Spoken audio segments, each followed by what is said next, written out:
Pnawn da a chroeso bawb i'r cyfarfod llawn. Y cwestiynau i ysgrifennydd y cabinet dros y cyllid a'r Gymraeg fydd gyntaf pnawn yma. Mae'r cwestiwn cyntaf gan Hannah Blythen. Pa asesiad mae ysgrifennydd cabinet wedi wneud o adroddiad 5 blynedd Comisiynydd y Gymraeg cyfle ein cenhedlaeth sefyllfa Cymraeg 2021? Wel, diolch yn fawr i'r aelod am cwestiwn llywydd. Rwy'n ddiolchgar i'r Comisiynydd am baratoi adroddiad annibynnol sy'n rhoi tros olwg fanwl i ni o sefyllfa'r Cymraeg.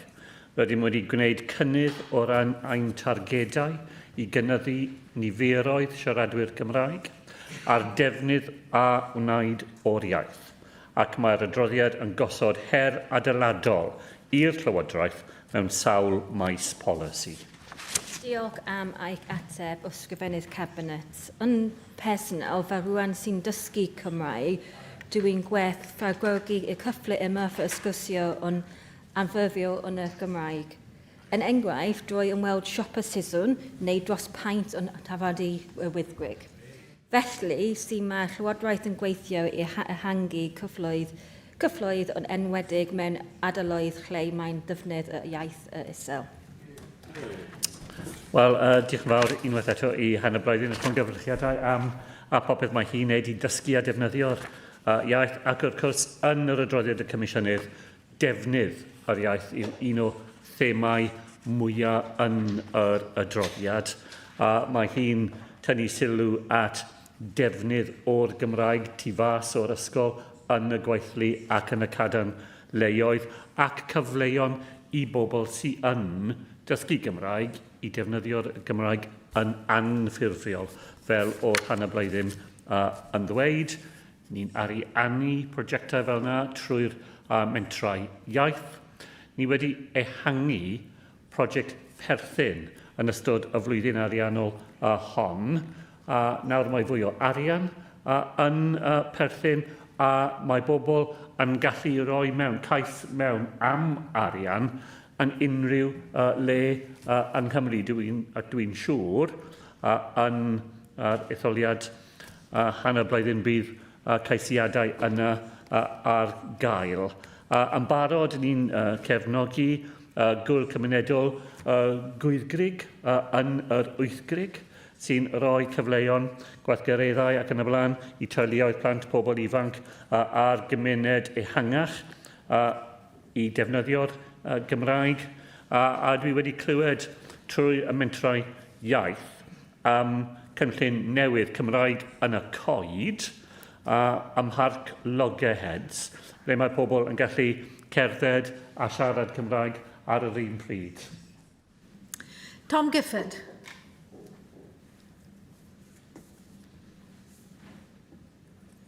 Diolch, Llywydd. Cabinet Secretary, you won't have missed, like I didn't, the Reform Manifesto launch. What was of a manifesto that they had to launch, where Nigel Farage was asked specifically about the future of the Welsh Language Commissioner, and he stated that he would want to scrap what he called quangos.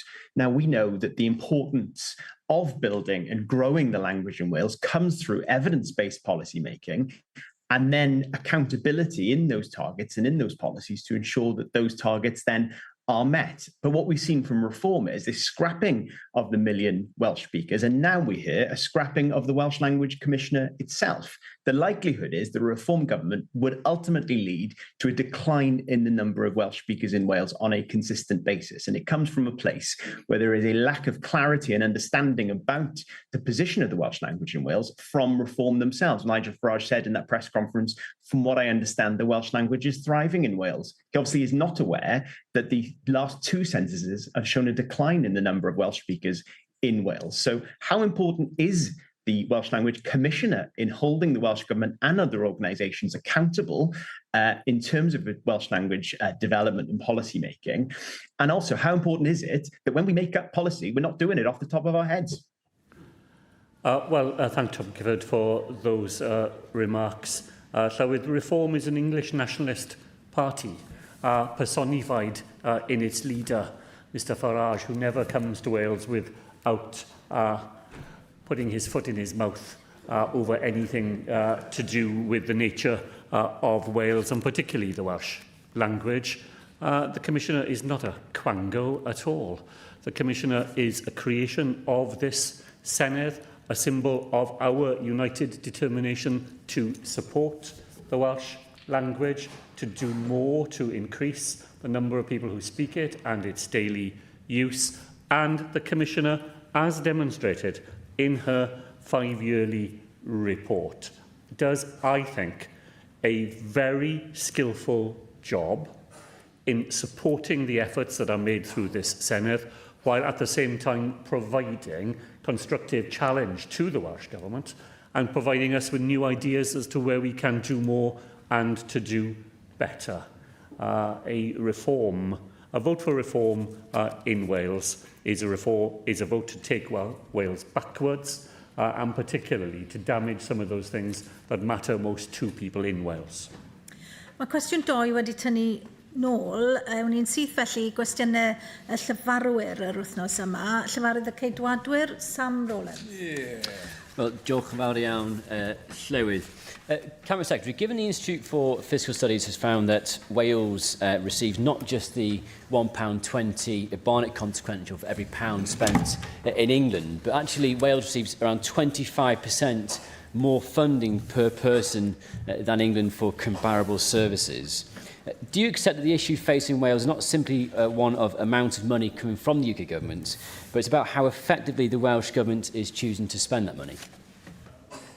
With that proposition, I think it's a curious finding of the IFS. It's out of line with what official figures show, Treasury figures show, and it's certainly out of line with the Jerry Holtham report on comparability in Northern Ireland, which actually found that current comparability factors don't take account of a number of expenditures at the UK level, which if they are included, and they were in the Northern Irish context in his report, drove up the need for a more effective comparability factor to reflect the needs of that population.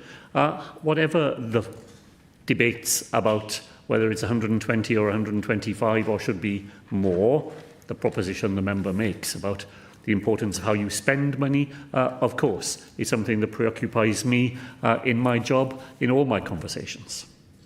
And thank you for your response, Cabinet Secretary. And a further report from the IFS yesterday has confirmed what we've been saying on these benches for years. And that's despite Wales receiving those higher levels of funding per person than in England, health and education outcomes in Wales continue to lag behind the rest of the UK. And they cite examples such as school absence is still at 50% higher than pre-COVID, where in England it's largely gone back to pre-COVID levels.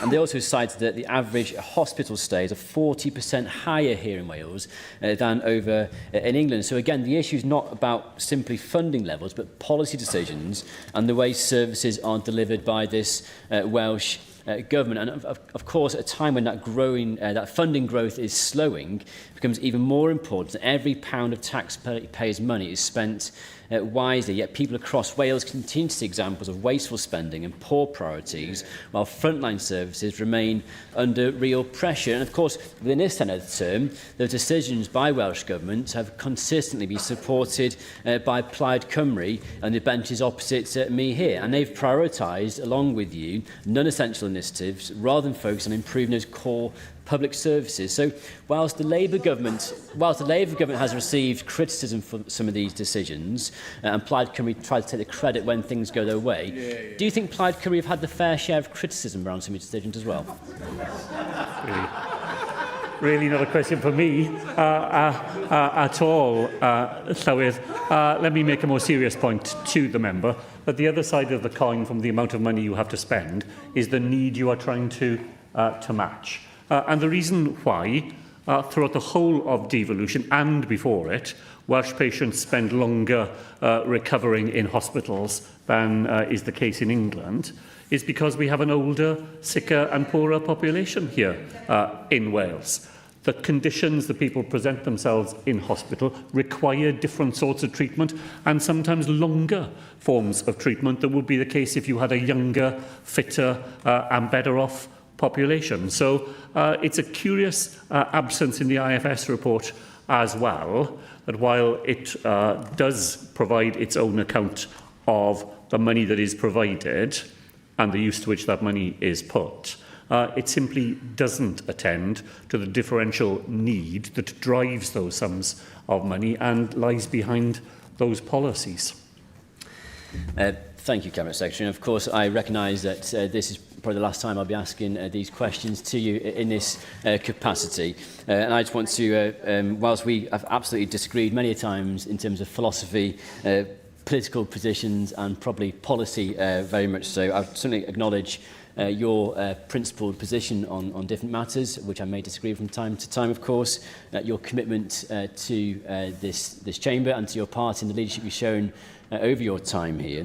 I wonder, as a part of your outgoing few weeks here, Cabinet Secretary, whether you would want to have any bits of advice for the person who's going to replace you in your position after the elections here in May. Well, of course, I thank the member for what he said. You haven't heard from me from the last time, Llawn, and I'm with you. You know, slight danger of more farewells than Dame Nellie Melba.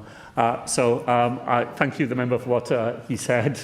But advice to a successor, be bold, use the opportunity you have, know that the time you will have in any political office will be time limited, and be guided by your values. Do the things you do, of course based on evidence, but primarily because of the things that you believe in, the things that brought you into the job you do in the first place.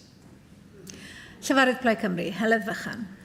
Diolch Llywydd. Un o'r pethau dwi'n falch ysgrifennydd Cabinet ni wedi gallu wneud drwy'r Senedd hon ydy adeiladu consensws o ran yr iaith Gymraeg. Fel clwson ni yn yr ymateb I gwestiwn Tom Gifford yn gynharach, mae'n glir bod na o leia 2 aelod o'r Senedd bresennol hon ac efallai mwy yn y Senedd nesaf yn mynd I fod yn erbyn y Gymraeg. Gai ofyn, pa mor bwysig ydych chi'n credu bod y ffaith bod ganddo ni dargedau wedi bod o ran sicrhau bod ni mewn sefyllfa gryfach o ran yr iaith, a ydych chi'n credu byddwn ni'n gweld cam yn ôl o ran y Gymraeg, be bydde'r targedau hynny yn diflannu? Wel, diolch I Heledd Fychan. Dwi'n meddwl y ffaith ni wedi creu consensws tu ôl ar iaith Cymraeg yn adlewyrchu beth mae pobl sy'n byw yng Nghymru yn eisiau ni wneud. A mae hwnna wedi newid dros yr amser dwi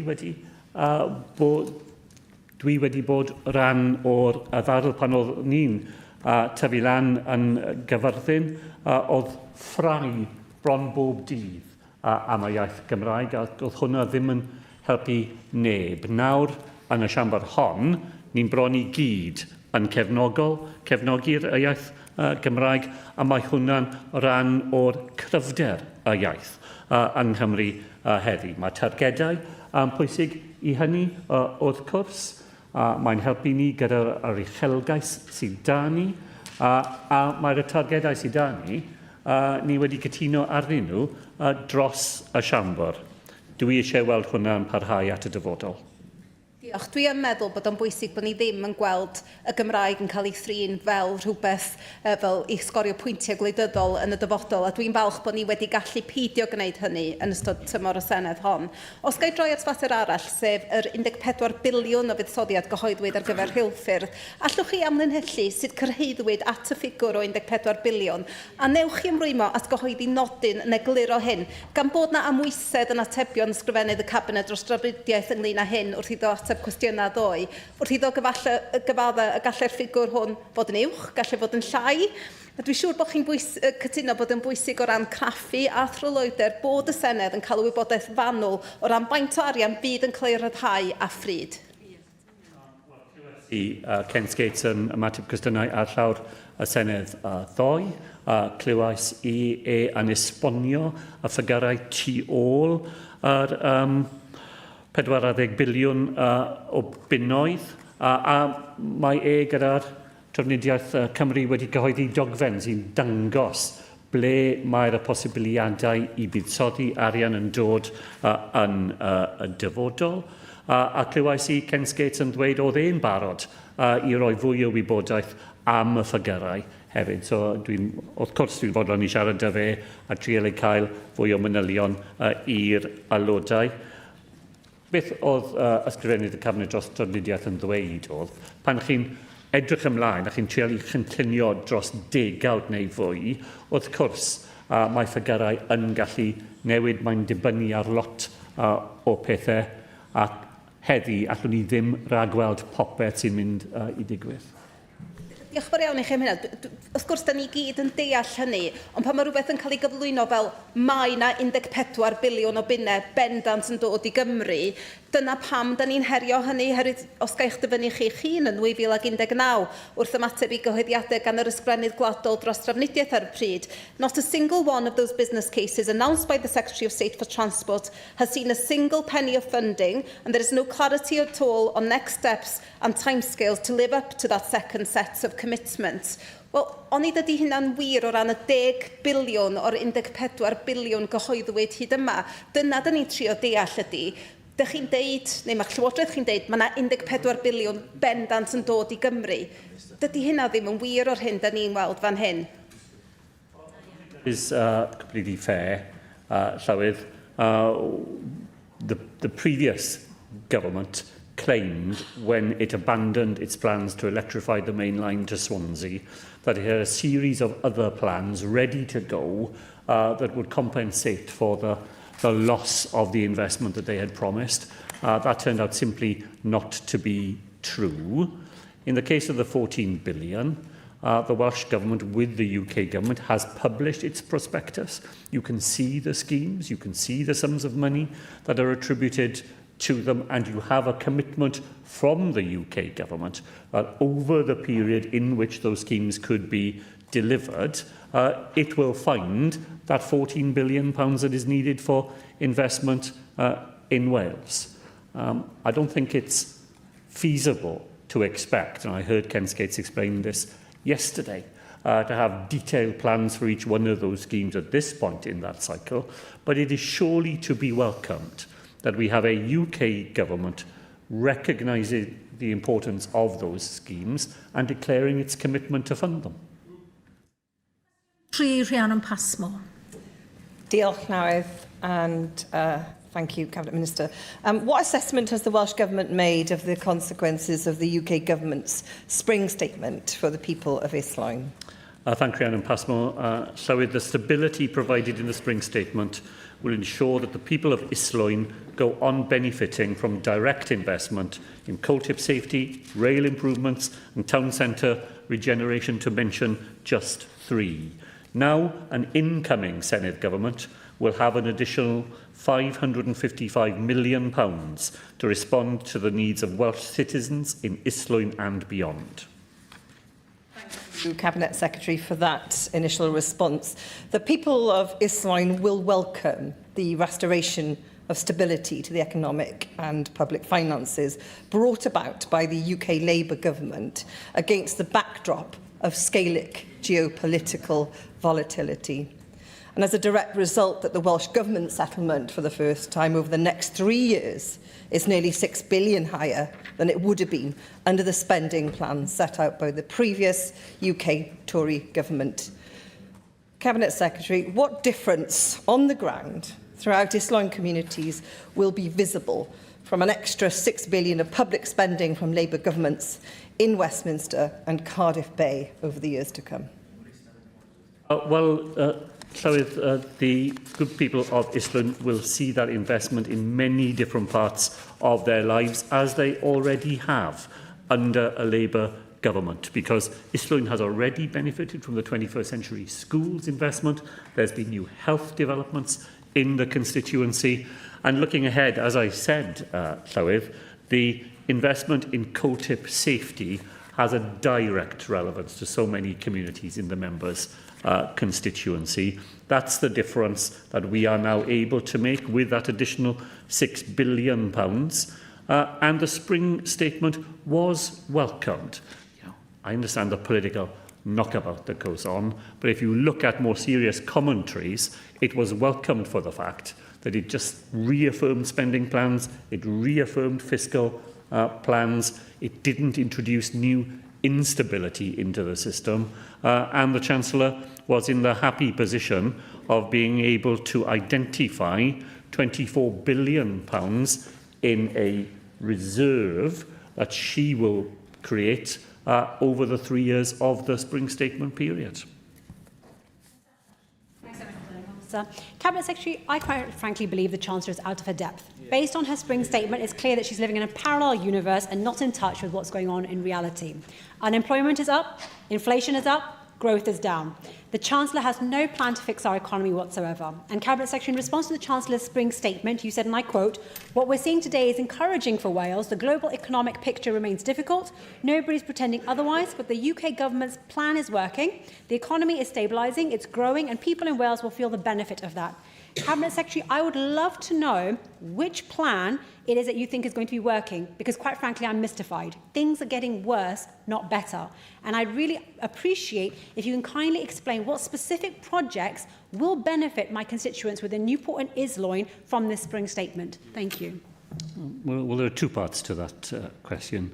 So in terms of the forecasts, which the Chancellor set out in the Spring Statement, inflation is actually down, not up, and the Bank of England and the OBR are clear that on the terms that they knew at the time they wrote those reports, inflation would continue to come down.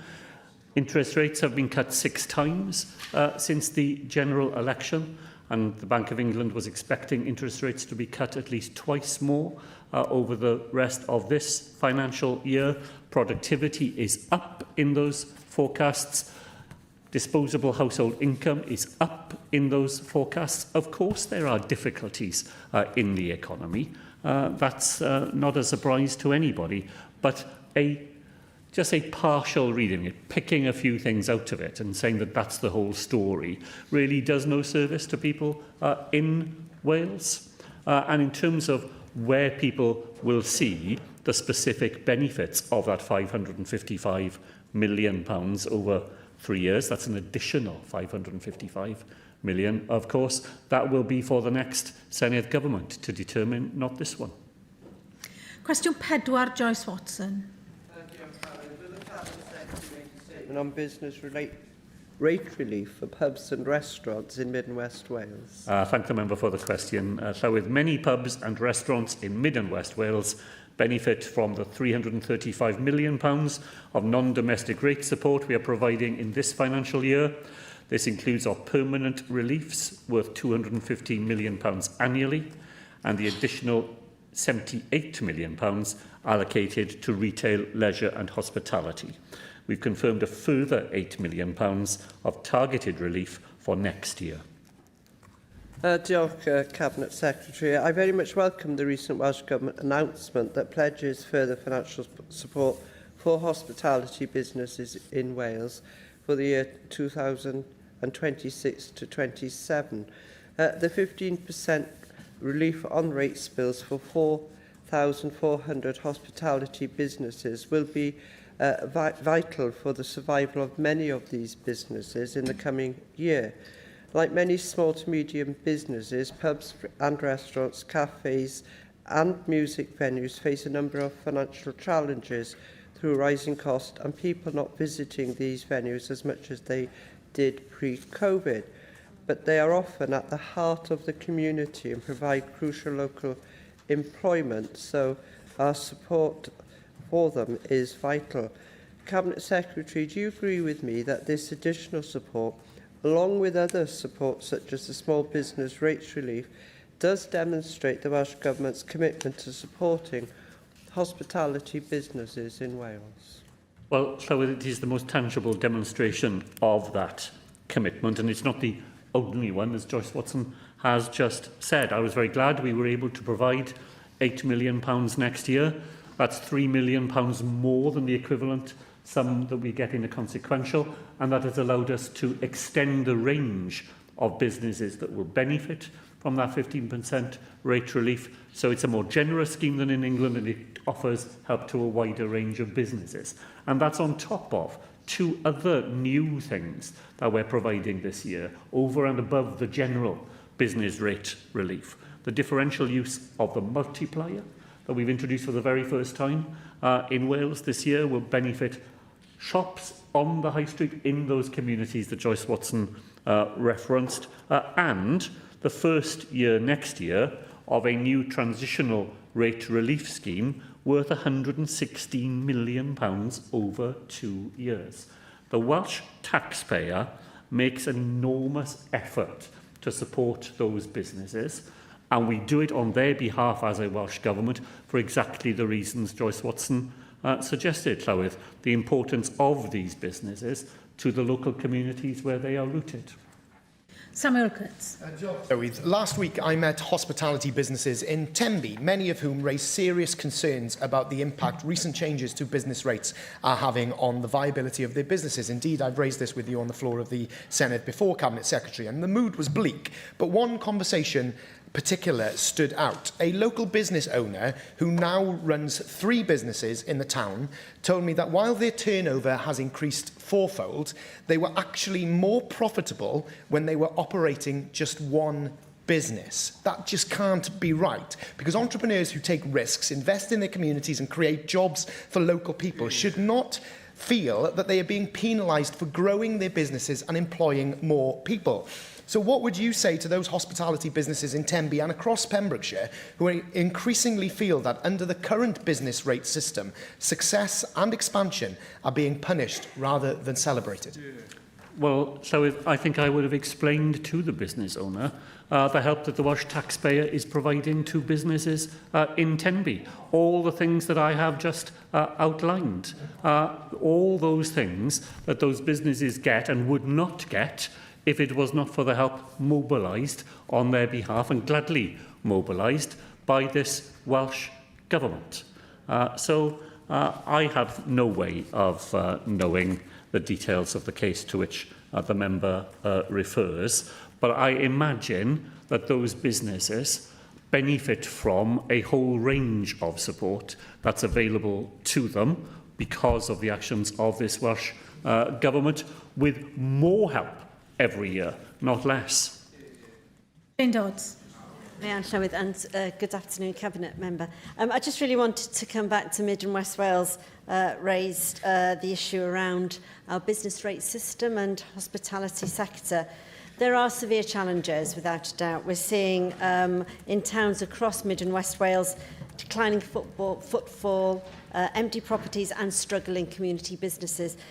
So one of the solutions surely is about rebalancing the system. One option, which I discussed with the FSB, would be to introduce an increased business rates premium for large out-of-town retail parks, these shopping centres, which actually pull customers away from the very town centres that we should be supporting and protecting. So I just really would be interested in your comments on how we can rebalance the situation with ensuring that our towns and our communities, which have these amazing resources, but are losing customers to out-of-town places where people literally just drive to, park up, get out, shop, and then walk away. Diolch yn fawr iawn. Well, Llawn, I think I agreed a month ago in these questions with Sam Rowlands that there is a strong case for a fundamental review of the business rates system. The balance between in-town and out-of-town shopping is often raised in that context. I would have been pleased to have welcomed the member to come to the meeting that I held with those large businesses when I was deciding to use a lower multiplier for high street shops and to have a slightly higher multiplier on those large retail outlets that are often in those out-of-town shopping areas, because they certainly would not have subscribed to the points that the member just made. But there are other ways in which I think a rebalancing of the system ought to be explored. So we provide small business rate relief to businesses whether they need it or not. There is no assessment of need in this. It's simply if your retail value is below a certain figure, you get the help.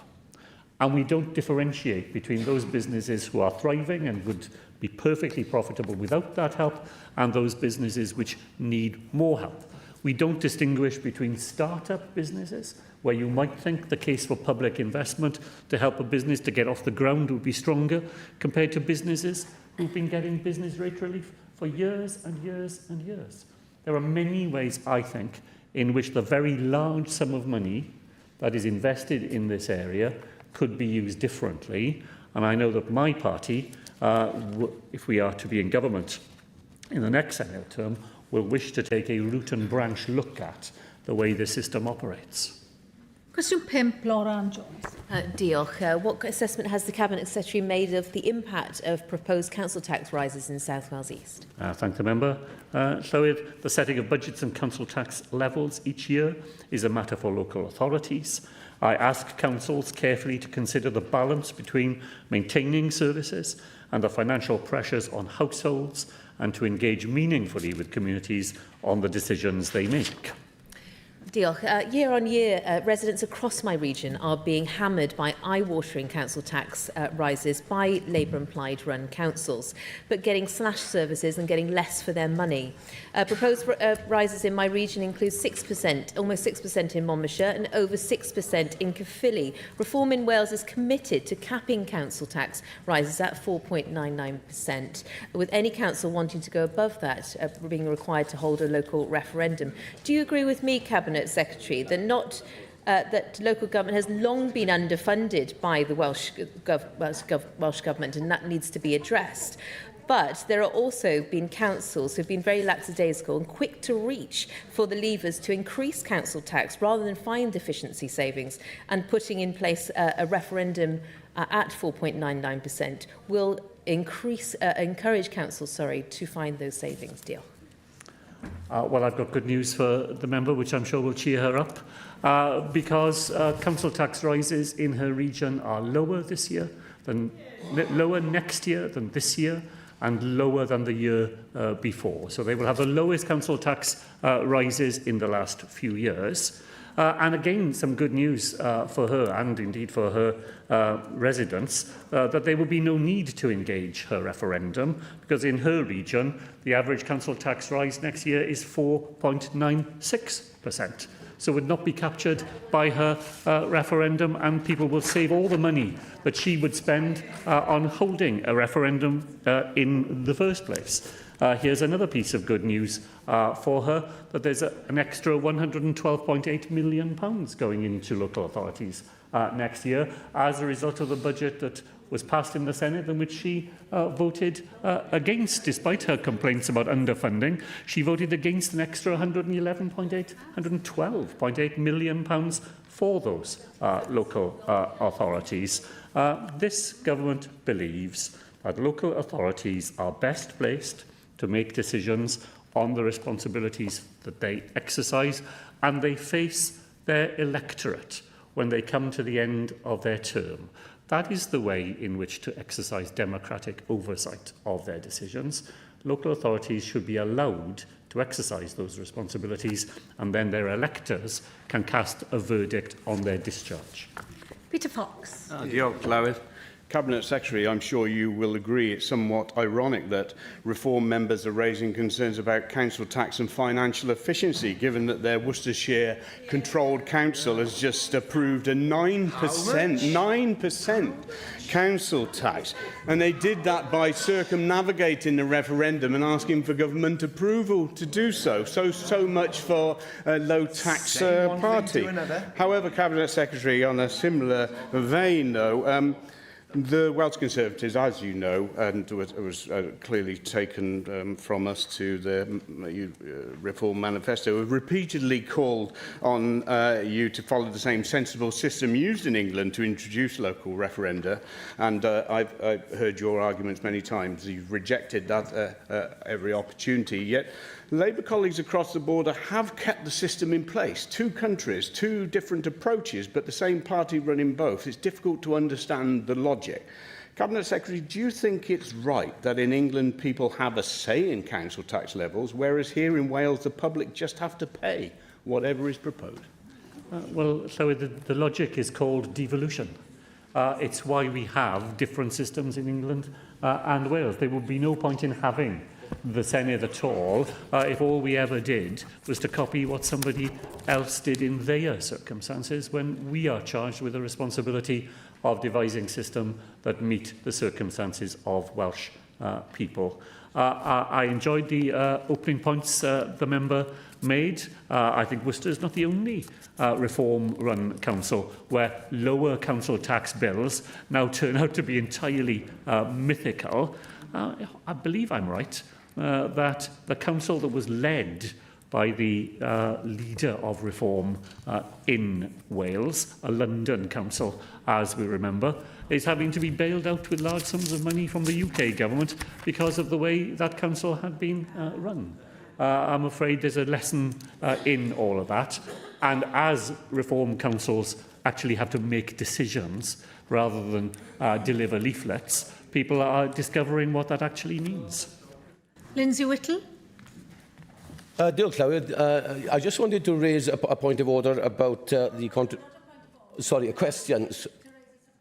A supplementary question. Thank you, Llywyd.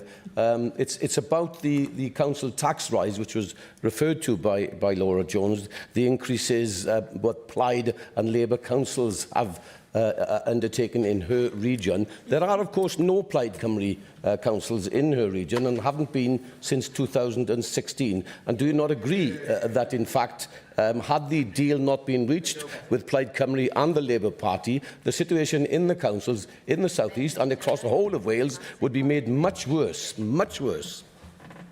Well, I certainly agree with that last point, Llywyd. I was very glad to be able to reach an agreement with Plaid Cymru to provide that additional £112.8 million to support our local authorities. It means every single local authority in Wales has a minimum 4% uplift, an average of 4.6% uplift, and indeed there are a number of councils in Laura Ann Jones's region which have particularly benefited from that additional investment. Question 6, Andrew Arty Davis. Thank you, Presiding Officer. Will the Cabinet Secretary make a statement on the expected Barnett consequentials from the Chancellor's spring statement? Thank the member for the question. So, with the Welsh Government settlement over the next 3 years is nearly £6 billion higher than it would have been under the spending plans set out by the previous UK Government. It will be for the next Welsh Government to allocate the £555 million in additional funding contained in the spring statement, taking into account the needs and circumstances of Wales. Thank you, Cabinet Secretary. I appreciate you dealt with this at the last session, last Wednesday, in the urgent question. And that's what happens with the tabling arrangements when they catch you out. But I'd be grateful to try and understand how some of this money might be allocated for emergency pressures, such as increased fuel costs and energy costs. You highlighted how the NHS, for example, in the last fuel spike had £80 million demand placed on it. Could you give us a taste of what we might be expecting if the energy spike continues in its current form? I thank the member for that question, because I think that is a really important new context for the spring statement. As I said in an earlier answer, the forecasts provided by the Office of Budget Responsibility were created before the war in the Middle East. That creates an entirely new context for the use of money from the spring statement.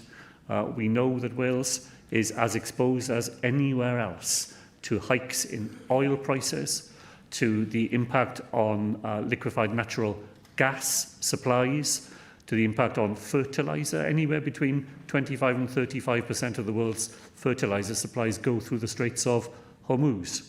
And that ends up being additional costs borne by Welsh farmers, as it does in other parts of the globe.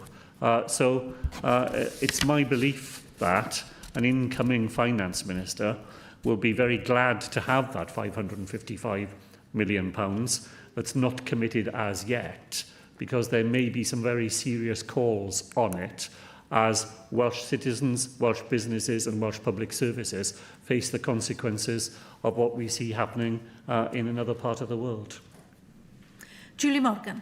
Diolch. Last week, the First Minister announced a pledge for the largest NHS investment programme in Welsh history and for the replacement of the University Hospital of Wales in Heath, in my constituency of Cardiff North, which is urgently in need of replacement, and this was a very welcome pledge.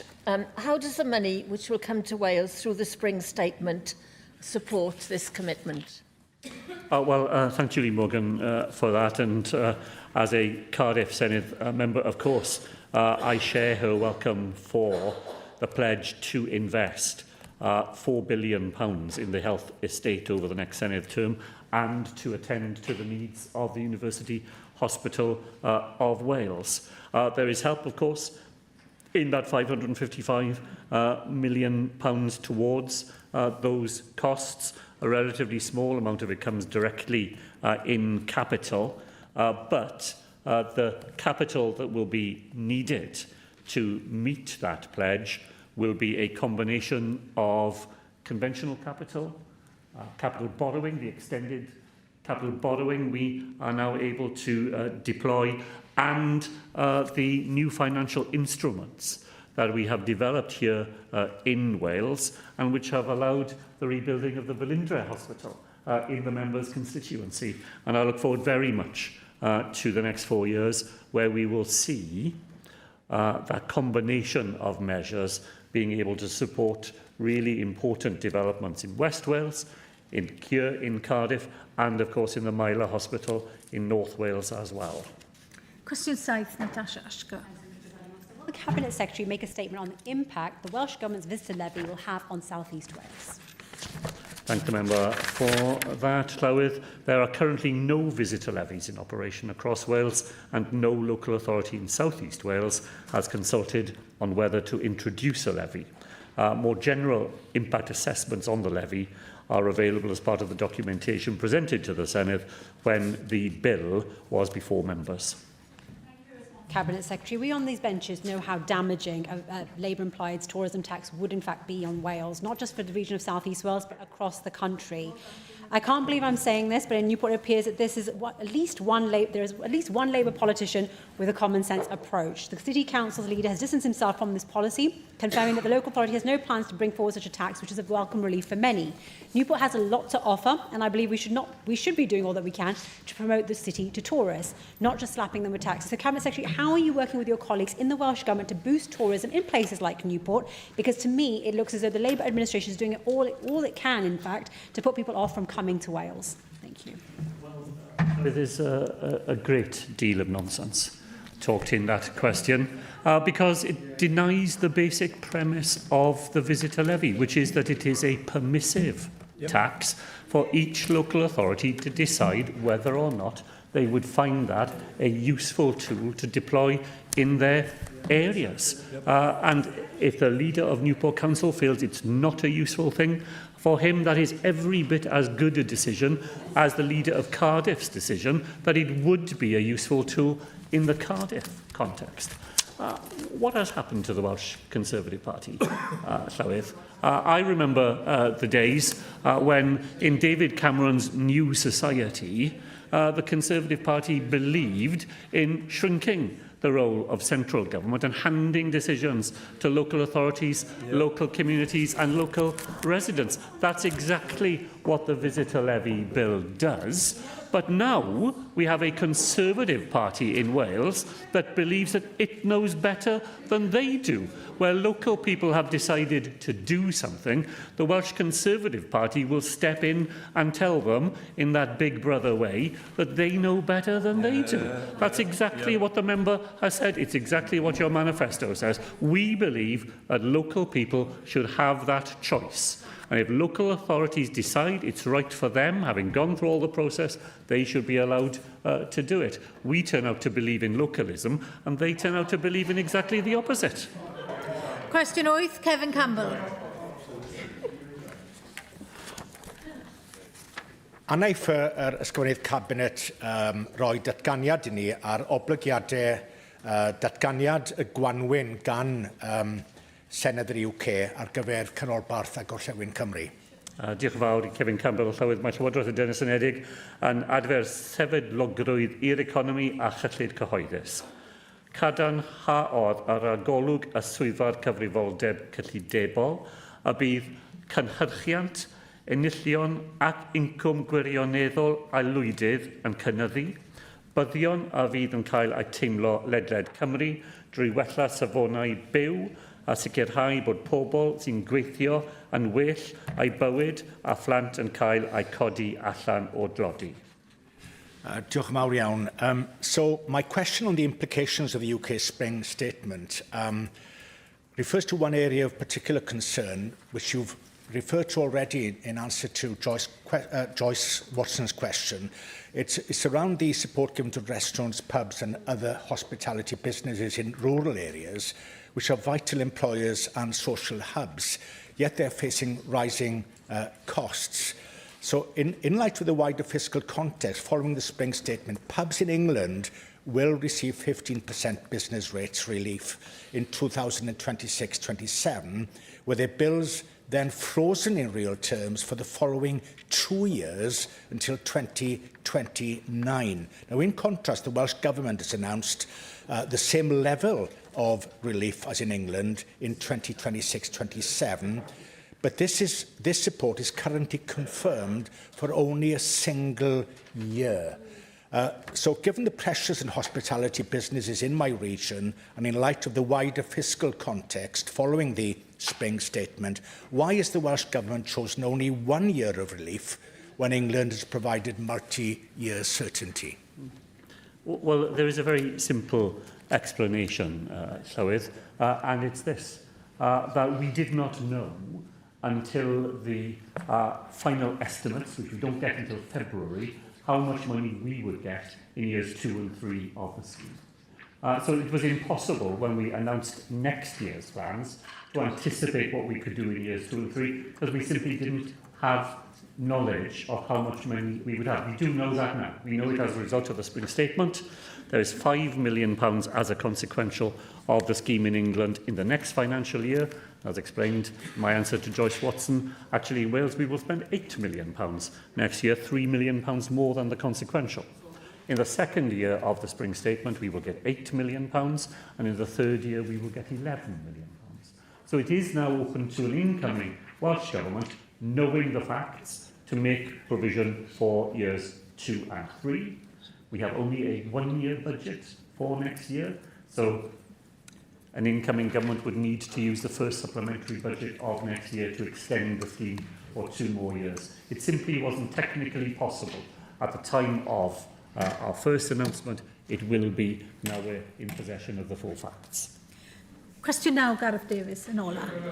How will the Welsh Government ensure that money raised from the visitor levy will be invested in tourism infrastructure? Thank the Member. The Visitor Accommodation Register and Levy Act requires levy revenues to be used for the purposes of destination management and improvement.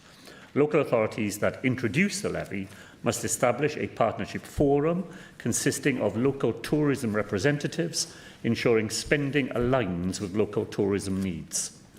Thank you, Cabinet Secretary. The Welsh Conservatives, as you know, as pioneers of localism, and those, but equally know this was a measure that was passed by a Labour-implied almost coalition in this Senedd, and the Welsh Conservatives have always been straight that we've always been opposed to this on behalf of our local tourism operators. With the levy due to being introduced from the 1st of April next year, at the point which local authorities will have the option of applying the tax, tourism operators and businesses that we represent across Wales are understandably seeking clear assurances about how that money will be raised and actually used.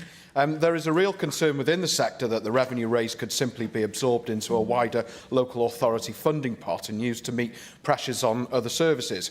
In particular, those working in the sector want confidence that the revenue generated from their industry, more accurately from customers that are attracted to Wales, will actually be reinvested in maintaining and improving tourism infrastructure that those visitors rely upon. So can the Cabinet Secretary outline how revenue raised from the levy will be ring-fenced and used to maintain and enhance the infrastructure that supports tourism, rather than being diverted into other areas that do not directly benefit from the sector where this tax is being raised?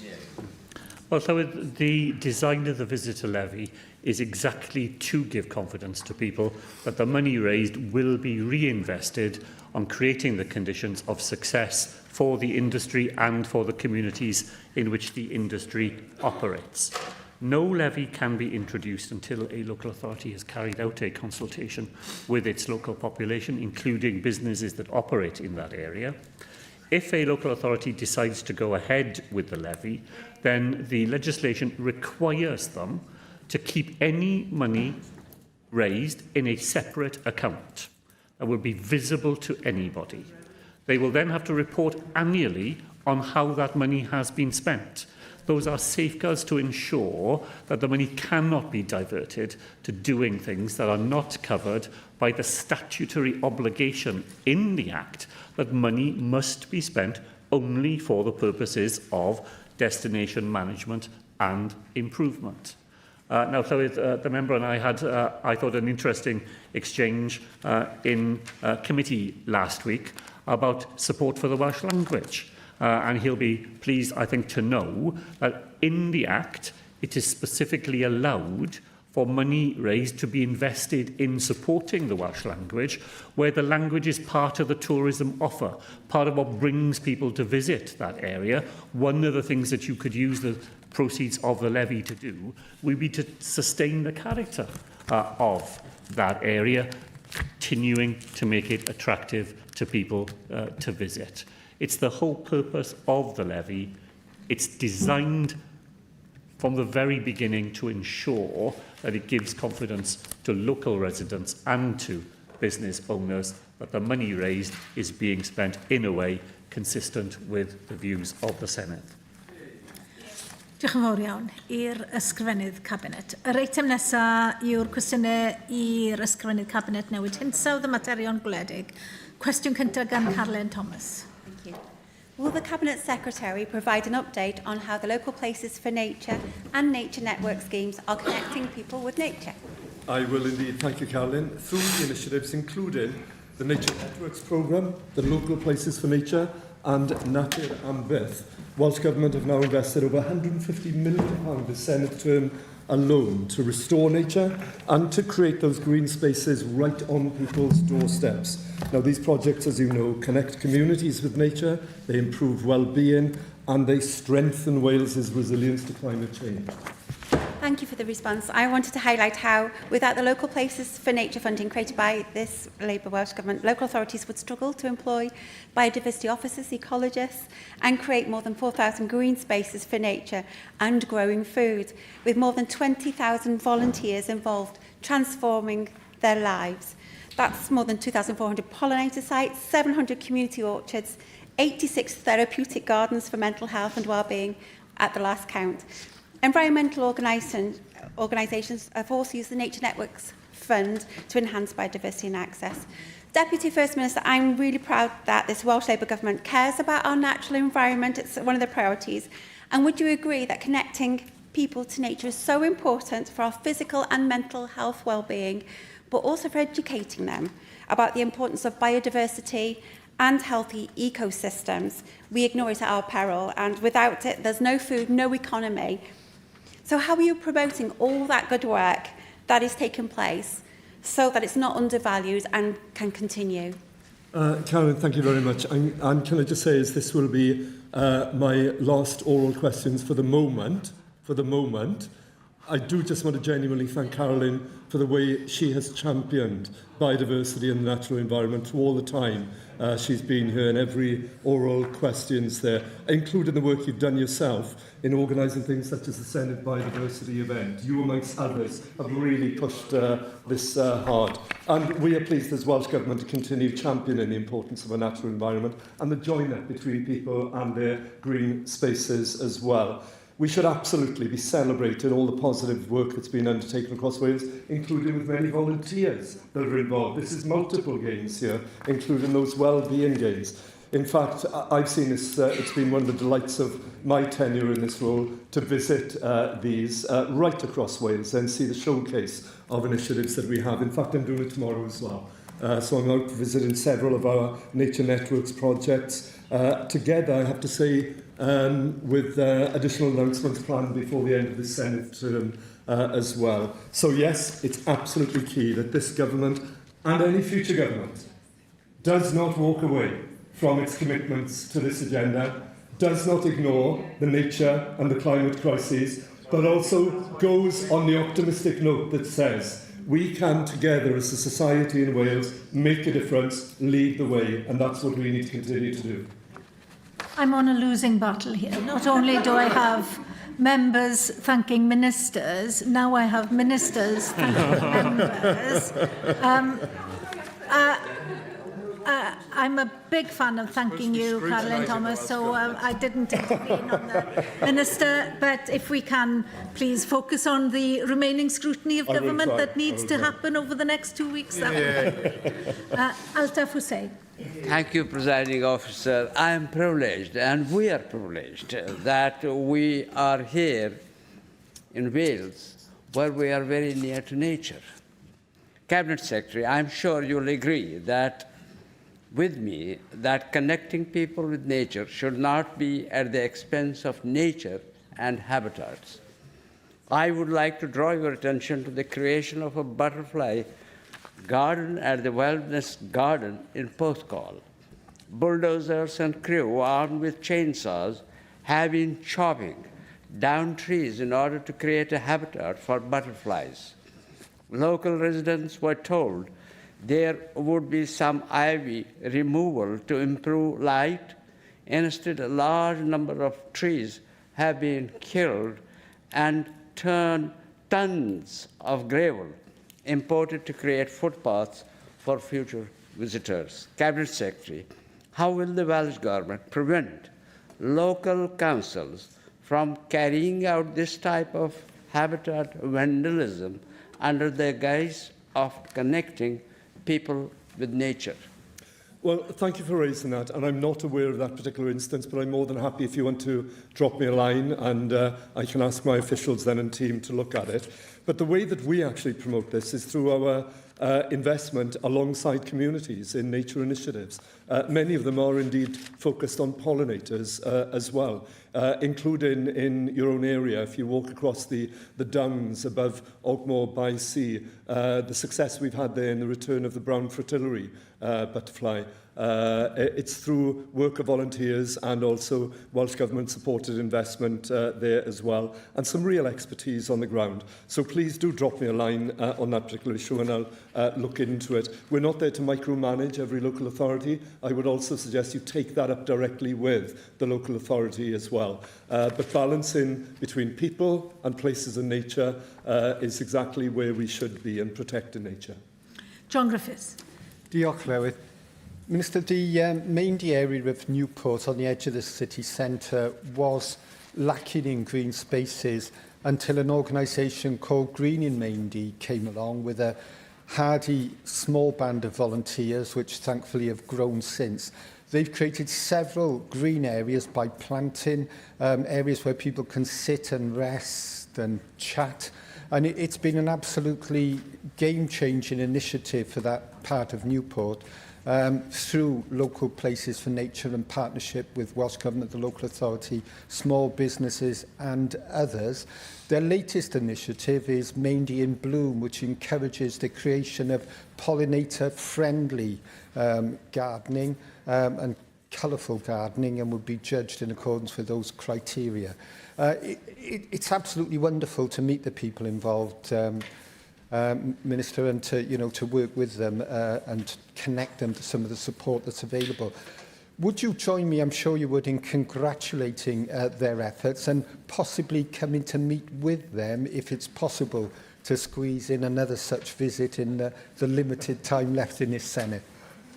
John, thank you very much indeed for flagging up the Green and Maindy project and Maindy in Bloom as well. This is another example of the fantastic myriad now of these initiatives throughout Wales that are being driven by grassroots activists and volunteers who are really concerned about nature, but supported as well by Welsh Government funding through things such as our local places for nature, which allows people, for example, to buy specialist equipment, expertise on mowing practices, etc., to help with pollinators, and not least as well our It's For Them campaign, supporting pollinators and other wildlife, encouraging organisations managing areas such as that to develop those areas.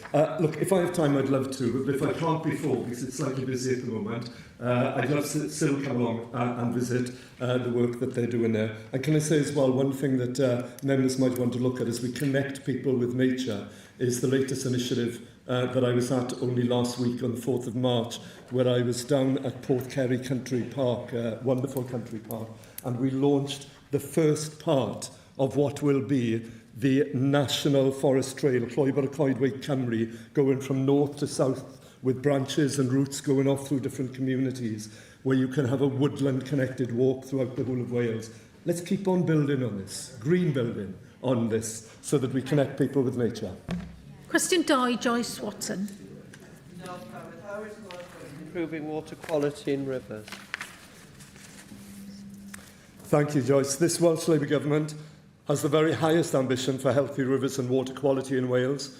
It's backed by an additional £56 million of funding in this Senedd term alone, and additional ring-fence funding for enforcement. 3 times as many of our rivers in Wales now achieve good ecological status compared to England, and we have had an 8% improvement since 2009, showing we can clean up our rivers. But too many of our rivers are still failing to reach good status. So our reforms going forward will tackle all forms of water pollution and deliver the clean rivers, lakes and our seas that Wales and the people and places of Wales deserve. Absolutely, and thank you for that answer, Deputy First Minister. And you know that water quality has been a political passion of mine for 19 years, from proposing legislation to reduce surface water runoff in my first term, to campaigning to protect beavers in this one. So I was delighted to follow the latest Water Summit and read the Green Paper on the future of water governance in Wales, which have really moved the dial, with proposals for a new regulator to upgrade pipes and sewers and to limit the spreading of sewage sludge on land. It's bold, it's ambitious, but it will necessarily take time to deliver. Can you assure me that where action can be taken more quickly in tackling inappropriate spreading of sewage and septic tank sludge, as an example, that will be prioritised, because it's quite frankly killing our rivers? Joyce, I can absolutely guarantee to you that we've put in place the measures now to take forward at speed or the measures to tackle all forms of pollution, whether those are development pressures, whether those are antiquated water infrastructure, or indeed whether it's agricultural pollution as well. And we have said we will take forward Susanna Bolton's recommendations on the control of agricultural pollution, short-term, medium and long-term, and we will take them forward at pace. And whether it is me or somebody else in this position afterwards, we will need to hold that minister to account to take them forward at pace, because whilst we have 44%, 3 times as many as in England, of rivers in good ecological health, that is 56% which are not. And on that basis, we need to actually move forward at real pace. Peter Fox. Diolch, Llawn. While I welcome any steps being taken to improve water quality across Wales, many people living near the Wye and the Us still feel progress has been far too slow. As we look ahead past May, it will be essential that new ministers continue to work closely with all stakeholders, including environmental groups, regulators, local communities and, crucially, the sectors whose activity interacts with these river catchments. I recently met the new Chief Executive of yw'r Cymru, Welsh Water, and it's clear there is a real willingness there to continue strengthening that partnership. The agricultural sector also plays a vital role in this discussion, and it is vital that they remain fully supported and engaged as part of a collaborative long-term solution. Cabinet Secretary, can you outline how the Welsh Government is ensuring this joined-up approach will continue? Yes, thank you, Peter, for that question. It's been a hallmark of the way we've approached this and the progress that we have made. But just saying, and I welcome what you're saying, there is much more to do. And we all have to be willing to get on with this going forward. And now that does mean working in collaboration with all the stakeholders within water catchments, including within the Wye water catchment. It's why we put an additional £1 million we announced last last summer, into the Wye catchment initiative, alongside UK Government to take forward initiatives there from the very top of the Wye all the way down that catchment. But it's also why we have held the water summits, the two most recent of which focused on agricultural pollution, but working with the farmers, with landowners, to come up with all the solutions, technical solutions, working on a catchment basis solutions, but not avoiding the hard truth that we need to do this as well. And they've been good and strong and collaborative, and I would wish that as we go into the next term, we take that forward, because we need together to clean up our rivers. And just to counteract one accusation that comes on forward as well, I've never solely or primarily focused on agricultural pollution. I've always made clear we have development pressures with pollution. We have the antiquated sewer system. We want yw'r Cymru to do its role as well, and they have to step up and make the most of this billions of pounds of investment as well, and to get on with it now, not to wait for further down, now. That's what we need to make sure that we do now going forward. Diolch, Llywydd. I'm really grateful that Joyce has raised this question, because it's something of such vital importance. Pollution in our rivers is an issue that maddens people. It kills wildlife, it imperils health, and makes it dangerous for children to play near the water. Chemical waste is a growing problem with this, particularly forever chemicals, the rubbish that was dumped decades ago by companies like Monsanto that has leached into the ground and has contaminated waterways. I've raised concerns about Tillwyd Quarry near Ynysthi countless times. I do so again. But residents across Wales need clarity about any levels of pollution or contamination in their areas. I'd ask what the government can do to ensure transparency in investigations into suspected pollution from these chemicals. How can we ensure that local residents and councillors are kept as part of these processes, and how lines of responsibility can be made clear for clearing this pollution when lots of agencies are involved? And finally, do you agree that polluters need to pay for what they've done? Entirely, on that last point, entirely. We have to stick firm to the concept of the polluter pays. No matter how hard that is, we need to stick firm to that. Sometimes we have to get on for it while we chase those polluters, and we should be doing that as well. But you rightly flag up the emerging body of evidence now around what are termed forever chemicals and PFAs. This is a crucial area, and as we are more armed with the evidence of the damage that these chemicals can make, we now need to get on with taking the right action. I am very pleased, and thank you for pushing me today, but also previously on this, very pleased that we've taken a step forward with the UK PFAS plan. It's a good first step. It's the first ever comprehensive statement of the UK Government's approach to managing PFAS, with clear benefits for Wales and clear engagement with us on Wales, seeking to minimise the harmful effect of forever chemicals and supporting transition to safer alternatives as well. Now, this will look at tackling pollution at source, understanding further the evidence under PFAS, reducing ongoing exposure, and the coordination of action between governments, between industry, between wider stakeholders, and also what we do at a local level as well. And you rightly flag the issue here, because this is an emerging area that is causing concern. We need also to focus going forward on how we engage with communities on this. Not only what is in their local area, but also how we can tackle what is in their local area. So thank you for raising this. Jane Dodds. Good afternoon, Prif Weinidog. We've had cross-party reference in this chamber to this particular issue, and I do thank Joyce Watson for raising this. And I do pay tribute to those environmental organisations who for many years, decades even, have been trying to draw our attention to the concerns that they have about rivers being polluted. And we've heard you say, haven't we, that we need to see polluters paying, but actually yw'r Cymru in 2025 had over 3,000 reported pollution incidents, yet saw little enforcement action against them. So really, there needs to be a tightening of regulations to ensure that polluters like yw'r Cymru need to have the consequences that are necessary.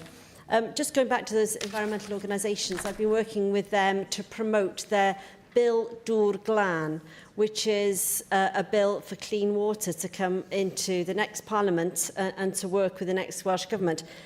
They want to see legally binding water quality targets and stronger discharge permits to ensure that polluters are properly held to account.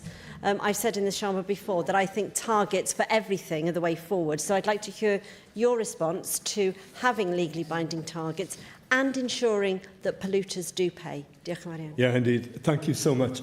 I genuinely think this is one of the most exciting areas of policy at the moment because of some of the things that are already in train. One of those is actually the Green Paper, which we have now put out, which looks at a different type of regulation. Within the Green Paper, even though it's a Green Paper, it's set within what I describe as a Green Paper with white tram lines. It sets a direction of travel of a different type of regulation of the water sector in Wales, type of regulation that is not the failed experiment of the 1980s that we're still living with, of that form of economic regulation, a regulation that will look at affordability for customers, that will look at doing the proper investment that we need in the Victorian infrastructure that we have, but will also address environmental issues as well in cleaning up our rivers and good drinking water quality and so on.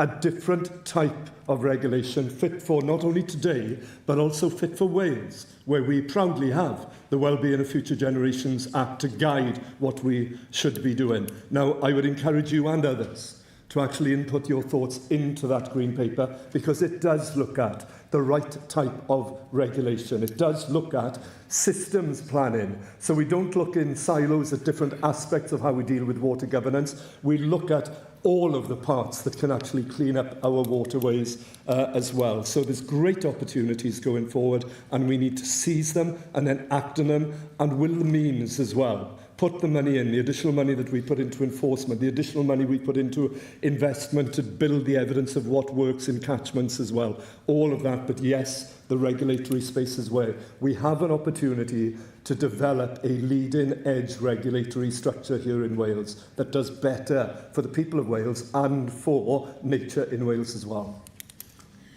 Cwestiynau nawr gan lefarwyr y pleidiau, llefarydd y Cydwadwyr Samuel Kurtz.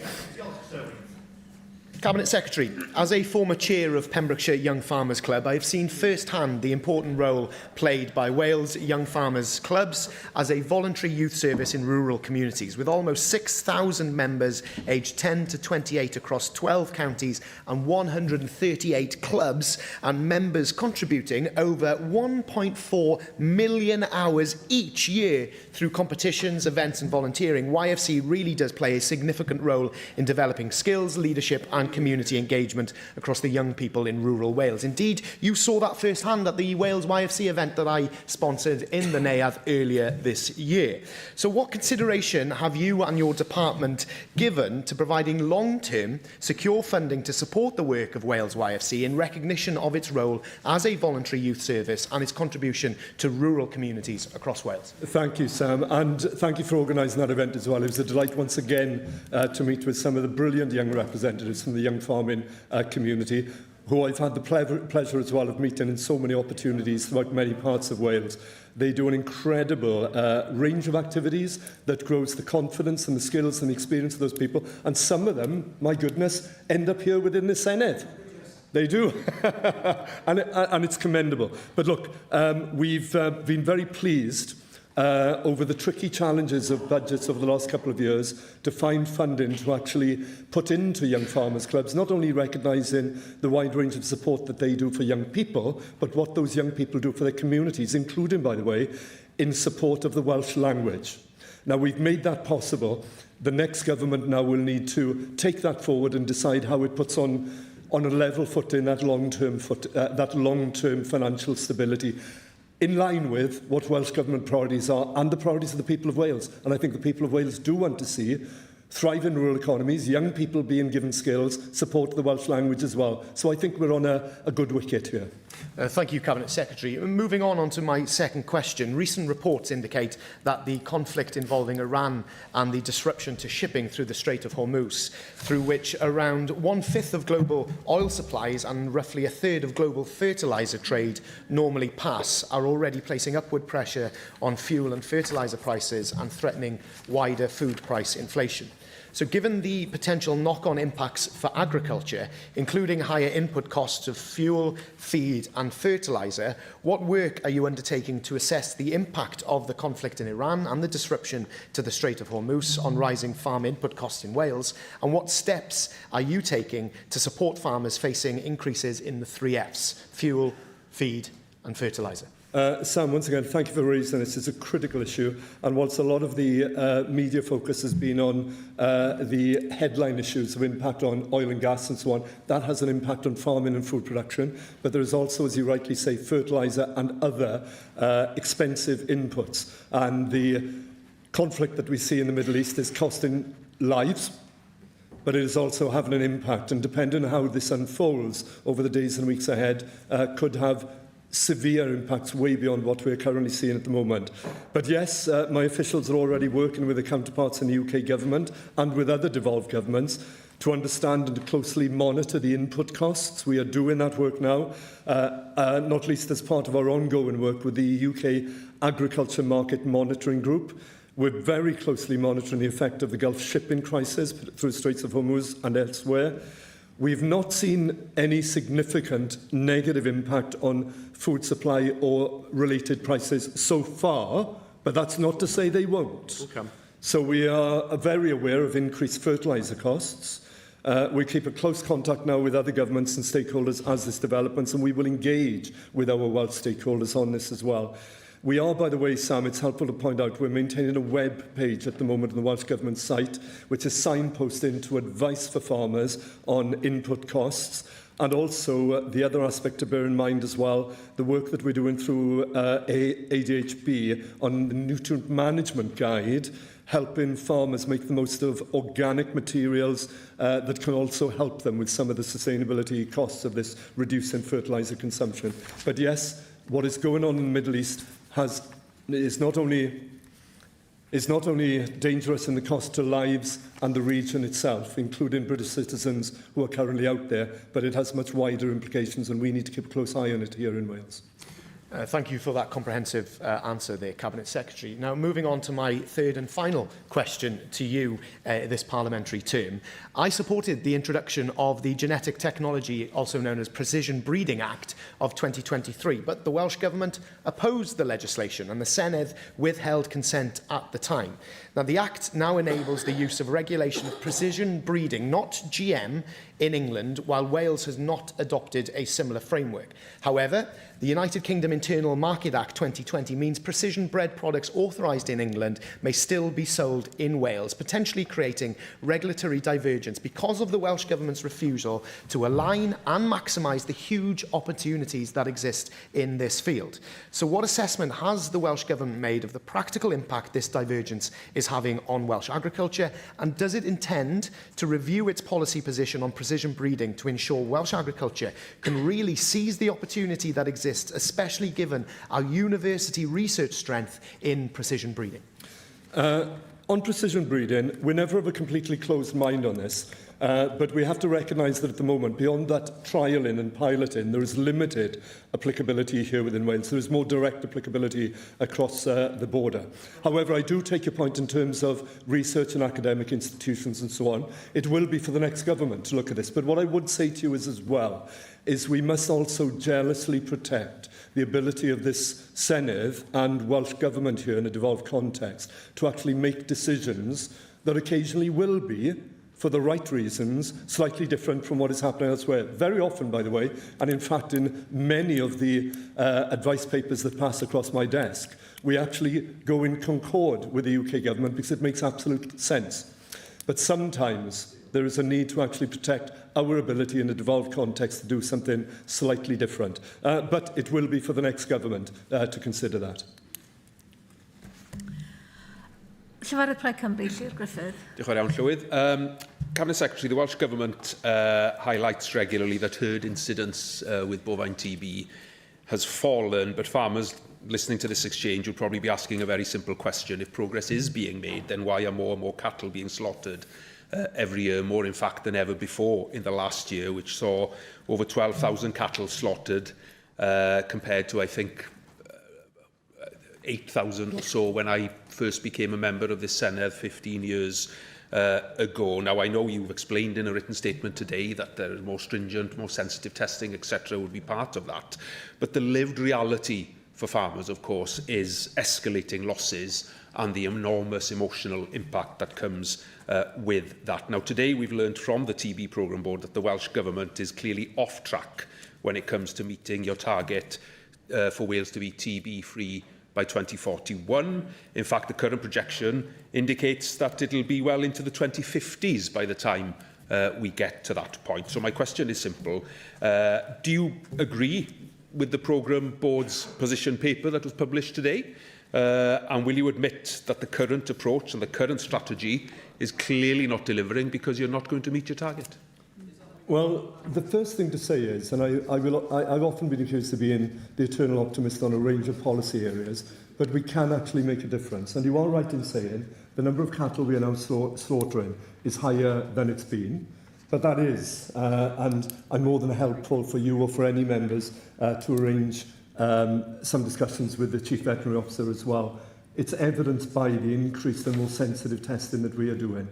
And it is, even though it is tragic in terms of the numbers being slaughtered, and the impact on the mental health and well-being of not just the farmer, but the farmer's family and the community is massive. And I've spoken to so many, including Llywydd, with yourself out on farms, sitting down with farmers hearing firsthand what the experience is like. It is not joyful at all. It is a miserable experience, particularly for those who are in perpetual cycles of testing and slaughter and so on. So we have to go further. But I was saying I'm often accused of being an eternal optimist. We are doing some really good stuff that is showing actually over the border the way of doing it.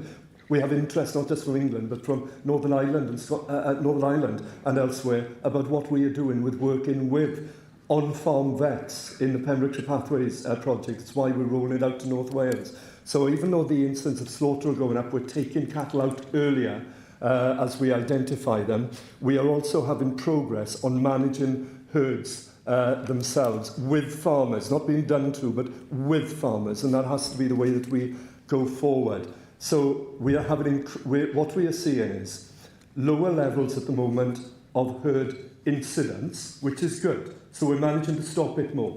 We're having increase in what I've referred to as stickiness, or what the scientists refer to as prevalence, within herds, deep within herds. You won't pick it up in the obvious test, but then a year down the line, that's where it comes. That's why the approaches we're taking are showing a good way forward. But can I just say, one of the greatest achievements, I think, of the last couple of years, the greatest successes, is the establishment of the TB advisory group overseen by the Programme Board. Why is that so important? That we have a scientific, evidence-based approach now for the next stages.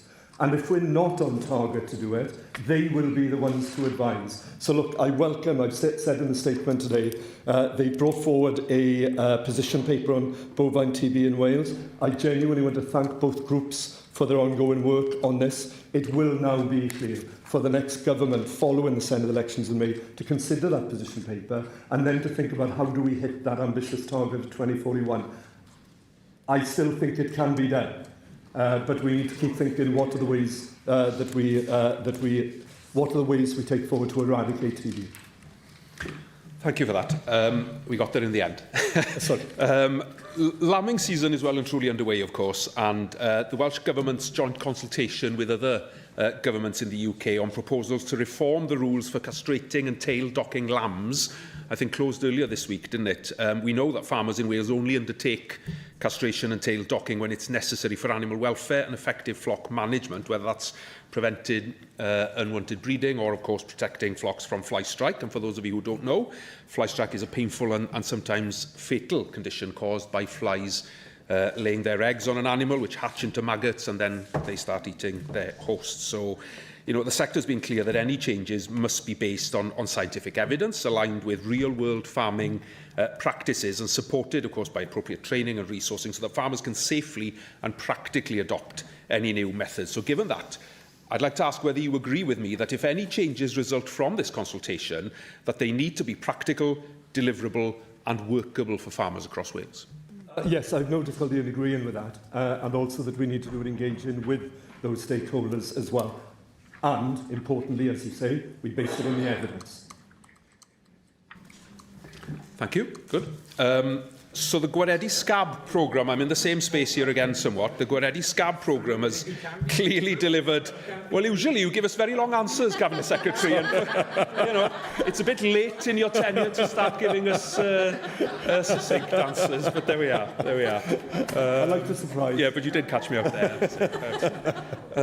So the Gwaredu Scab programme, I just want to ask about that because it's clearly delivered positive outcomes with over 1,700 farms receiving diagnostic visits, over 3/4 of them needing treatment and over 1 million sheep being treated for scab since its introduction. Now, there's also been training for vets and contract dippers as well, all aimed at getting to grips with the disease that obviously can lead to economic losses, but particularly severe welfare issues for sheep. Now, we hear that the new tender may be published sometime in the autumn, if I've understood correctly, or possibly even in the spring next year, leaving, of course, considerable uncertainty for the sector in the meantime. Now, that's exacerbated as well, of course, by recent changes to the permitting arrangements for sheep dip disposal as well. Now, the nature of the work, of course, means that you really need to keep up momentum and bear down on scab, otherwise you risk losing the gains that you've made in recent years. So can you clarify whether the government is intended to commit to continuation of the Gwaredu Scab programme, and when can farmers expect a clear and confirmed timeline for the next phase of support? Yes, thank you, Claire.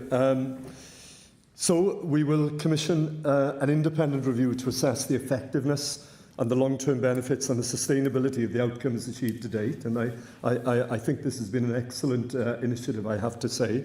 So the findings of that review will provide that essential evidence base to help inform the scope and the structure and the priorities of any successor programme. But I'm in danger of repeating myself now. This will fall to the next government to do. And in saying that, Llywyd, and at the risk of inciting your anger here, can I just thank all front-bench spokesmen for their engagement with me at orals over the last 2 years. Much appreciated, all. Diolch yn fawr. Members were engaged with you once, and that will be done and dusted. That's all we're going to get. Question 3, Andrew Arty Davies. What action is the Welsh Government taking to improve profitability in the Welsh farming sector? Thank you, Andrew. The Sustainable Farming Scheme supports farm profitability by promoting sustainable and efficient food production and by investing in soil health, grassland management, animal health, habitats and woodlands. The scheme supports more productive, resilient farm businesses. This is, of course, supplemented by our rural grant schemes to help farmers invest in their businesses. And I declare an interest, obviously, as a partner in a farming business. Cabinet Secretary, the pressures that are going to be put on farm profitability by the events in the Middle East are huge. The Conservative spokesperson touched on this, but what's important is to make sure that we understand what the Welsh Government is doing to support the sector, make its case to the UK Government, both from a competition and markets authority side of things, because we know that there is price gouging going on in fuel and fertilisers. I mean, the amount of times I've had the explanation to me that the book has been closed on fertiliser purchasing and then reopened 24 hours later with 150, 200 quid put into the price of fertiliser. And that fertiliser was made prior to the events in the Middle East. It is vital that the government here uses its best endeavours to amplify the concerns of the agricultural community in that price gouging, but also making the case to the UK Treasury to assist in any measures they can to secure food production here in Wales and the rest of the UK. Because with those price increases, there is inevitably a drop in production, because to start that tractor, to put that fertiliser on, is going to cost considerably more than most people were anticipating at the start of the year. So can you give us an idea of what you're doing as a government to bring that information together and amplify it in the corridors of powers at the UK Government level, because it's with their firepower that we'll be able to address some of these pressures?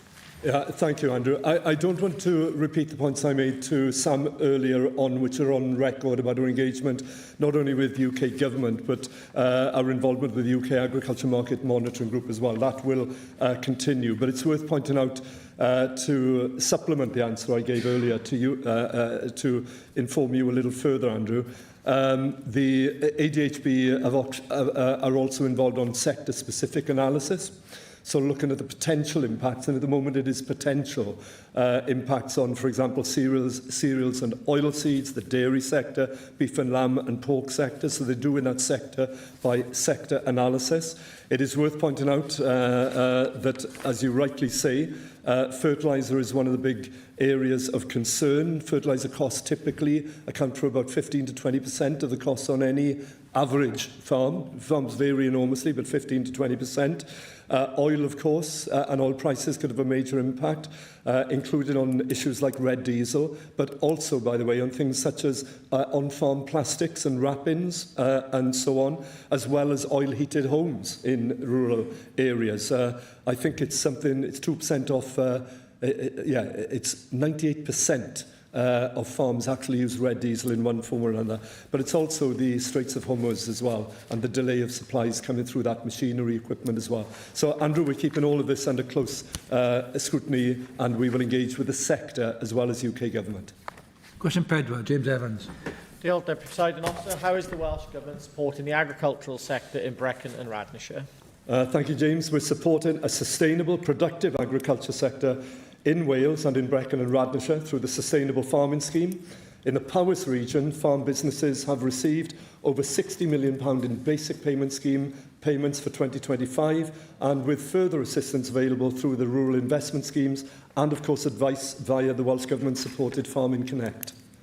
Thank you for that, Deputy First Minister. What is becoming clear through the Sustainable Farming Scheme now being open and what we're seeing through the Ready Reckoner is that large landowners and organisations who have large areas of habitat land are gaining massively in terms of financial benefit from the Sustainable Farming Scheme, while farmers who are producing food without the level of habitat land are not receiving the same level of support. With all the geopolitical issues going on in the world at the moment, Cabinet Secretary, do you think it's not right and timely that we reprioritise the Sustainable Farming Scheme to prioritise food production and increasing livestock production in Wales to make sure that we can support food security in this nation and support our farmers across our country?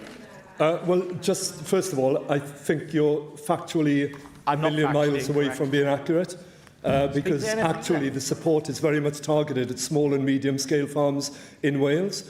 There will also be, by the way, of course, in things like Ffermio Bro and the integrated landscape scheme that we put forward, the opportunities for farmers on a grand scale, including common land farmers and tenant farmers in the upland, to come together on a grand scale, join together and get additional funding.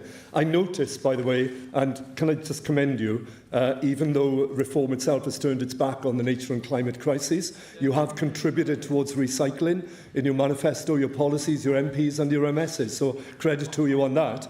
But actually, if you were to scrap the Sustainable Farming Scheme, which I understand is now your manifesto priority, that would be complete uncertainty, complete instability, and it would be a travesty for those farmers who have worked so hard with us in proper engagement to actually put this together. So your current proposals to actually overhaul the SFS just puts complete uncertainty back into it. So you'll have to explain that to your farmers in your constituency. Question 5, Jonathan Saunders. Diolch, Deputy Llywydd. How is the Welsh Government improving food security in Wales? Thank you, Janet. Welsh Government policies work right across the supply chain to promote food security. We support sustainable farming, local food partnerships, climate adaptation programmes, processors and retailers. We share market intelligence to ensure tighter supply chain management arrangements, and we continue to support households facing cost pressures. The strategic framework for food policy across government is brought together in Food Matters Wales. Oh, diolch yn fawr.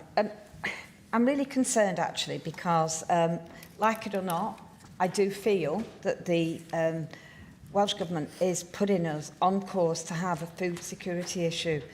And when you look now that most of our farming land is being taken up by different projects, we've got the Llawn solar farm that will affect 660 acres of grazing land, Llawn solar farm, 250,000 solar panels, and we now learned that we've got 94% of chicken from Thailand and Brazil being served in my constituency to our school children. Even before the Middle East bombings, we've got food security issues already. We're seeing empty shelves in our supermarkets. Now, you failed to support Peter Fox's Food Wales bill. There is a lack of focus on food security, prioritising other measures such as tree planting and solar farms. Food processing sector needs stronger government. We've got falling livestock numbers, and we've also got regulatory and tax burdens facing our farmers. Will you, at some stage on your government, realise that this is a serious threat now, certainly since the bombings? And will you ensure and guarantee to us that we're not going to see a food security issue anytime soon? In answer to that question, Gemma, thank you for that. First of all, tree planting and renewables on farms and for farms have their place. I have farmers in my constituency who power their farms through renewable energy. I have farmers who are planting trees for actually cover for their livestock and for their sheep in the hot weather that we now have. But what we are doing is promoting local food networks, so the community food strategy and the local food partnerships strengthen local supply chains and resilience throughout Wales. You will have seen, it's happening right now and has been for several years, people like Harlech in North Wales, people like Castle Cowell in West Wales, who are actually working with local procurers, small-scale producers, to get their food onto the tables in our public places, in our hospitals, schools and so on, but also onto supermarket shelves. Our current awareness campaign, called Rooted in Wales, goes at consumers to encourage them to eat seasonally, locally produced food, to strengthen food security while protecting the environment. And Dipro Llywydd, I can see you staring at me, but it's real of help to Janet, honestly real of help. In Conwy itself, the Conwy Food Partnership, funded through Welsh Government, describes its purpose as working towards a more resilient local food system, improving access to nutritious, affordable food. Good luck to them, because they've been undertaking public engagement to shape their strategy in the work plan only recently this spring. So support them. We're doing it. With a bit of Welsh Government support and grassroots initiatives, we're getting there. Question 6, Gareth Davies. Thank you very much, Deputy Llywydd. How is the Welsh Government supporting efforts to provide permanent solutions to fluvial flooding in Denbighshire? Diolch, Gareth. This year, the Welsh Government provided risk management authorities with £1.6 million to investigate and develop and construct 15 fluvial flood alleviation schemes. I just got their fluvial flood alleviation schemes across Denbighshire. Next year, we will provide £3.1 million for 22 schemes, which we estimate, Gareth, will benefit over 1,000 properties in the local authority. Appreciate that response on your alliteration, Cabinet Secretary. Many communities across Denbighshire continue to experience repeated problems with fluvial flooding from local rivers and tributaries. And this is particularly felt in Dysyth, with consistent flooding issues around the Waterfall Road area. The Afon Ffyddion runs directly through the village and has a known history of flooding, with several recorded flood events affecting homes over the past 2 decades. Residents tell me that progress towards a permanent flood mitigation scheme has been frustratingly slow. In the meantime, the local authority has often had to rely on temporary measures, such as providing flood barriers to block entry points on homes. While regular maintenance, such as clearing culverts, is important, the community needs long-term solutions that protect homes are needed, and residents need to know that money will be provided by the government. So could the Cabinet Secretary outline what discussions the Welsh Government is having with Denbighshire County Council and Natural Resources Wales to accelerate permanent flood prevention schemes, particularly inland areas like Dysyth, and reassure residents that once a design has been approved, that funding will be provided simultaneously. Thank you, Gareth, and extend my sympathies to the people in Dysyth who have experienced flooding and waiting on these investments to happen while the business cases are brought forward and the works and the design is done can be frustrating. But I can give you an update recognising that. So the upper section of the watercourse, as you first of all, the assessments that have been undertaken recognise that the flooding is attributed to capacity and blockage issues alongside the Afon Ffyddion watercourse flowing through the village. So the upper section of the watercourse is designated as ordinary watercourse, but the watercourse is reclassified as a main river as it flows through the centre of the village. So the outline design was completed in 2019 for both the main river and the ordinary watercourse, and this builds on the 2011 PAR. Now it is for Denbighshire County Council, who are the risk management authority in the area, to take the responsibility for progressing the flood alleviation scheme, but I can confirm for you, Gareth, that the Dysyth flood alleviation scheme has been allocated £112,301 for the financial year 2026-27, which makes now a total of £471,483 to complete the scheme. Question 7, Mike Hedges.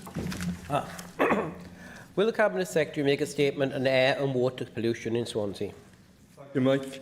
Protecting public health and improving air quality and safeguarding rivers and coastal waters are central to our work in this Welsh Government. We're committed to working closely with our local authorities to deliver this for the people of Swansea and for the rest of Wales. Thank you for that answer. But starting with water pollution, I and many of my constituents are concerned about raw sewage entering the River Tower from the Trebanos treatment works. There is also concern about nitrates and microplastics entering the River Tower before entering the sea and polluting our coastal area. With air pollution, we have a serious problem. With air pollution, it's what you cannot see is the most dangerous to health. Swansea Council's 2024 Air Quality Progress Report confirmed that PM 2.5 levels remain a concern, particularly near busy roads and junctions. While most monitoring sites meet national standards, the report noted 89 locations, saw increases in pollution compared to 2022. This worsening of air quality is not acceptable. What are the Welsh Government's plans to improve water and air quality in Swansea? Thank you very much, Mike. Well, there is some significant work that we're doing in collaboration with Swansea, with the local authority there, both on air quality and on water quality. And this includes monitoring. So from mid-November 2025 until February 2026, a public consultation was run on target options for fine particulate matter, the PM 2.5, and the associated monitoring requirements to underpin them. So the responses to that consultation are being reviewed, and then the measures that will flow from that, Mike, will need to be taken forward in line with the Air Quality Standards Wales Regulations 2010, which we passed in this place. One of the significant pieces of work in terms of water quality in Swansea is, of course, as you will know, the Trebanos wastewater treatment works. And there's a lot of concern locally, which you've raised with me, about water quality on the Towie linked to this. Now, yw'r Cymru have confirmed they intend to submit their formal proposal for Trebanos to Natural Resources Wales. NRW can then assess compliance with the regulatory guidance, and I would expect this process, Mike, to move forward swiftly once the submission is received. Look, my priority, along with you, is to ensure the River Towie and the local community see lasting improvement. So I'll monitor this closely and hold both yw'r Cymru and NRW to account to make sure that the expectations are met. Ac yn olaf, cwestiwn 8, Llawn Passmore. Diolch. What assessment has the Welsh Government made of the performance of Welsh Water in serving the people of Llawn? Thank you, Rhiannon. I expect water companies to provide high-quality, resilient and environmentally responsible services for customers and communities. Welsh Government is working with Ofwat, Natural Resources Wales and others to drive improvement, ensure significant investment is made and, crucially, deliver better outcomes for customers and the environment now and in the future. Thank you for those very important words. National Resources Wales' latest report confirms that yw'r Cymru Welsh Water remains a two-star company, which requires improvement for the third consecutive year. In 2024, Welsh Water recorded themselves 155 serious pollution incidents from water or sewage assets. This is the highest total in a decade, and it is completely unacceptable. I believe Jane Dodds also stated the same.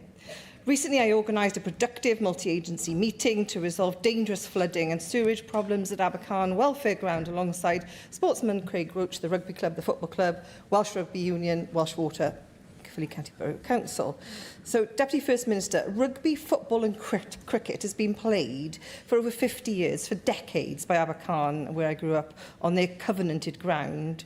But year after year, sporting activities are cancelled due to Welsh Water's discharge of human waste from river water and sewer discharges, whilst the community of Abercarn and its amazing youth teams are desperate to play and survive as clubs. It is no exaggeration to state that their entire future, including access to the WRU programmes, the lifeblood of investment, lies in puddles of excrement on their pitch.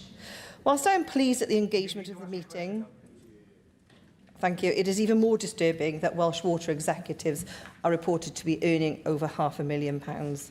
Can I request then, Cabinet Secretary, that you take a personal interest in this contamination, that these matters are not isolated to Llawn, but will you ask that your officials speak urgently with Welsh Water to expedite an immediate long-term solution and specifically meet with Abercarn Welfare Ground to support the needs of the people of Abercarn? Rhiannon, thank you very much. And I do fully recognise the seriousness of the situation at Abercarn Welfare Ground. I've had similar experience in my own area where we've had sewage going on to a rugby field. Fair play to yw'r Cymru. They worked with us and the local club to resolve it. It took a bit of time, but we did it. It's unacceptable. It's simply unacceptable. So I will take a close personal interest in resolving this. I may not be able to come out and visit in the short time here between now and dissolution, but I'll ask my officials to engage directly with Welsh Water to ensure that we do identify a long-term sustainable solution and that it is expedited so we can do this as rapidly as possible. On the issue of yw'r Cymru's performance, it has to improve.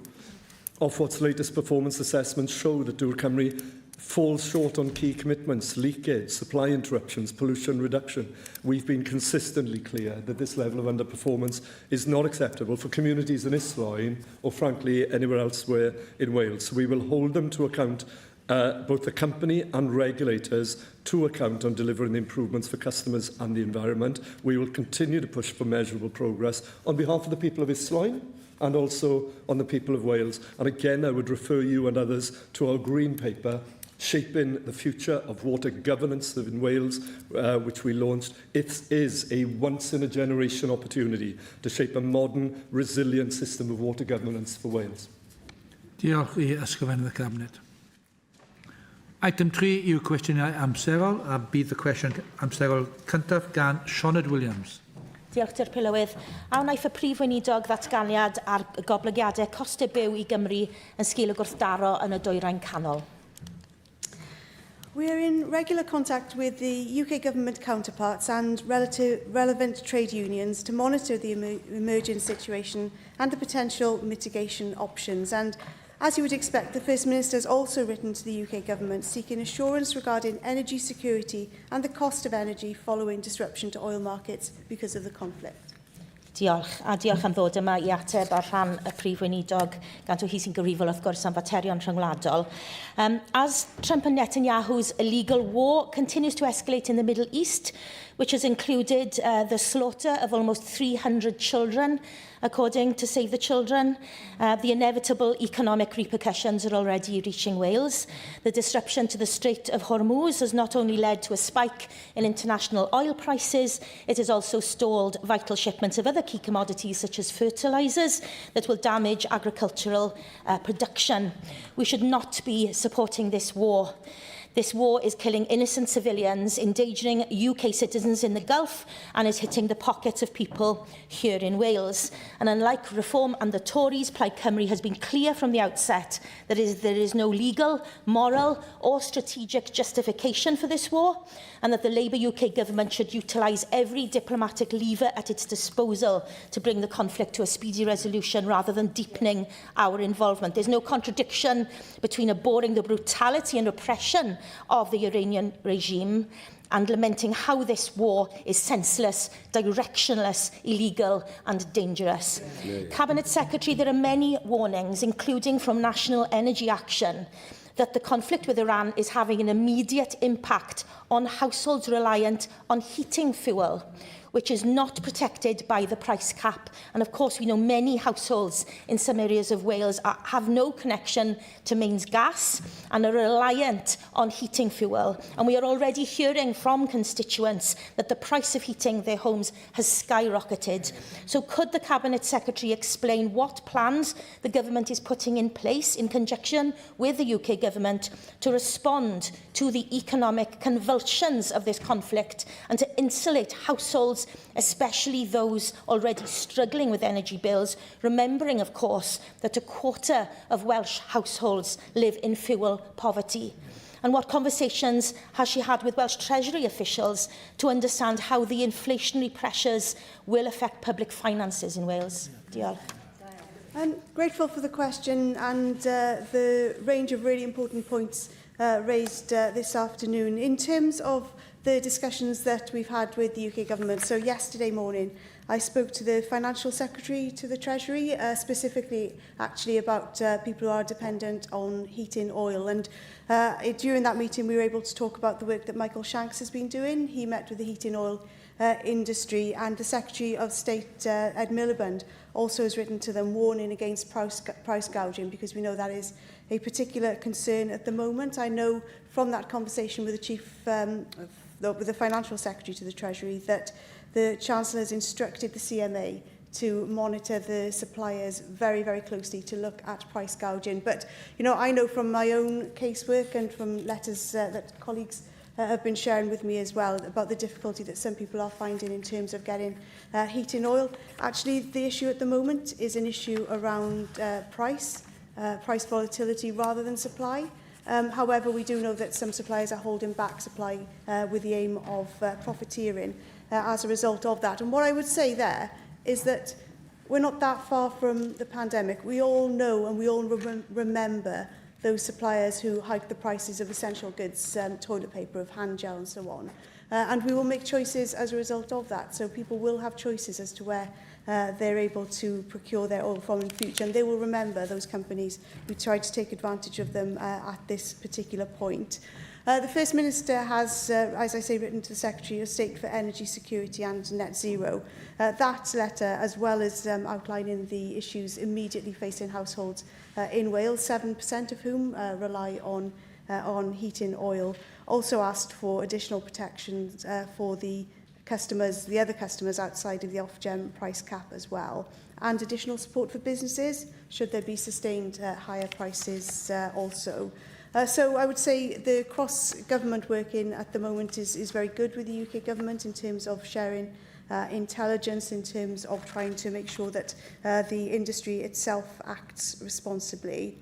And I've also got a meeting tomorrow to engage further with businesses, following my meetings yesterday with CBI, FSB and Make UK, with a trade advisory group. So that brings together key sectors from agriculture to the automotive sector to discuss issues in relation to trade. It's very timely that we're meeting tomorrow, and no doubt I'll be able to ascertain their latest views on these particular issues and the challenges ahead.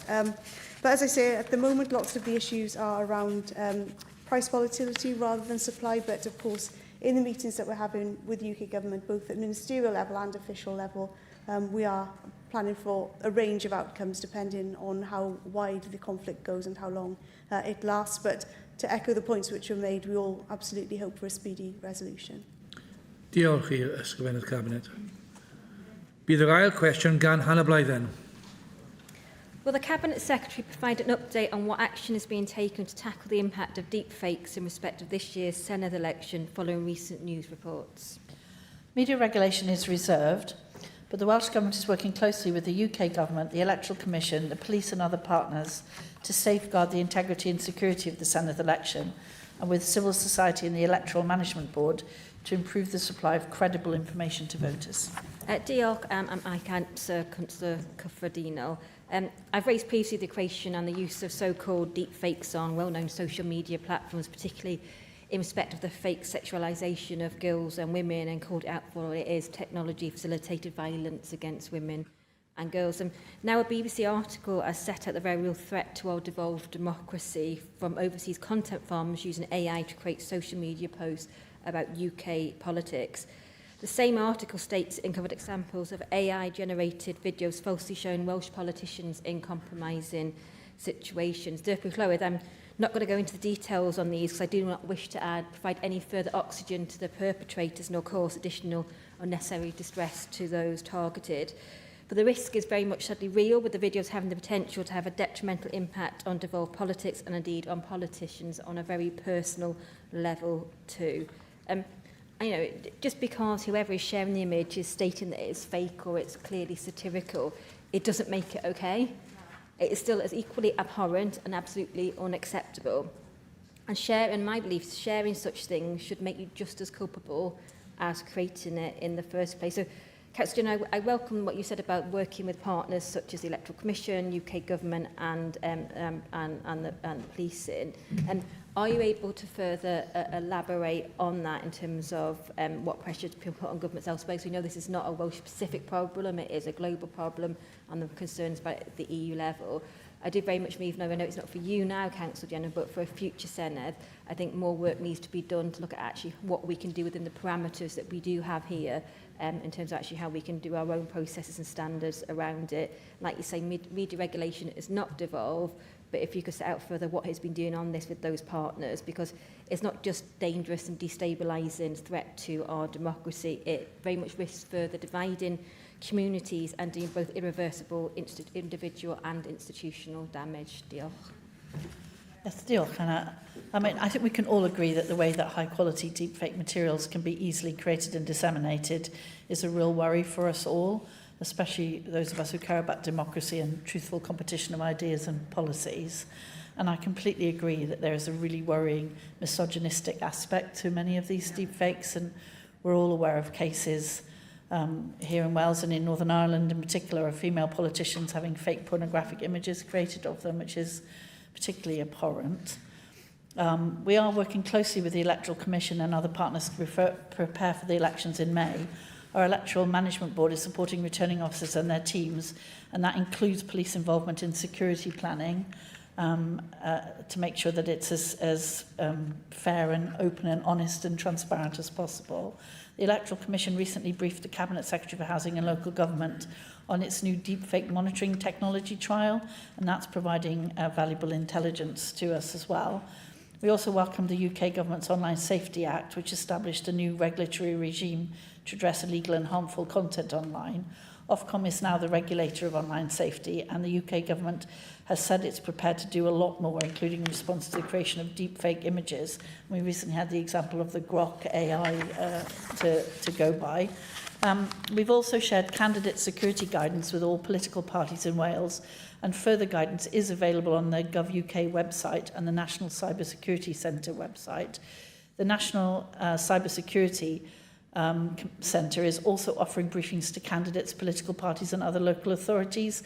And the First Minister did mention this yesterday in FMQs, but I just want to reiterate the point, because I really would encourage all political parties and candidates in our upcoming Senedd election to take up the offer of security briefings from the police and the NCSC. I think it's a very important piece of information, and everybody should know how to make sure that their candidates are safe and that people are getting the right information.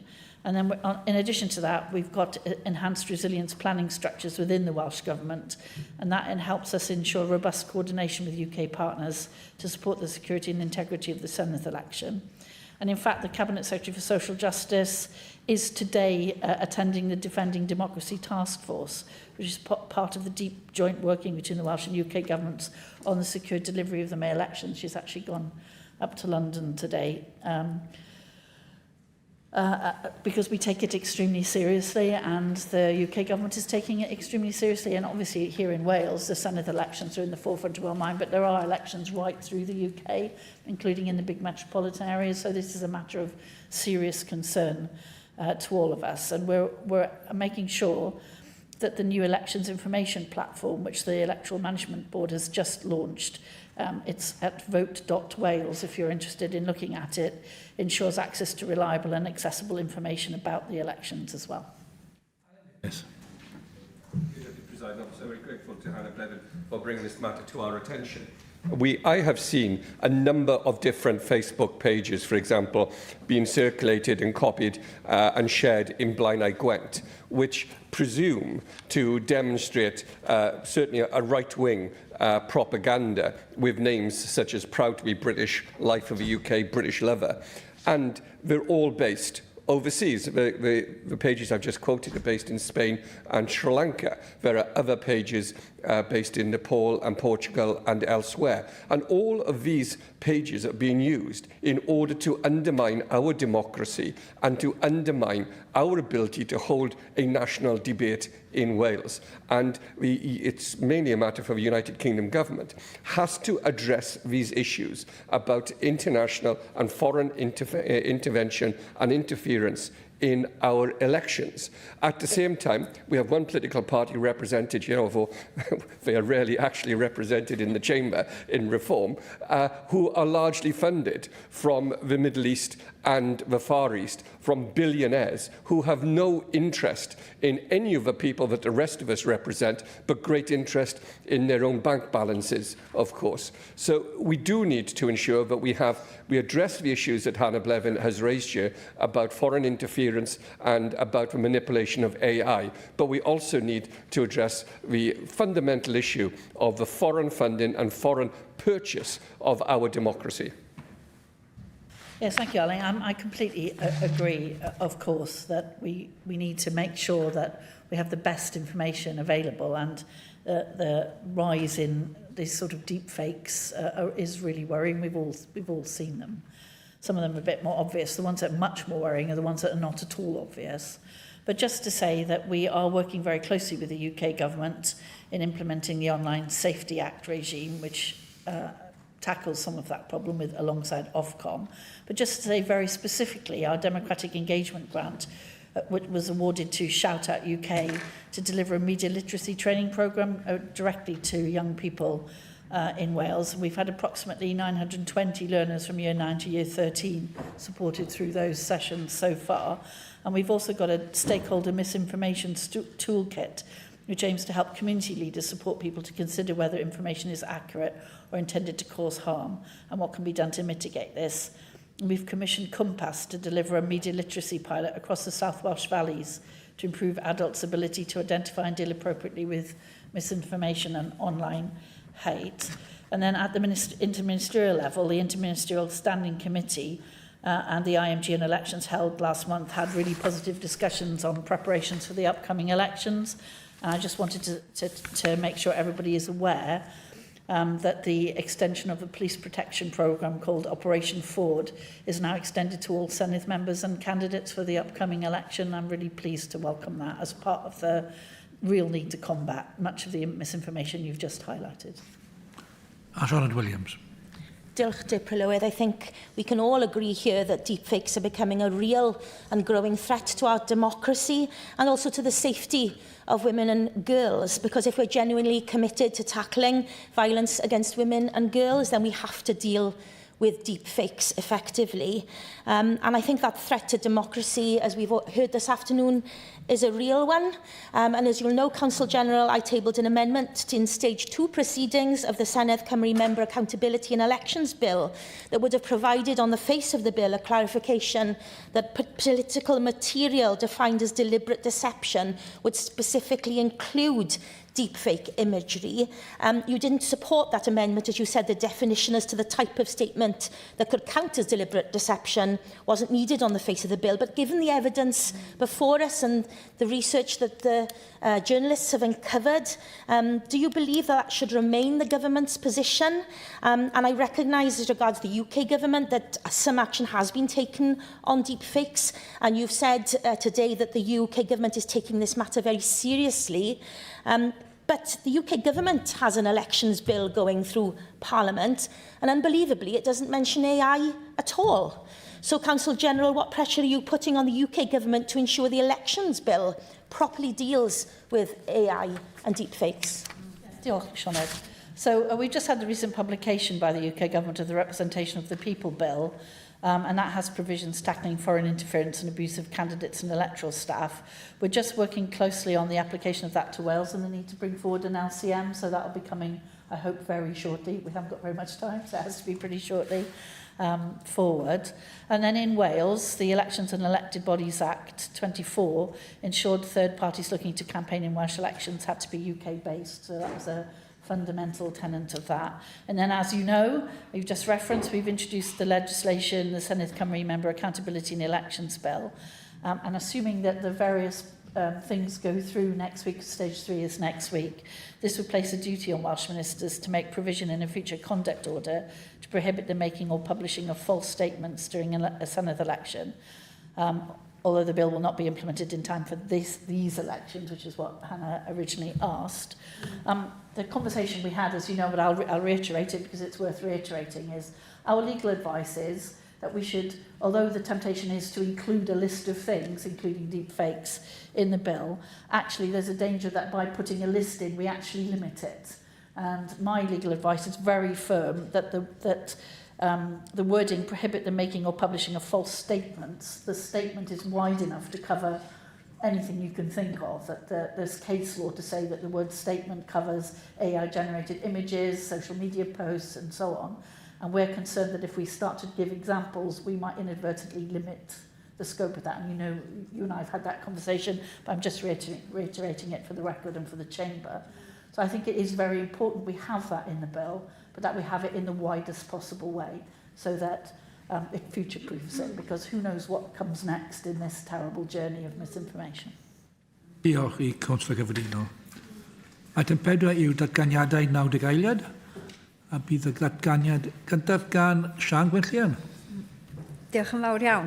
A ninnau newydd ddathlu diwrnod rhyngwladol y merched. Dwi am sôn am un o ferched rhyfeddol Caernarfon. Yn ganolog i'r stori hon, mae canolfan Noddfa, canolfan gymunedol yng Nghalon Sgubor Goch, sydd bellach yn gartra i brosiectau bwyd, ysgol feithrin, prosiect cerdd a llawer mwy. Capel oedd Noddfa'n wreiddiol, a dyma lle mae hanes Emily Roberts, neu'r chwaer Emily, yn dod i mewn i bethau. Roedd Emily yn aelod o Forward Movement. Roedd merched y mudiad yn symud i fyw i ardaloedd difreintiedig ac yn sefydlu ysgolion Sul. A dyna sut daeth Emily Roberts i fyw a gweithio i stad Sgubor Goch yn 1955. Ar y cychwyn, oedd hi'n mynd â plant i'r capeli yn y dre, ond fe ddaeth hi i gredu yn fuan iawn y dylid cael capel ar y stad yng nghanol Sgubor Goch. Yn 1956, nath hi glywed fod na gapel sinc, capel yn perthyn i'r Wesleyaid ym Mhorthmadog, yn Cau, a nath hi drefnu i gludo y capel sinc i Gaernarfon a'i osod o lle mae Noddfa heddiw. A gorwyd adeilad mwy parhaol yno yn 1966. Oni bai am weledigaeth Emily Roberts fydda Noddfa ddim yn bodoli heddiw a bydda'r gymuned leol ar ei cholled heb yr holl waith da sydd wedi digwydd yno yn ystod y 70 mlynedd dwytha. Diolch i Sister Emily am ei gweledigaeth a phenblwydd hapus iawn i ganolfan bresennol Noddfa ar ei phenblwydd yn 100 eleni. Sian Williams. Diolch, Dir Prylywydd. Last week, I had the privilege of attending the unveiling of a blue plaque to actor and director Ray Milland, following a successful application by Jonathan Davis, chair of the Neath Antiquarian Society, to Neath Port Talbot County Borough Council's new blue plaque scheme. Born Alfred Reginald Jones, he grew up on Dalton Road in Neath before moving to Cardiff, and he initially served in the armed forces, but a chance meeting with silent movie star Estelle Brody changed that. He pursued his interest in acting with limited success at first.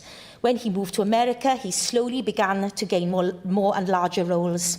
While many of his early roles were in the romantic comedy genre, he began appearing in more action-orientated films at the onset of the Second World War, giving him the opportunity to expand his range. The shift towards more serious dramatic roles culminated in the 1945 film The Lost Weekend. His performance earned him Best Actor at the Cannes Festival, at the Global Golden Globes and at the Academy Awards. He was the first Welsh actor to win an Oscar. Over the span of his career, he starred in nearly 200 films, alongside some of the most recognisable names of Hollywood's golden age: Grace Kelly, John Wayne, Ginger Rogers, Lana Turner, and many more. For a man who has 2 stars on the Hollywood Walk of Fame and paved the way for generations of Welsh actors in Hollywood, it's striking that for most of his life and for long afterwards, he remained little recognised in his own hometown of Neath, a situation that is at long last beginning to change.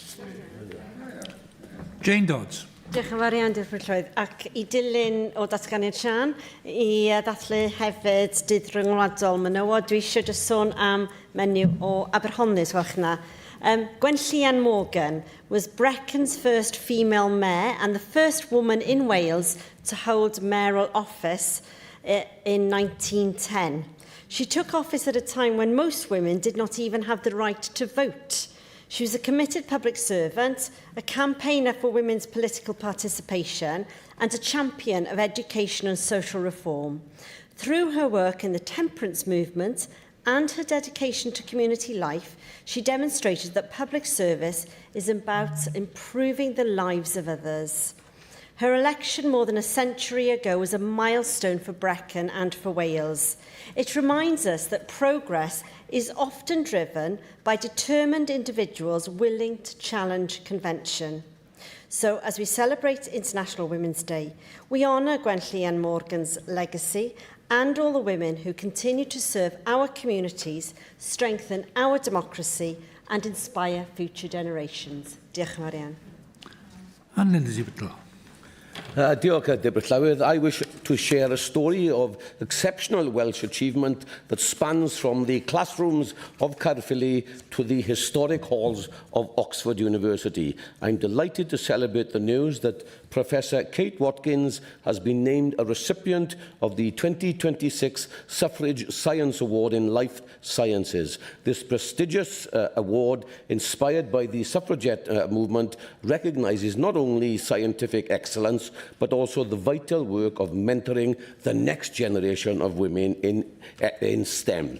Kate is a true product of our local community, a proud daughter of Caerphilly. She was educated at St Martin's and St Elan's comprehensive schools in the 1980s, and from those local roots she went on to read natural sciences in Cambridge, and she now serves as a professor at Oxford and is the Dean of St Anne's College. It is a journey that proves talent is everywhere, even if opportunity isn't always. But behind every great scientist is a foundation of support. I know that her parents, Christine and Mike Watkins, are watching her success with immense and well-deserved pride.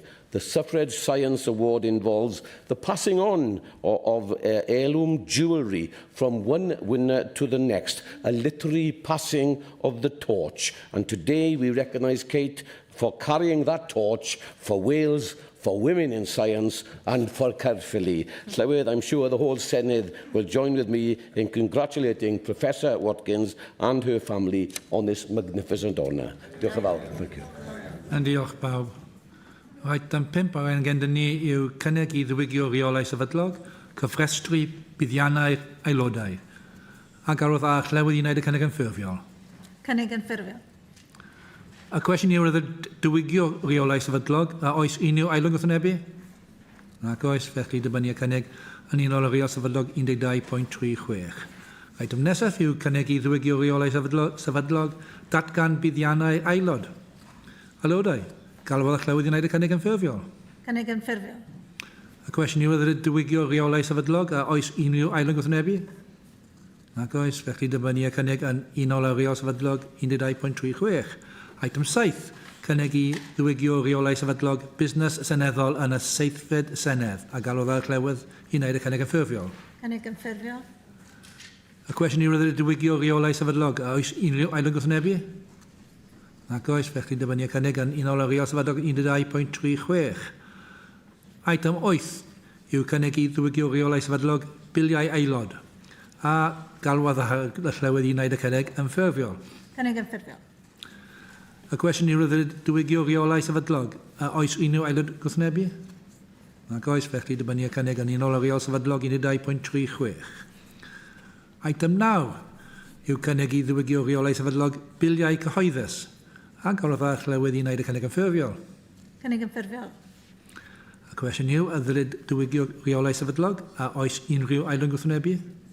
Nac oes, felly dibynnu cynnig yn unol y reol sefydlog 12.36. Item 10, cynnig I diwygio rheolau sefydlog, disebau cyhoedd, a galw fach Llywydd I wneud y cynnig yn ffurfiol. Cynnig yn ffurfiol. Calyn Thomas. As Chair of the Petitions Committee, I wanted to thank the Business Committee for the changes we have suggested that will be introduced by this motion. However, one of the suggestions that was not accepted in order to preserve flexibility for the next Senedd was that a single committee should have a dedicated lead role in handling public petitions, as happens now. While nothing in the standing order prevents that from happening, our concern was that it's not guaranteed either. The committee has been struck by the benefits of having a committee dedicated to dealing with the petitions and petitioners. The People's Committee, as Jack Sargent liked to call it. Petitions Committee is vital in giving people a voice.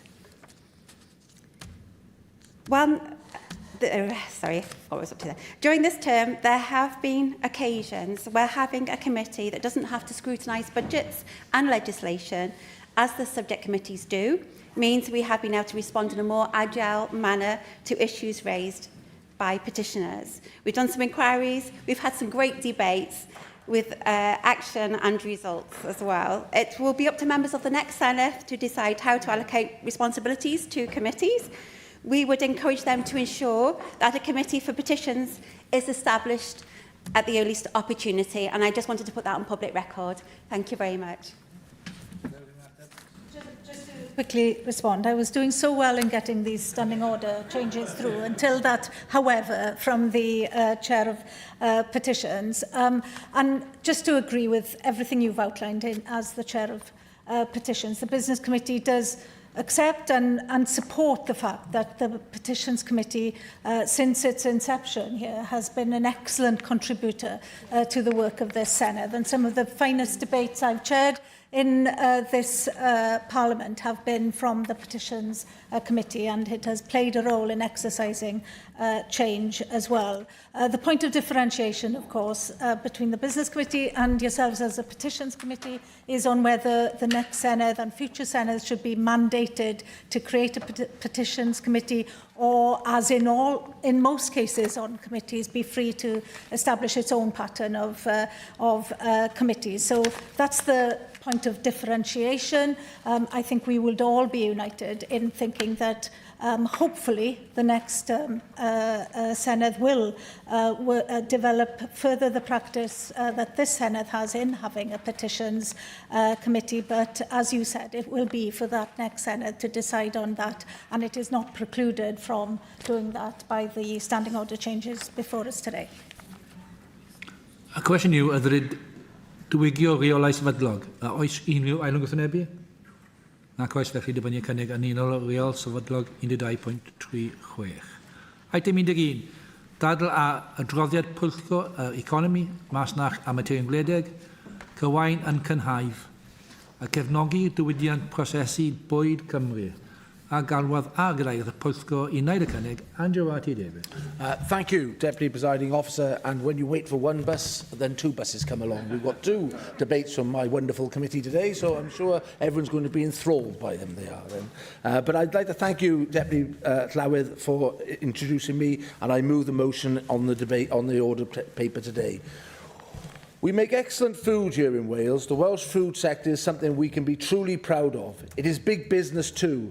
Nearly 1 in 5 Welsh jobs are in the food and drink supply chain, and the sector generates around £7 billion of gross value added every year. It is also an ambitious sector, and there is plenty of room for growth. With the right government support, the industry could achieve even more. Processing is often where the most economic value is added to the food and drink products we consume. So we wanted to look at ways we could improve the offer here in Wales and to grow capabilities and to keep more of the value added here in Wales.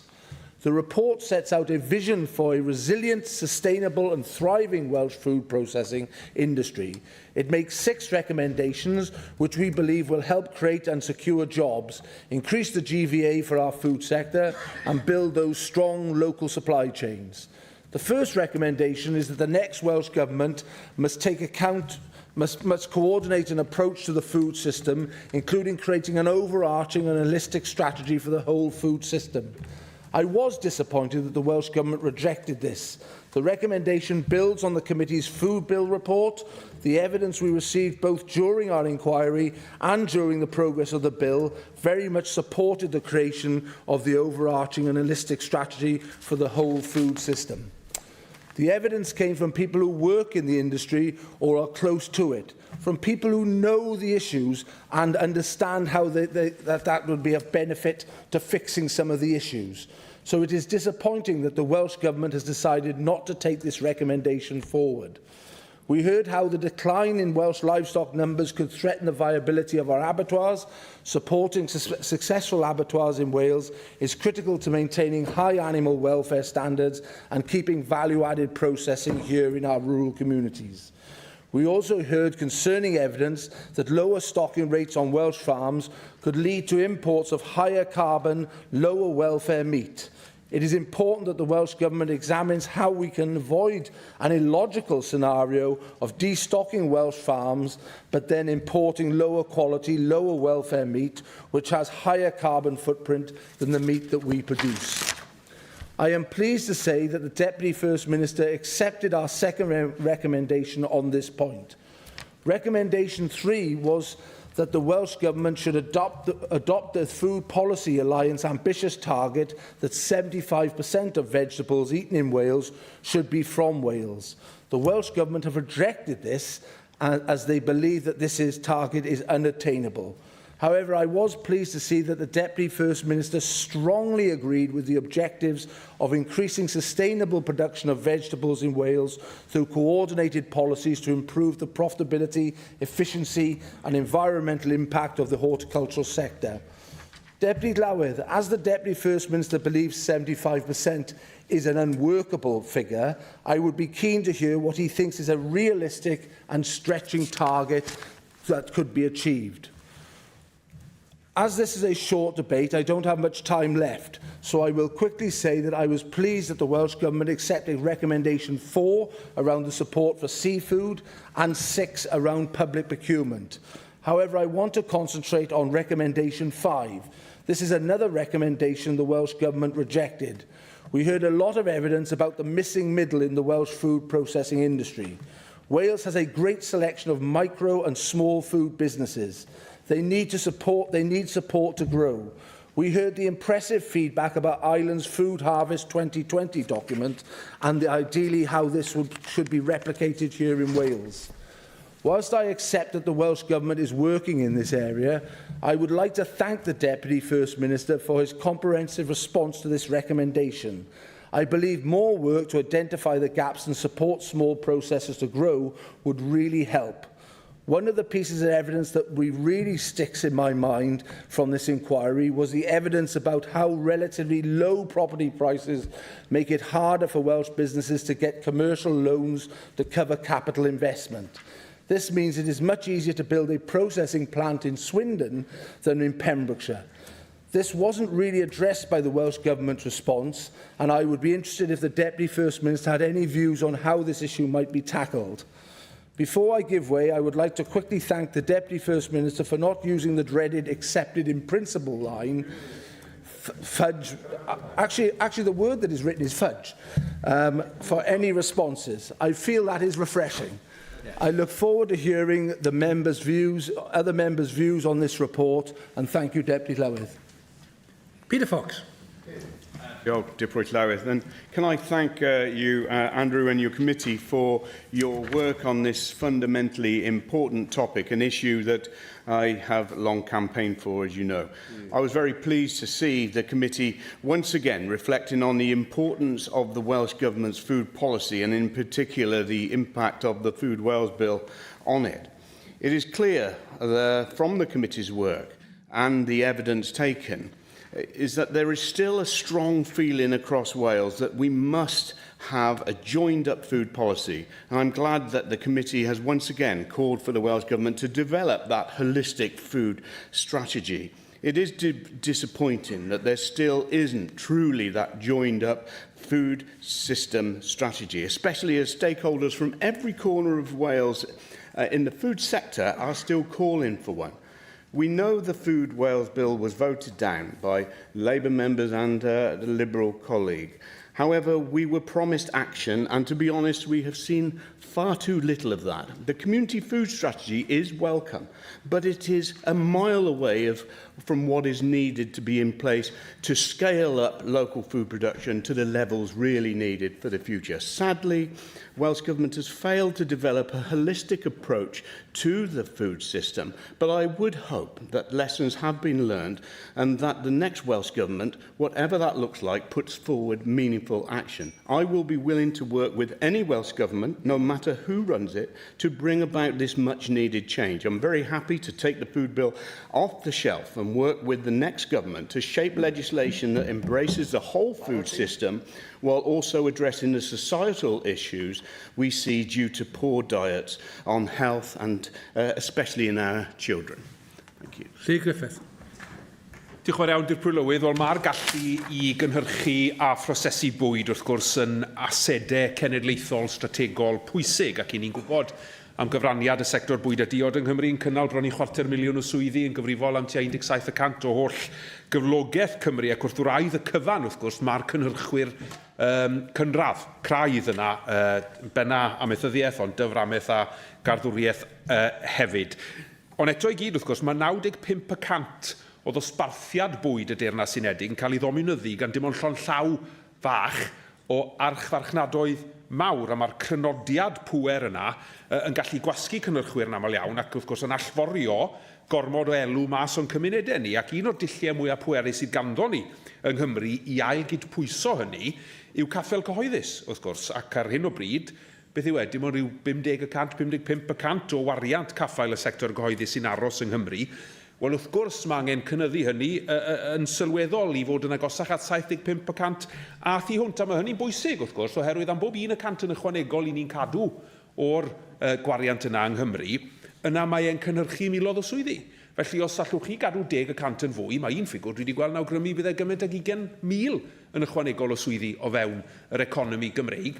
A beth sy'n wych am hynny, wrth gwrs, yw chi'n cynhyrchu'r gwerth ychwanegol yna gyda'r un gwariant. Chi ddim o reidrwydd yn gwario eich arian mewn ffordd gwahanol, dim ond yn gwario'n ddoethach ac yn dewis cynhyrchwyr Cymreig.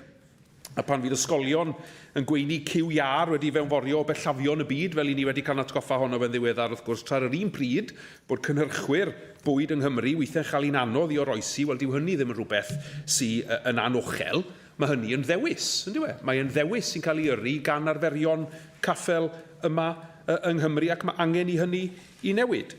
Ond wrth gwrs mae rhaid I ddiwygio caffael fynd law yn llaw gyda chryfhau capacity prosesu, a mae hynny'n cynnwys amddiffyn lladdau lleol a chyfleusterau prosesu rhanbarthol, fel bod y gwerth yna yn aros yng Nghymru a bod yn cadwyni cyflenwi ni yn fyrach, ac felly'n fwy gwydyn ac hefyd yn fwy sofren.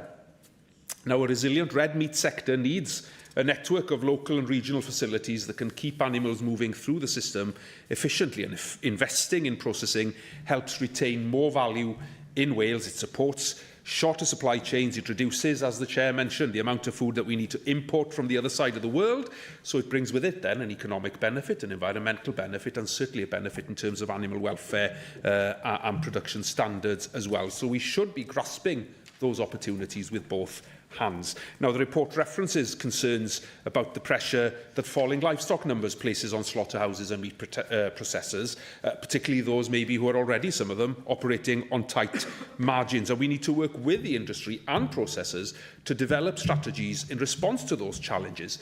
And I was at the launch recently of a report by NFU Cymru on how suckler beef production delivers multiple economic, environmental, social and cultural benefits for Wales. And the report examines the reasons behind the decline of suckler cows in Wales and sets out recommendations to safeguard their future. And, you know, the government needs to consider options on that front, certainly. And similarly, we need greater ambition when it comes to growing the horticulture sector in Wales. Now, We've already heard reference to the Food Policy Alliance Cymru's target of 75% of vegetables consumed in Wales should be produced here sustainably. Now, that is a target we can aim for, albeit, it won't be achieved overnight, but certainly I've always said there are too many people in this world trying to get halfway up a mountain and making it. If you aim for the peak, you might not get there, but you'll get further than halfway. So there's a lot of good work already happening in that space, and we need to build on it. Successful projects such as Welsh Veg in Schools initiative, which brings with it, again, the economic, environmental and health benefits we all want to see. But similarly, a modern, sustainable and resilient seafood supply chain as well for Wales, from catch to plate, with career paths, skills opportunities for new entrants as well. Now, all of this is even more important, of course, given a global food system that's becoming increasingly turbulent, as we've heard with the previous topical question. And as well, of course, in a post-Brexit era where many of our biggest international markets are more difficult to access. Now, as the report says, Wales needs a more coherent approach to food policy, and that's why Plaid Cymru is committed to producing a new national food strategy for Wales, one that aligns farming, processing, procurement and public health, built around Welsh production for Welsh plates, to help us bring home the harvest. Jenny Rathbone.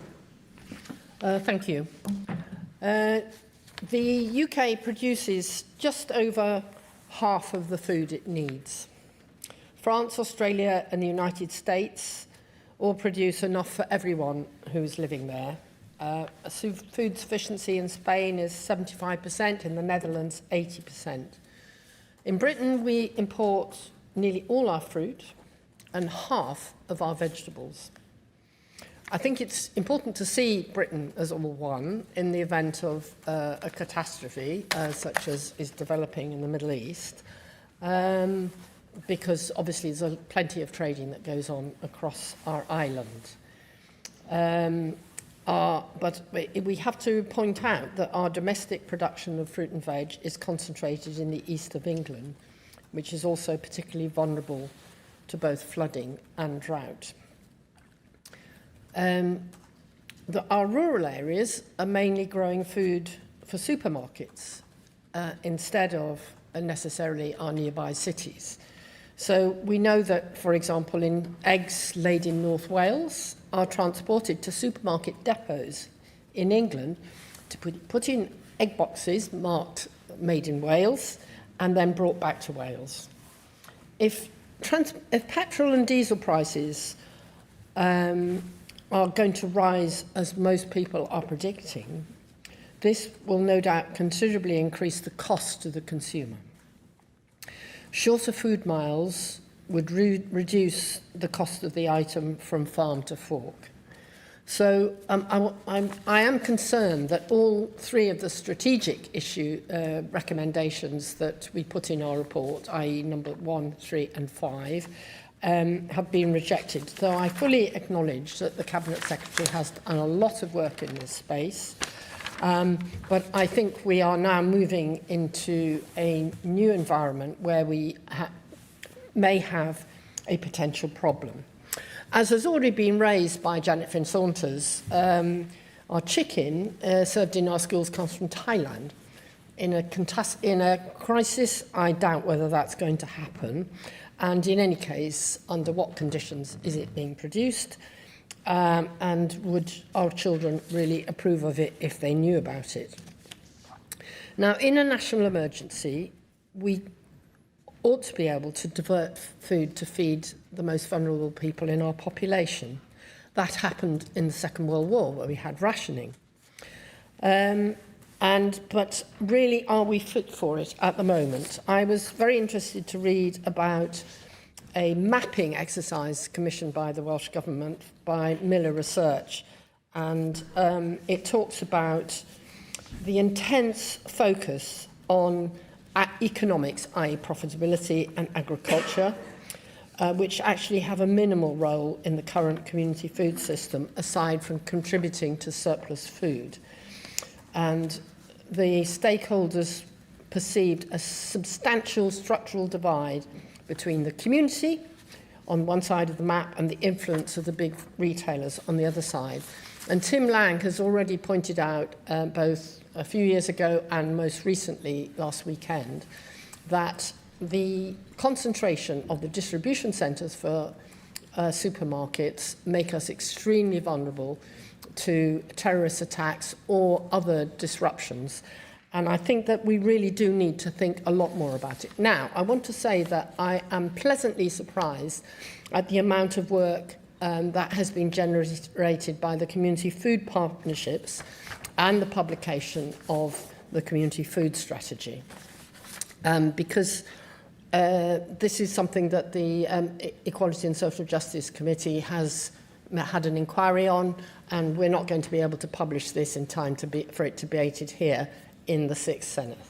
But I have to say there is a great deal going on, very heartwarming.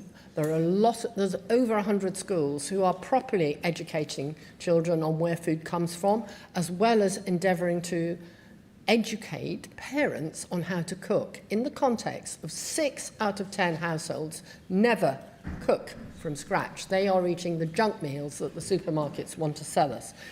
So I think I want to reiterate the concerns I have that I asked Jane Hutt and I also asked you in the Economy Committee last week.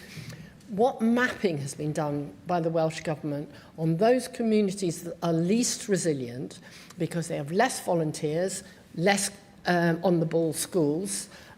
What are we going to do about if we really do start seeing supermarket shelves being made empty and food simply not arriving into Wales? So I look forward to hearing the remarks from the Cabinet Secretary. Samuel Kurtz. Diolch, Llywydd. When I ddechrau gan gweud gair o ddiolch i'r gadeirydd y pwyllgor, can I start by giving a word of thanks to the chair of this committee? I think I'm speaking on behalf of all members of the committee, where the chair's expertise in this field really came to the fore in this inquiry and made it our job as committee members far easier. And I think the clerking and research team were grateful for that expertise as well, because I think this report has come off the back of a lot of good work already done by Peter Fox and his bill, the food bill.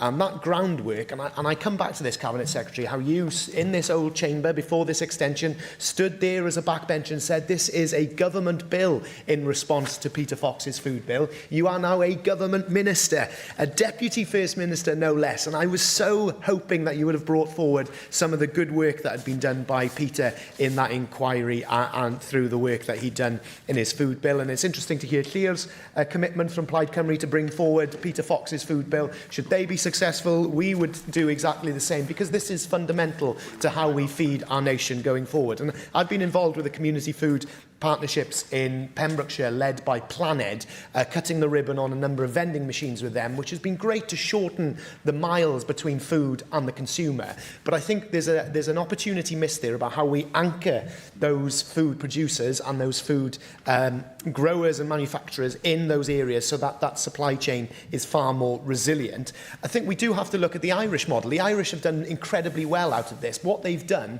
is hitch their wagon on some very good, successful processes, and that's where the success has come from. By having fewer who are more nimble and able to maximise the opportunity, that's where the Irish have been successful, because we know that food, raw produce leaving Wales to be processed across the border, the value added is being done elsewhere and we're not seeing the return of it. So I will commend the Welsh Government for their investment in Pembrokeshire Creamery and bringing something that we do incredibly well, which is growing grass and producing dairy product, bringing that processing nearer to where that product is made, and that has helped reduce the number of wheels under the tanks taking that dairy product up the M4 and out of Wales to be produced, to then be brought back for Welsh consumers. So I think that's something that really needs to be commended, and more examples like that. That's where there's a successful business in Blasetyr, in their brassicas that they grow alongside the dairy now in Pembrokeshire Creamery, where we need to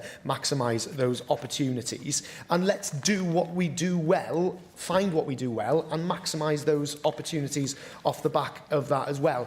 Have to raise concern about the decreasing in livestock numbers, especially for the red meat sector. That critical mass that's required to continue to feed the supply chain through our our abattoirs and processors, that evidence session was quite stark as to the reality that those companies are fearing might happen should this continual decline. And it's happened over a number of years. Cabinet Secretary, I will admit that. It hasn't been a new phenomenon, but this reduction in livestock numbers and the pressure then that puts on the supply chain and the processors needs to be addressed. And we should look at increasing that. Again, coming back to the point, what do we do well? Maximising those opportunities. The beef sector's done incredibly well in the last 12 months. Let's continue to go where we're doing very, very well. And I think something that isn't fully touched on in this report, but something that is around this more broadly and has been touched upon, is the flag loophole that exists. Sorry, yeah, Carolyn, go ahead. Just to understand, if you keep increasing livestock numbers, doesn't that mean an increase in slurry, an increase in needing more food and more fertiliser as well, or having to contain them? Because I hear about large farms where they have in Pembrokeshire they've got 2,000 cattle inside a shed. Just my concerns regarding that. Yeah, I understand the concern, but there's a lack of understanding of how the food system works and how agriculture works. So those dairy farms are few and far between, but you can increase livestock numbers in suckler herds for beef, which is the point I made, because we grow grass very well. That's one raw product that we in Wales do. We're warm and we're wet, so therefore our pasture land is incredibly good. How we do the stock grazing and block grazing of that can increase our livestock numbers in a regenerative way, because what you're actually doing is putting more of the organic matter back in the soils, as we've previously inquired on our soil report, and I'm looking at Jenny here because she pushed for that. You can add organic matter back into the soils in a regenerative fashion, which is far more better for the environment. Just take another intervention on that, because I'm really interested. Okay, because over the years, silage production keeps increasing, so, farmers might grow lots of crops of silage now a year, instead of like before it was hay production, wasn't it? And that's had an impact on wildflower meadows and biodiversity in a way. So that's a concern. I'm just coming from that side of things, if that's, No, and I understand that as well. And there's far more scope in the new sustainable farming scheme, and I look to the Cabinet Secretary for this, where those can be managed. But you're seeing farms now doing 6 cuts of silage. But what is that silage? It's carbon capture. It's taken carbon out of the atmosphere and it's turned it into a feedstock, which is then going into an animal. That animal and then is feeding us. It's a closed cycle. It's not creating new carbon. It's actually a closed carbon system, drawing out carbon from the atmosphere. And if you've got proper deep-rooting things like a red clover and other grasses, you can store that carbon in the soils by closing that carbon loop. That's what grass is really good at. That's why grass is at the forefront of the carbon sequestration panel that the Cabinet Secretary set up, looking at this for the sustainable farming scheme. That's a really good option. I'm going to continue with the blessing of the show, just to close my remarks, because I've gone over time with the interventions and I'm grateful for it. But I just want to say that we are so good in Wales at food production, we're just not very good at adding the value to food. That's where the opportunity exists, in growing the economy, as Theo rightly pointed out, in turning that raw product into a sellable commodity, which is the value added, retained in Wales. We have an opportunity to do something really amazing there. And then the final point was closing that flag loophole, where food can be packaged and assembled in the UK and therefore have a Union Jack put on it, even if its product from outside the UK needs to be shut. There's a campaign led by Victoria Atkins and Robbie Moore in Westminster at the moment on closing this loophole. Cabinet Secretary, I'd really appreciate your views on whether you are supportive of that. Diolch yn fawr, Llywydd. Ysgrynydd Cabinet nawr I gyfrannu I yw'r Davies. Diolch yn fawr iawn, Llywydd. Diolch yn fawr iawn hefyd i'r pwyllgor a'r cadeirydd am wneud y gwaith pwysig ar y ymchwiliad i brosesu bwyd, a diolch yn fawr iawn am y cyfle I ymateb. There is much actually on which we agree with the committee on, as we've put in our response as well. First of all, food processing is critical to the Welsh economy. It's one of Wales's most important foundational sectors. It supports businesses across the supply chain, contributes towards local prosperity and food security. I'm deeply proud of the sector's achievements. In 2023, as we've heard, the supply chain employed nearly 250,000 individuals in Wales, in every single constituency, quite frankly. It accounts for 17% of Wales's total workforce. And behind every headline figure like that are people and businesses who continue to deliver for Wales. So I just want to recognise that contribution today. So our Welsh Government approach remains clear. That joined up and whole system focused on delivery to support a sustainable, a competitive, a resilient food sector. So let me now respond to each of the committee's recommendations and some of the points that have been raised. And can I say, and acknowledging the kind remarks of the Chair there, where we disagree with the committee, we make it clear, but we disagree respectfully, and we've tried to be clear also where we support as well. So the committee proposes an overarching food strategy. Now, look, that decision can lie with the next Welsh Government, yet what we already have is a coordinated approach for the whole food system, and much of it, by the way, is reflective of the themes that were picked up in Peter Fox's bill originally. We've moved on and we've done things since then. So the vision for the food and drink industry provides a strategic vision on sustainability, productivity, skills, innovation, market development, and that's complemented by the Sustainable Farming Scheme and the Community Food Strategy. These pieces come together. The Food Forum provides the coordination and the oversight right across government departments. And Food Matters Wales shows our food-related policies all mapped against including the Wellbeing and Future Generations Act. Now, taken together, this provides not a static document of a strategy, but a live cross-government framework for food policy in Wales. It brings together partners across the whole of the supply chain, and it's been tested, by the way, through the EU exit, through the pandemic, tested through the cost of living crisis, and it continues to evolve, including on food system resilience, which I'll come to in a moment, and emergency food security. There will be, by the way, members, an updated Food Matters Wales document, which will be published later this month, as we previously agreed within the Senedd. I just want to refer to the Tim Lang piece that has been mentioned, and it's particularly pertinent in terms of the conflict we currently see occurring. Tim argues for turning on the head the just-in-time management that we've developed since I was a student in a HND back in the 1980s into a just-in-case. What if we have these shocks? And I think that is something that we and a future government will need to actually turn our attention to going forward. How prepared are we? What actions do we need to be prepared for that? Tim leads the way in the thinking on this. We absolutely recognise, by the way, the importance of a stable livestock supply for red meat and dairy processing. Cattle and sheep numbers have indeed declined over 2 decades, but production, interestingly, has remained broadly stable. We're doing better, yeah. So Wales is well placed, as you say, Sam, to produce low-carbon, high-quality meat. That's our defining characteristic. Now, the Sustainable Farming Scheme encourages efficiency and emissions reduction, including actions on age at slaughter and sire registration, supporting productivity and competitiveness.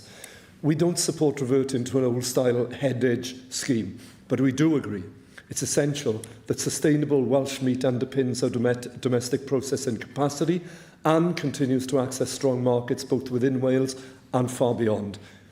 Increasing the visibility in domestic supply chains will complement the sector's long-standing success as a major exporter. We should be proud of that. And we do, by the way, share the ambition to expand horticulture.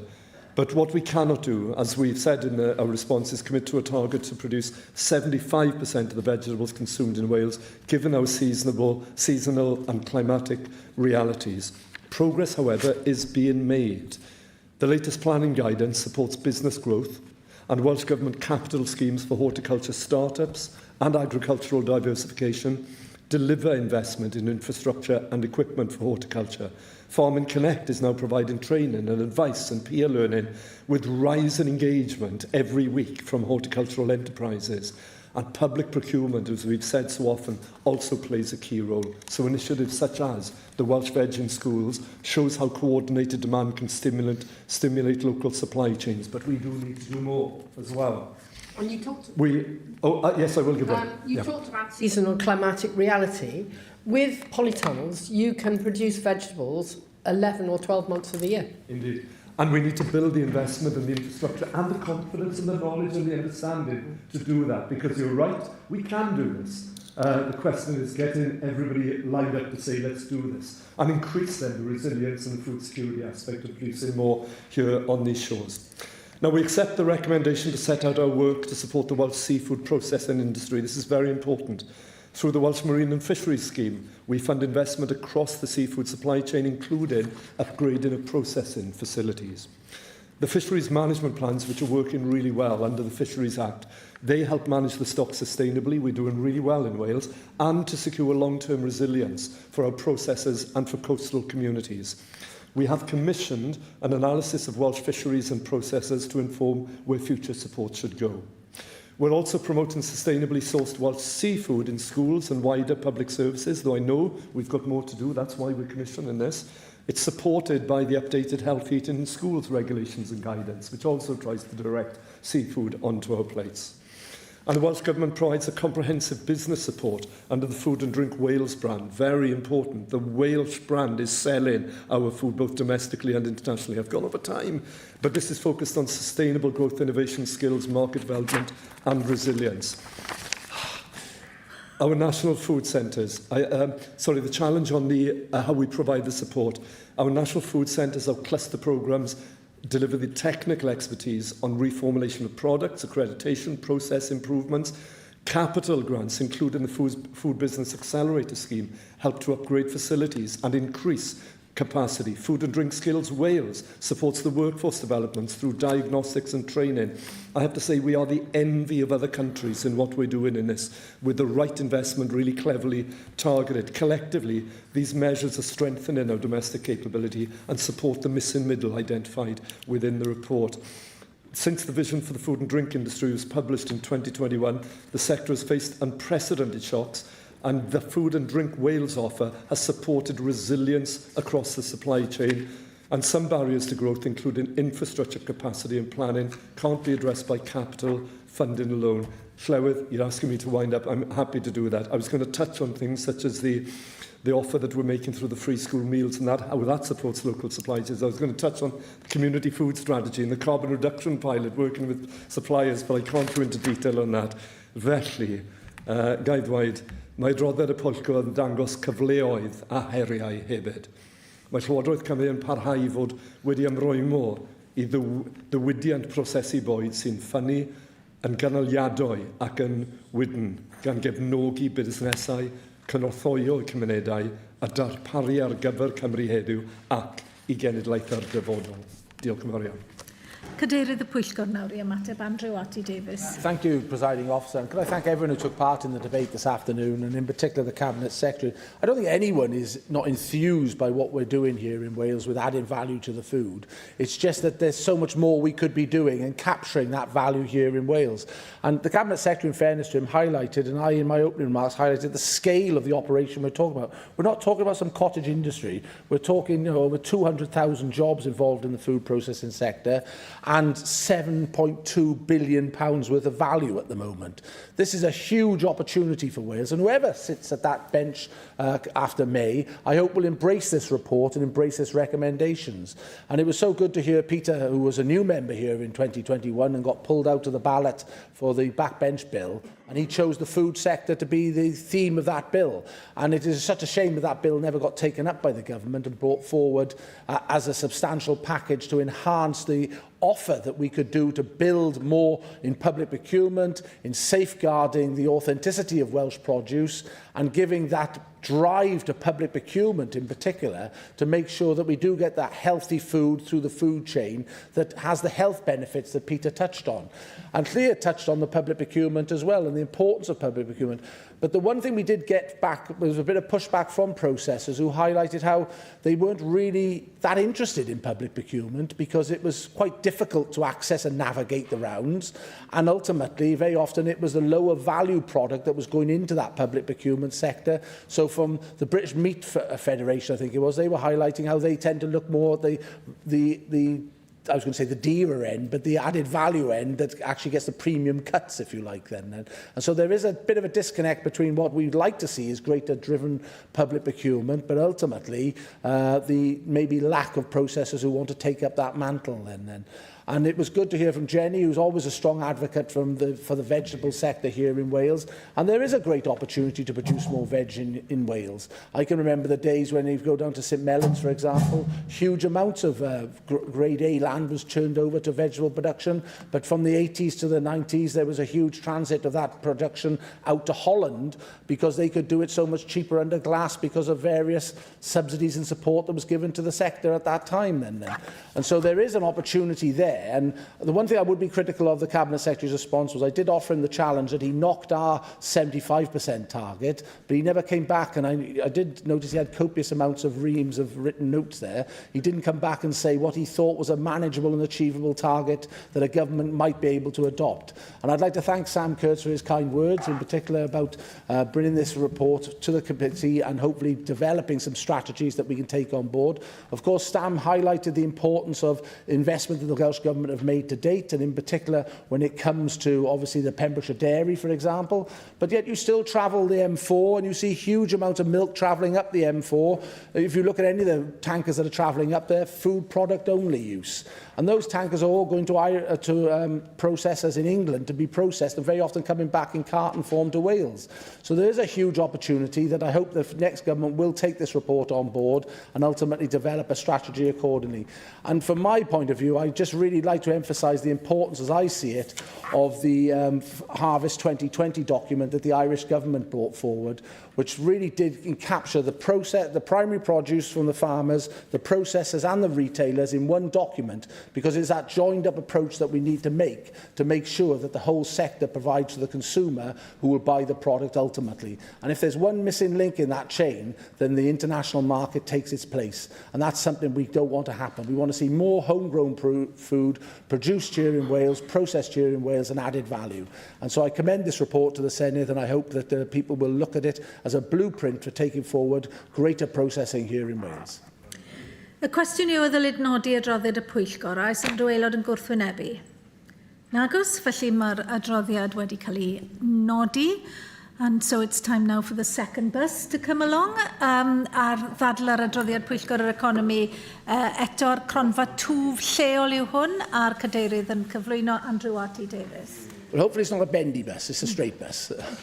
Thank you, Presiding Officer, and it's a great pleasure to move this report in my name on the order paper today. This is an unusual committee debate. Normally we would have looked to hold the debate on the report after the Welsh Government had responded. However, with dissolution fast approaching and given the relatively tight timelines in which the fund has been developed, there was no time to hold this debate following the Welsh Government response.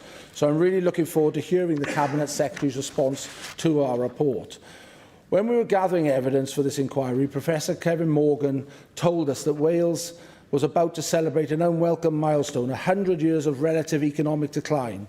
The professor referred to this as the anniversary from hell. This is a jarring thought. This economic decline is the root of so many of other challenges we face. Presiding Officer, I know the Cabinet Secretary agrees with me that the good quality jobs and the best way to alleviate poverty. As we know, poverty leads to poor health and lower life expectancy and many other ills in our society. So the anniversary from hell really underlines the Welsh Government's underperformance in this sector of the economy, and the underperformance that we really negative impact not just on our pockets but also other aspects of people's lives across Wales. Of course, the Local Growth Fund not only going to turn our economy on its own, especially as so much smaller than the funds that it replaced, but is what we need as the key tools to increase the economic growth and productivity and tackle economic inequalities, particularly in our most deprived communities. However, we have some of the most serious concerns of the fund structures and the plan for the delivery. This report makes several recommendations which, if acted upon, will help correct those problems and support the fund in its a vital role in supporting the economy and social development in some of our most vulnerable communities. It is important that we get the best value out of any public investment. However, this approach often leads to economic investment being focused on areas where the economy is already doing well. Deputy Llawn, the committee believes that the Local Growth Fund must be targeted to those areas where it is most needed and develop those economies and communities. I was pleased to see and hear the Cabinet Secretary intends the Welsh Index of Multiple Deprivation and the rurality to be considerations in the formula to allocate the key considerations in allocating this to the regions. I look forward to hearing how she will ensure that the 4 regions spend their allocations where it is most needed. Moving on to delivery of the fund, we are deeply concerned about the ability of the corporate joint committees to deliver the regional element of the fund. Last year, we undertook a health check on the 4 city and regional growth deals, another economic development project jointly managed by Welsh and UK governments. There are 4 of these deals covering the corporate joint committees. We found the woeful inequalities and inadequacies in delivery of these deals. While we found that the Swansea Bay deal was ticking over, there were some serious questions to ask about the delivery of the Cardiff deal and particularly the North Wales deal. While I do not want to tar all the CJCs with the same brush, it is vital that the local growth fund does not meet the same fate in the worst performance of the growth deals. Presiding officer, there is also some areas we anticipate the Welsh Government has less control over, but we are also worried about. We are concerned about the UK Government's role in the fund economic development part, which is devolved to the Welsh Government. I would like to see that both governments working together for Wales and that the relationship bearing fruit. However, the committee believes that the Welsh Government should be primarily accountable to this chamber, not the UK Government. We expect the memorandum of understanding that currently being developed by the 2 governments to reflect this. We also are very concerned about the capital revenue split. We heard that it was hard to deliver good quality capital projects with 3 years timeline. We also heard that the shift to the mainly capital fund will put many skilled jobs currently funded via the Shared Prosperity Fund at risk, and we are concerned about the loss of expertise that would result from these job losses. Last week, the spring forecast included increased revenue funding for the next Welsh Government to spend. The Industrial Communities Alliance have suggested it should be used to top up the revenue side of the Local Growth Fund. Whilst naturally there will be a variety of calls for this funding, I would be interested to know if there has been any discussion with the Cabinet around using some of this money for this effect. Whilst we understand that the UK Government role and the capital revenue split are issues where the Welsh Government isn't the final decision maker, Welsh ministers must push the UK Government hard on both these issues. Thank you, Presiding Officer. I look forward to hearing the members' contributions this afternoon and particularly look forward to hearing the Cabinet Secretary's response to this report. Luke Fletcher. Llywydd, and of course, as we always do, I'd like to thank the Chair for his work in chairing those meetings, fellow committee members, those who gave evidence, and of course the clerks for bringing this all together. I think the first thing to say is that the evidence the committee received during this inquiry was highly critical of the Local Growth Fund itself and the parameters for its delivery, and those criticisms were entirely fair. Many contributors told us that the programme we now see bears little resemblance to the ambitions that were originally discussed and that this programme has been set up to fail. And I think it's hard to disagree with that conclusion when you take into account the time frame for delivery, which is frankly laughable given the objectives of this fund. Now, it goes without saying, and the Chair referred to it in his contribution, that the issue that dominated the committee's discussions was the proposed capital revenue split. The committee heard strong warnings that reversing that balance risks undermining the delivery capacity that has slowly been rebuilt over recent years. After more than a decade of austerity, many local authorities and partner organisations had already seen their economic development capacity significantly reduced. The Shared Prosperity Fund allowed some of that capacity to return because the revenue funding enabled organisations then to recruit people with the skills needed to design and deliver those programmes. The concern now is that that sharp shift toward capital is already triggering redundancies. And along with the jobs themselves, that experience, networks and institutional memory will also then disappear. That loss of capacity is particularly troubling because all economic development programmes, regardless of how they're designed nationally, are ultimately delivered locally. The people who understand their communities, their local economies and the barriers faced by businesses and workers are the people responsible for making these programmes function in practice. Without that local expertise, even well-funded programmes will struggle to deliver meaningful results.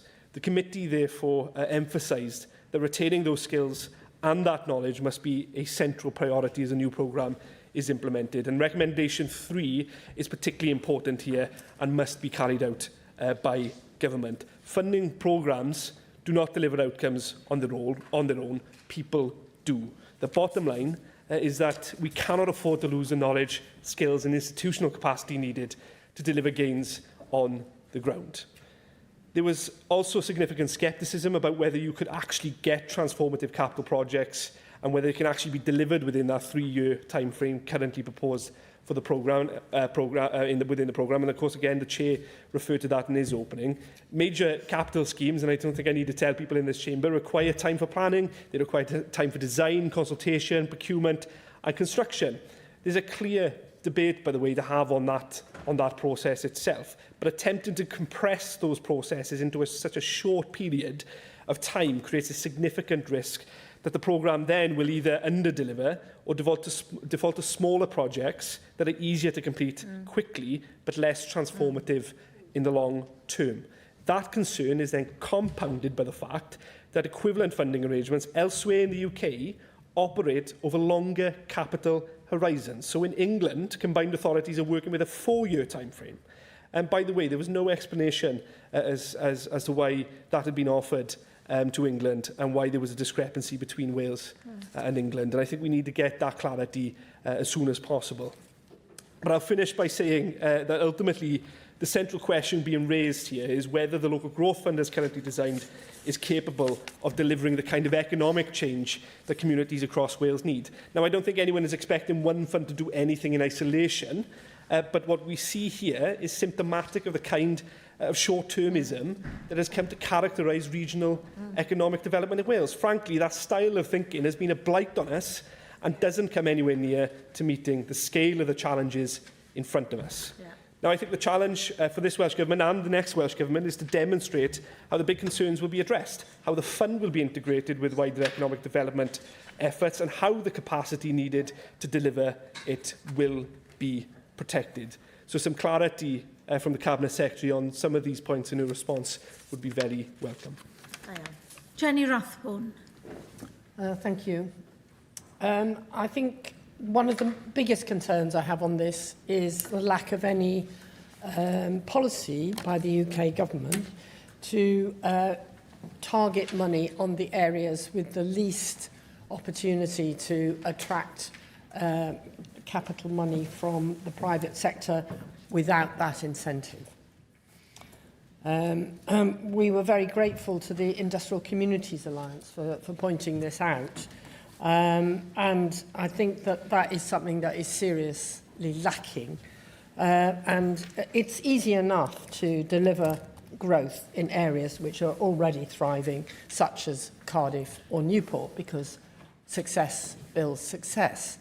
But one of the things that we were looking at when we were discussing the growth programmes in the Cardiff Capital Fund and the other growth funds was the lack of attention to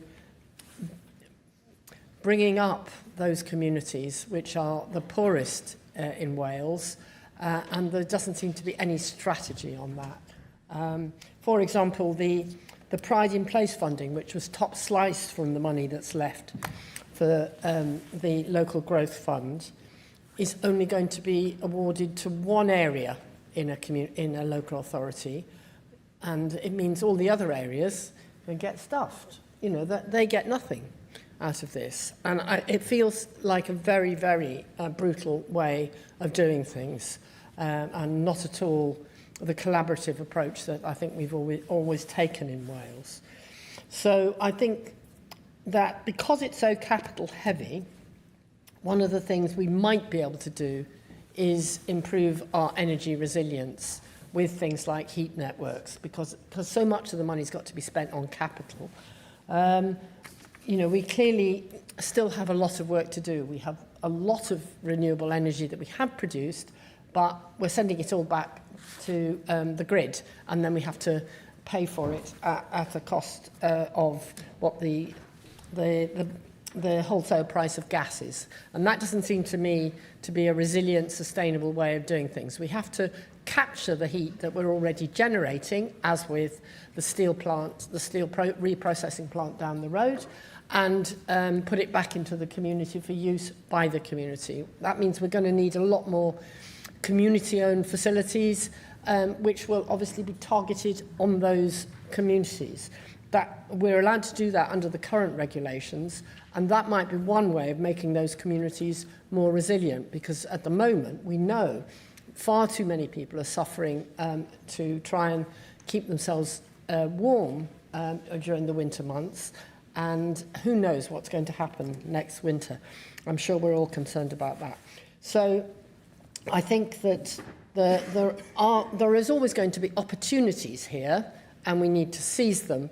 But at the end of the day, we have to bear in mind that this is half what we used to get from the Shared Prosperity Fund, and therefore we need to be very mindful that we spend it wisely. I have to say, I will once again say that you can spend very small sums of money very cost effectively. So a mere £70,000 from the Shared Prosperity Fund was dedicated in Blaen y Gwent to a breastfeeding programme, and got 2/3 of all mothers breastfeeding within a very short amount of time. £70,000 is nothing in terms of public spending. It's a huge amount in terms of individual households. But that's the sort of strategic thinking that we're going to need to have now that we have less money, in order to try and target our most deprived communities to ensure that they're not just having to come into Cardiff and Newport to get work if they're in South East Wales, but that we are spreading the wealth across all our communities. Do you agree that we used to have that sort of funding under the European? We did, and we also have... communities. Yeah, we did, and we also had the assisted areas funding, and I think the UK government, and possibly the Welsh Government, if it has the capacity, needs to start rethinking how we're going to spread the prosperity of our country across all our communities.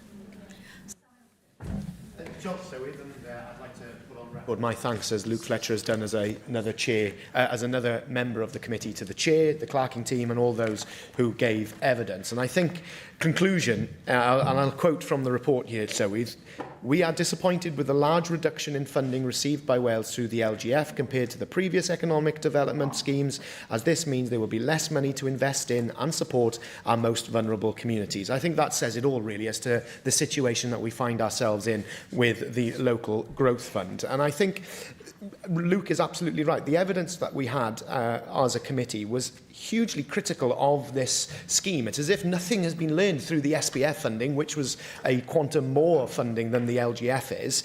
No lessons have been learned at all. That split between capital and revenue is already putting pressure on local authorities, losing that expertise. And that expertise is leaving Wales. It's not just moving around within Wales and going into the private sector, away from the public sector or wherever it might be. It's actually leaving Wales, and we are losing that expertise in delivering some of these legitimate and needed projects to transform areas that require real transformation because of long-term levels of poverty and inequality. And I think that's something that really is, I'd welcome the Cabinet Secretary's view on this, as to how under this scheme, under the way that is played out, she envisages those challenges being approached and those hurdles being overcome, given the evidence and the strength of the evidence that was received in this committee, which thinks that it can't be done. So I'd welcome the Cabinet Secretary's view on that. And to come to a point as well that's mentioned in the Chair's forward in the report, and we discussed in committee in the private sessions, was this idea of Treasury orthodoxy when it comes to spending a pound of the taxpayers' money. And we see this in England with the UK, with His Majesty's Treasury, and we see this in Wales as well. There's this anticipation and want and desire to spend a pound in an area where you're always going to get a quicker and a greater return on that investment, rather than what offers a greater socio-economic impact. And I think that orthodoxy needs to be challenged. We see a whole host of investment always going into the southeast of England. We see a host of investment here in Wales always going into the Cardiff area. That's great for those areas, but for the constituents that I represent and those communities that come up on the Welsh Poverty Index, that really says nothing to them, that they're feeling seen and needed, and their needs are being addressed under the current system. So I think that's something that we all can do, is push forward on that challenge to the Treasury orthodoxy as to how that value of that pound is spent and that return on it.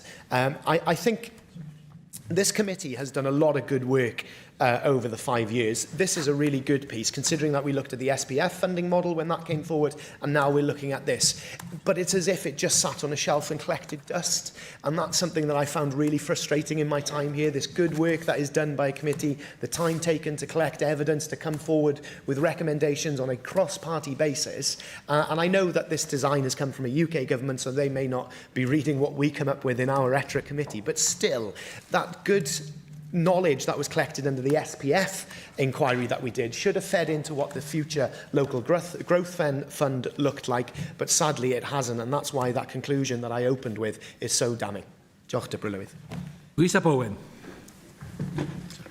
Dipper Lywydd. I'd like to reiterate what Samuel Kurtz has just said, and to thank the committee for this very important report. It'd be a real shame if it does just gather dust, because it's incredible how you delivered this in such a short time frame, and I congratulate the clerks of the committee for that, to be able to turn this around with very clear recommendations and concerns, of which need to be more widely understood, in my view, because last month YouGov ran a poll which they say showed widespread public confusion when it came to the responsibilities of this place and of the Welsh Government. One question found that less than half of the public correctly identified the Welsh Government as being responsible for economic development. However, in this case, I don't think the 30% who incorrectly answered Westminster to this question were just simply misinformed, because it is complicated. As this report and many other issues have shown, Westminster retains huge power over economic development, and we saw that alluded to in First Minister's questions yesterday. The committee report describes an unacceptable level of control that Westminster retains over local growth fund. As a result of Westminster's control over the capital and revenue spending of the local growth fund, we are already seeing people being served with redundancy notices. The beginning of what has been warned will be hundreds of job losses. This is so that more money can be put into capital investment, even though multiple stakeholders warn that there simply isn't the time frame to plan and deliver capital investment projects. This is impacting ordinary people. This cannot be called economic development when people are losing their jobs because of it, nor is it a result of decisions and responsibilities of this place and of the Welsh Government. It is economic chaos delivered by Westminster. No wonder many people living here don't think economic development is the Sened's responsibility. It is clear that Westminster doesn't think it's the Sened's responsibility either. If we are to see change, this is a story that needs to be communicated beyond this chamber. I thank the committee for the recommendations to the Welsh Government, and I agree with their bleak assessment that UK Government does not intend to change any of their decisions, regardless of what this place might tell them. This is a story that should therefore be conveyed as much as possible to the people of Wales, so that they understand more of what stands between them and prosperity. The European Structural Investment Funds that all these Westminster projects are meant to replace identified 2 areas of the UK that they considered least developed, where the GDP per head was less than 75% of the EU average. One was Cornwall, and the rest were the majority of Wales. As a result, their average funding per person per year in the UK was £31, but in Wales it was £123. For comparison, with countries we believe we are equal to in the European Union, not one country, such as France, Germany, Belgium, Denmark and the Netherlands, had that level of deprivation. The majority of Wales were considered on this low level of development, not seen anywhere else across north-west Europe. This is the level we are seeing here in Wales. The EU is still investing in the most underdeveloped areas still within the EU. Having left the EU, Wales is left with far, far less development funding overall, and that is a fact. And that funding now has multiple purposes and limits as defined by Westminster. Functionally, that means that our most deprived areas will be getting relatively more deprived and face more inequality year on year compared to the most deprived areas of the European Union, which are still being funded by European structural funds. This is also an issue on which, if Westminster will not listen to Welsh Government's problems, we need to ensure that the people of Wales fully understand the position they have been put in and who has put them in that position. Dipper Lywyd, I'll finish with this. I thank the committee for the report, and I hope that everyone who has read the report and everyone who has contributed to the report are also committed to sharing that insight, the insight it offers, as far as possible beyond this place, to best decide where Wales goes from now on. Diolch yn fawr. A galwodd a ysgrifennydd y Cabinet dros yr economi yn ei achnllunio. Rebecca Evans. Oh, diolch. I welcome this opportunity to respond to the committee's report on the Local Growth Fund, and really want to thank the committee for its work and to members for their contributions on this today. And I will, of course, be issuing a formal response to the committee's recommendations very shortly. What I've heard today during the debate and also during the statement which I provided to the Senedd here 2 weeks ago wasn't actually a criticism of the Welsh Government's choices that we've made in this space. So what I haven't heard is a criticism of the priority that we've put on addressing productivity and increasing productivity, and also trying to address economic inequality. I think actually there's broad consensus that that is the right thing to do.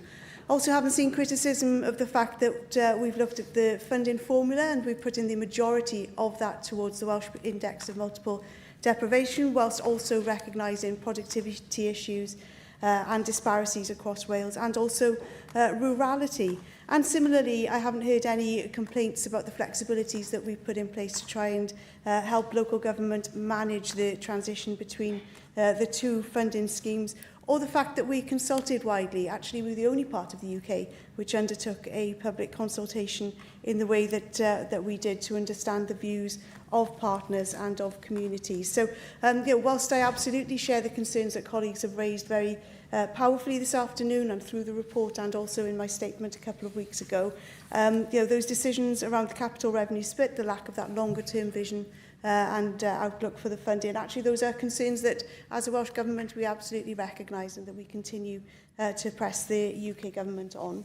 What I will say, it is really welcome that the UK Government has honoured its commitment to restore the decision-making over the EU successor funding to the Welsh Government, and with the oversight of this Senedd, that's really important, and that will allow us to invest in those Welsh priorities, and also, of course, to add value to other Welsh investment programmes, such as our free ports and our city and growth deals and so on, so that we can ensure that there is cohesion and that we can have greater impact from the spend as well. And what we really want to do is avoid the fragmentation that was evident with the Levelling Up funds and the duplication so on, and including in that the Shared Prosperity Fund. So to turn into some of the specific issues in the report, really recognise those concerns, as I say, about the change from revenue-focused funds to a more capital-focused one.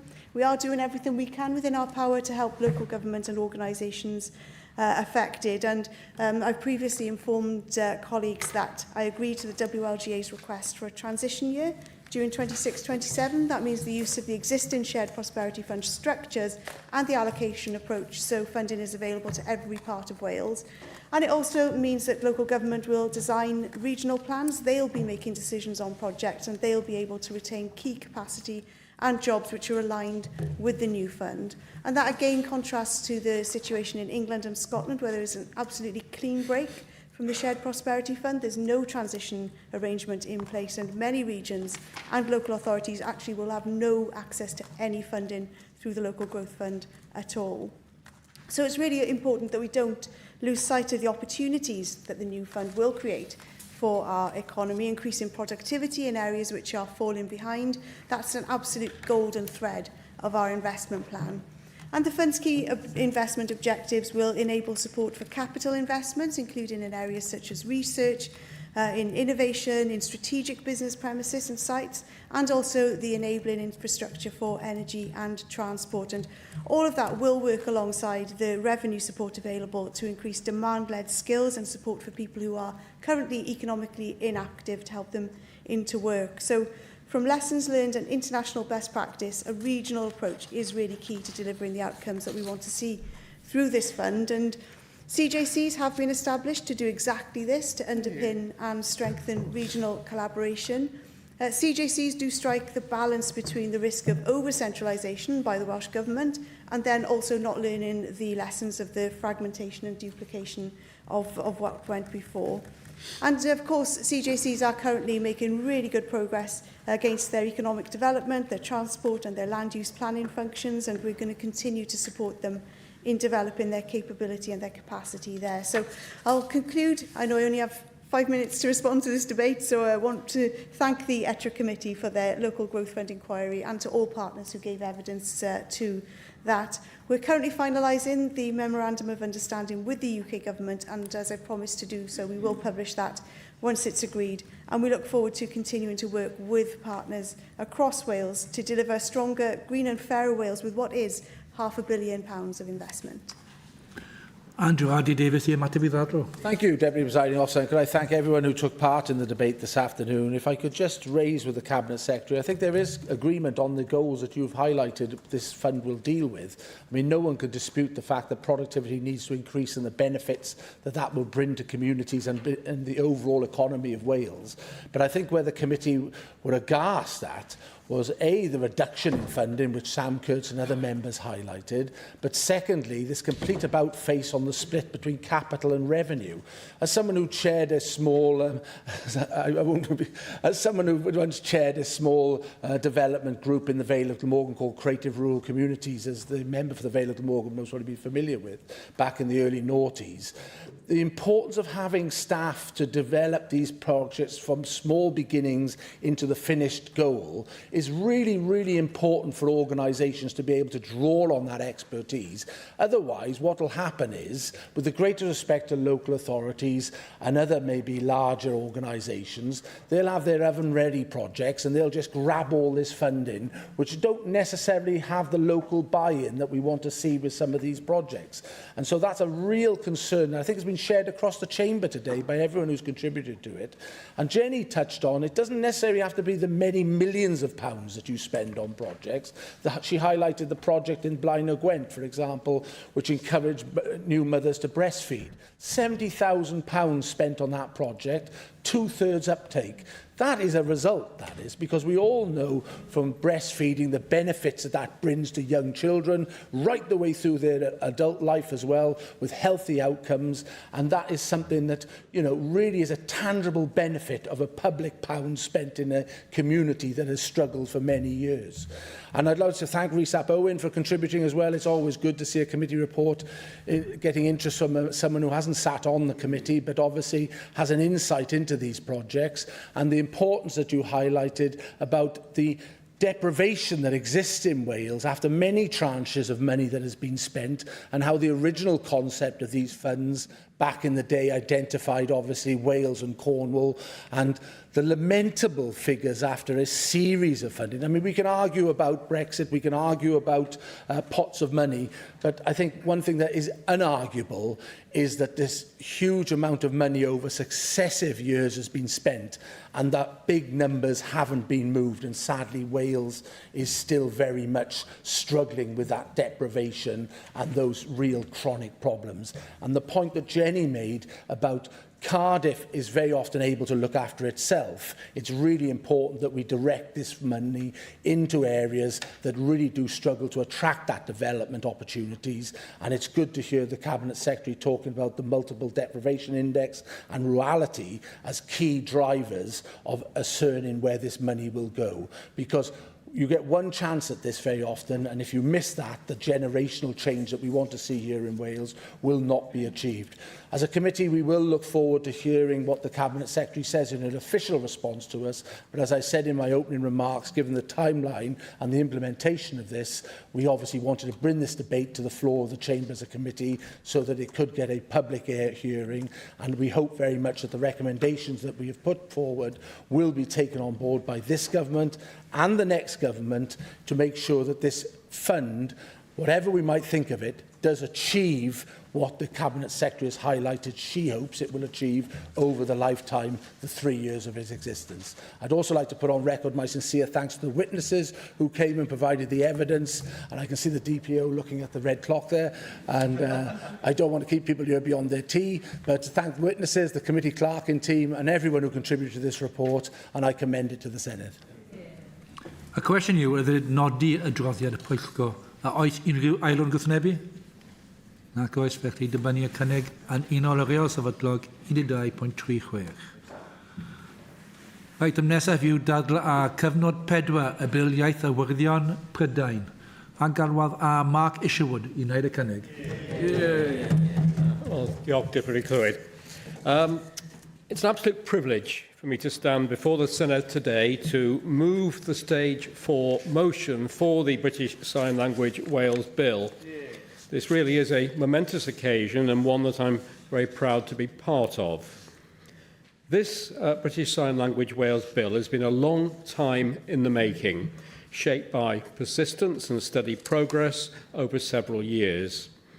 The journey for me, as I mentioned last week, began in October 2018 when delegates and deaf community members at the North Wales Lend Me Your Ears conference came together to call for dedicated British Sign Language legislation in Wales.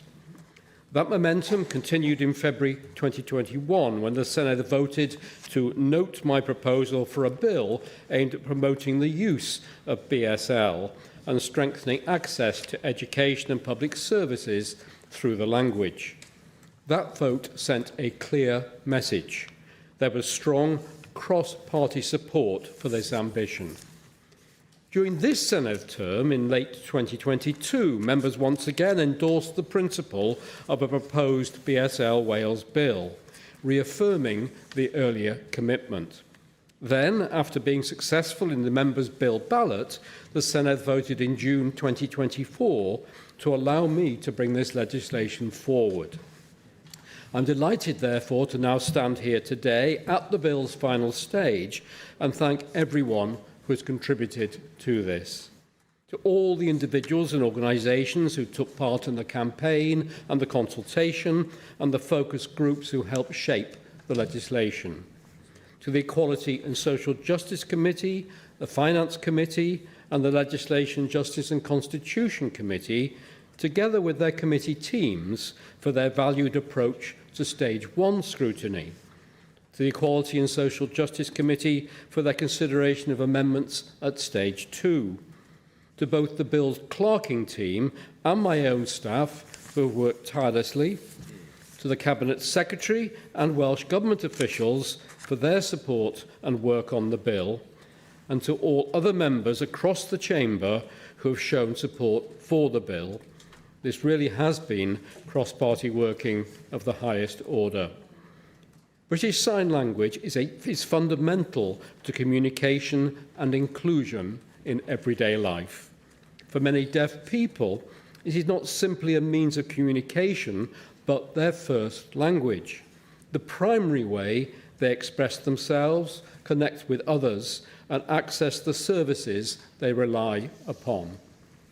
BSL also plays a vital role in bringing deaf and hearing communities together, helping to remove barriers and foster greater understanding.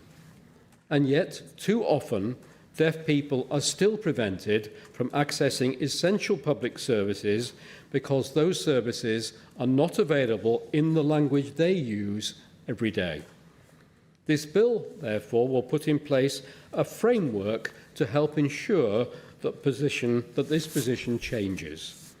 This is without doubt the most progressive BSL legislation in the UK and, once implemented, will firmly place Wales as a leading nation in how BSL policy is designed and delivered for the benefit of the deaf community. I'm sure that members will be aware of these by now, but I will reiterate some of the key things this bill does. In order to fulfil their duty to promote and facilitate BSL, Welsh ministers must prepare and publish a BSL strategy. This will provide the national vision badly needed. Specified listed public bodies, including all local health boards and local authorities, must prepare and publish BSL plans describing how they intend to promote and facilitate the use of BSL. This builds upon the national strategy and ensures that those local plans are delivered by the people who understand their local needs. Most importantly, alongside these duties, the bill makes it a requirement that the deaf community is involved in developing the national strategy and the BSL plans from the start and throughout the process, not just consulted on them. This is a huge step forward and one that is vital for the successful delivery of the bill's aims. And for the first time, Wales will have a statutory BSL advisor, a role now set out in law, supported by an assisting BSL panel. Another essential part of the bill that will help ensure that the voices of the deaf community are heard and continue to be heard. Deputy Presiding Officer, Deputy Clyde, as you've heard me say many times, this legislation is vital. The importance of the legislation is highlighted by the overwhelming support I've received from members across the Chamber, from government and from the wider community. It has been my honour to bring forward this bill, and I ask members to continue their support and vote for the bill to be passed by this Senedd today. Diolch yn fawr I chi gyd. Senedd Williams. Diolch, Dir Prylywydd. Roedd aelodau o'r gymuned fyddar a'r grwpiau sy'n eu cynrychioli nhw yn gwylio o'r galeri ac ar-lein yn ystod ein trafodion cyfnod 3 yr wythnos diwetha. A fe hwyluswyd hyn wrth gwrs drwy ddarpariaeth dehongwyr BSL. A fe ddwedodd rhai ohonyn nhw wrtha I wedyn pa mor rymus oedd hi I weld y fath ymrwymiad ar draws y pleidiau i'r gymuned BSL fyddar, ac I weld sut mae dealltwriaeth a chydnabyddiaeth aelodau o BSL wedi datblygu a dyfnhau yn ystod y broses graffu, a'r anghydraddoldebau a'r anfantais mae'r gymuned yn ei chwynebu. Felly mae pasio'r bil hwn yn gam cyntaf yn y broses o sicrhau bod hynny yn parhau a bod y gwaith mawr sydd angen i'w wneud nawr yn dechrau. Maen nhw'n gwylio nawr, mae rhai ohonyn nhw yn y galeri a dwi'n gwybod bod nhw hefyd yn gwylio drwy lif byw yng nghanolfan yr Urdd ar draws y ffordd ac roedd e'n fraint I ddathlu gyda nhw heddiw ac i'w llongyfarch ar y gwaith caled a'r dyfal barhad a'i hymynedd nhw hefyd wrth ymgyrchu'n ddiflino dros eu hawliau ieithyddol. Ac wrth gwrs byddwn ni'n hefyd eisiau rhoi teyrnged I Marcus Sherwood am gael y maen i'r wal. Mae hi wedi bod yn brofiad fydda I fyth yn ei anghofio gweithio ar y bil hon. Mae wedi bod yn wers bwysig. Mae'r cydweithio gyda'r gymuned fyddar yn drawsbleidiol gyda Marc ar ysgrifennydd cabinet wir wedi dangos, dwi'n meddwl, sut mae modd I ni, drwy ein Senedd, fod yn flaengar ac yn uchelgeisiol, drwy ddod ynghyd bydd y bobl rydyn ni'n eu cynrychioli, yn enwedig y rhai sydd heb gael y sylw y dylen nhw fod wedi gael am yn rhy hir. Mae Plaid Cymru felly yn falch o gefnogi'r bil hwn. Ac fe fyddwn ni hefyd yn falch o barhau I gefnogi'r gwaith fydd yn dilyn ohono dros y blynyddoedd nesaf. Achos mae disgwyliadau wedi cael eu codi gan y bil. Mae'r bil hwn yn y ddewyd y mae'n rhaid ei gadw. Ac ar waith ysgrifennydd y cabinet dros gyfiawnder cymdeithasol a trefnydd Jane Hunt. Diolch, Deputy Llawn, and as Cabinet Secretary for Social Justice, I'm very proud to have collaborated with Mark Isherwood to develop this bill, helping shape proposals for a national BSL strategy and the appointment of a BSL advisor and assisting panel, measures that are intended to genuinely improve the lives of BSL signers in Wales. And the bill places clear responsibilities on listed public bodies to review, adapt and improve their services so they actively contribute to achieving the bill's aims to promote and facilitate the use of BSL. In the later stages, I supported amendments to ensure we plan for the workforce needed to deliver the bill's objectives, capture the data needed to monitor the use of BSL, and strengthen the involvement of BSL signers at every stage of implementation. And together, I am confident that these provisions lay strong foundations for more consistent recognition and meaningful use of BSL across Wales. The bill we have before us today reflects the constructive and collaborative approach that has been taken and expressed today and in all proceedings. Working together has strengthened the bill and ensured it is both ambitious and workable. And in that respect, this bill demonstrates the Senedd at its best, engaging constructively to improve legislation in the interests of people across Wales. And I'd like to end by expressing my sincere thanks to all those who have brought us to this important point in the bill's passage. And Mark, we wouldn't be here today without your efforts and hard work over many years. I'd also like to thank both Mark's Senedd officials and my officials for your sustained commitment in supporting the development of this bill throughout its passage. I'd also like to thank the Equality and Social Justice for your detailed and constructive scrutiny, and also thank the Legislation, Justice and Constitutional Committee and the Finance Committee for their scrutiny as well. But most importantly, the BSL signing community, representative organisations, public bodies, academics and other stakeholders who've engaged so openly and thoughtfully throughout this process. Your lived experience, expertise and challenge have been central to shaping the bill before us today. So this is an exciting moment, one that allows us to turn ambition into action, commitment into change and legislation into lasting improvements for BSL signers across Wales. Diolch yn fawr. A gafodd Mark Isherwood I ymateb I feddwl. Mark? Well, again, thank you, everyone who's contributed. I've already addressed the positive, consensual, collaborative way we took this forward. After some initial hiccups, that some of you may remember, I remember raising this in the chamber repeatedly and not initially getting necessarily all the support that we ultimately achieved, and I'm very grateful that we were able to adopt that common position and move forward on that basis. You referred to the Senedd team. I have to say there are representatives of them upstairs, so again, thank you to you in person. And many representatives, I believe, of the deaf community, both here and across the way, as we heard in the Earth, where I and possibly others will be joining them shortly to celebrate, including, I understand, a coach load from North Wales brought down by COS, the Centre for Sign Sight Sound, for which I'm patron, and it was many of their members at that conference I referred to in 2018, alongside deaf academics who set the ball rolling. So it's very positive, appropriate that they should be here as well. But I'm conscious also that some of them have to travel back to various parts of Wales tonight, having travelled here, I believe, from every corner of the nation. So it's great that they're here to celebrate,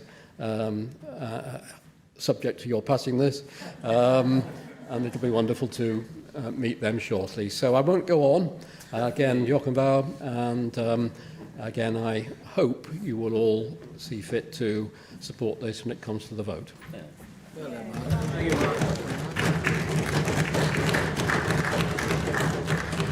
Yn unol o reol sefydlog 26.50 y rai cynnal pleidlais wedi cyfnodi a gynigion cyfnod 4, felly cyfnod y pleidlais ar y cynnig hwn tan y cyfnod pleidleisio.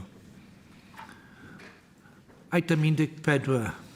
dadl ar adroddiad y bwrdd adolygiad seneddol sy'n gynhwysol ac yn ysturiol ei o deuluoedd. A gafodd Joyce Watts i'n gwneud y cynnig. Diolch, Dipro Llawydd. I'm pleased to open this debate and move the motion to note the report on the family-friendly inclusive Parliament review. The Senedd is recognised internationally for women's representation, and we want to continue to lead the way in inclusivity and family-friendly working. The expansion of members and the changes to our working practices create both opportunities and risks, making this a timely review.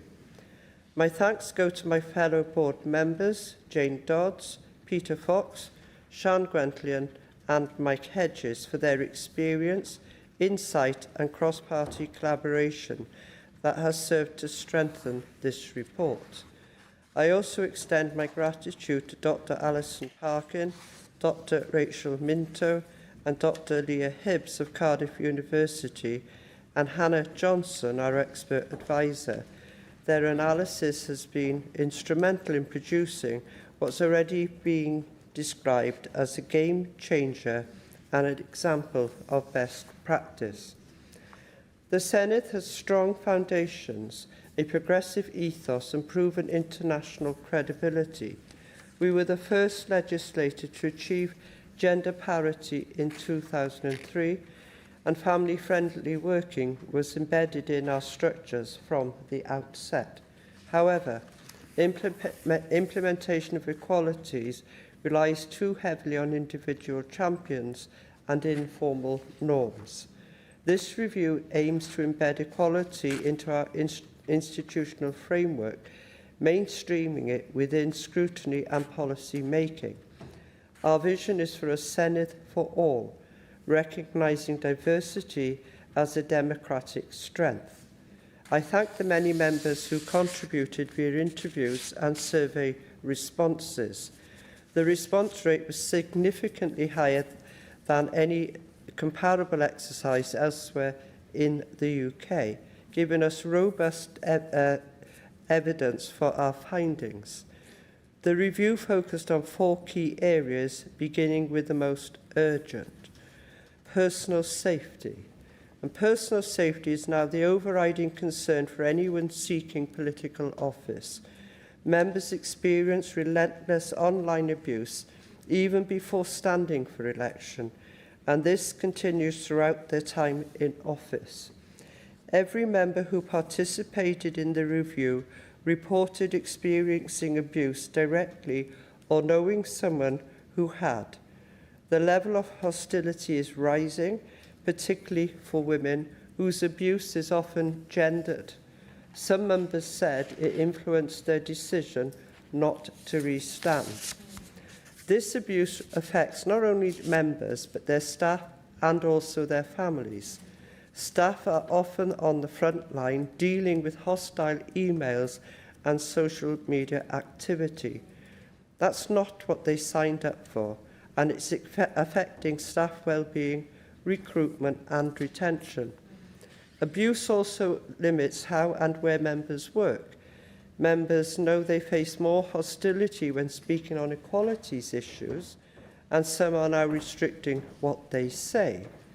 Others are reducing or ceasing in-person constituency surgeries due to security concerns. These pressures risk deterring future candidates and narrowing the diversity of people willing to stand. I'm proud to have pushed for the establishment of the Senedd Social Media Monitoring Unit, supported 100% by the Women's Caucus. That unit allows lower-level abuse behaviour, short of criminal thresholds, to be identified, flagged and addressed before it becomes corrosive.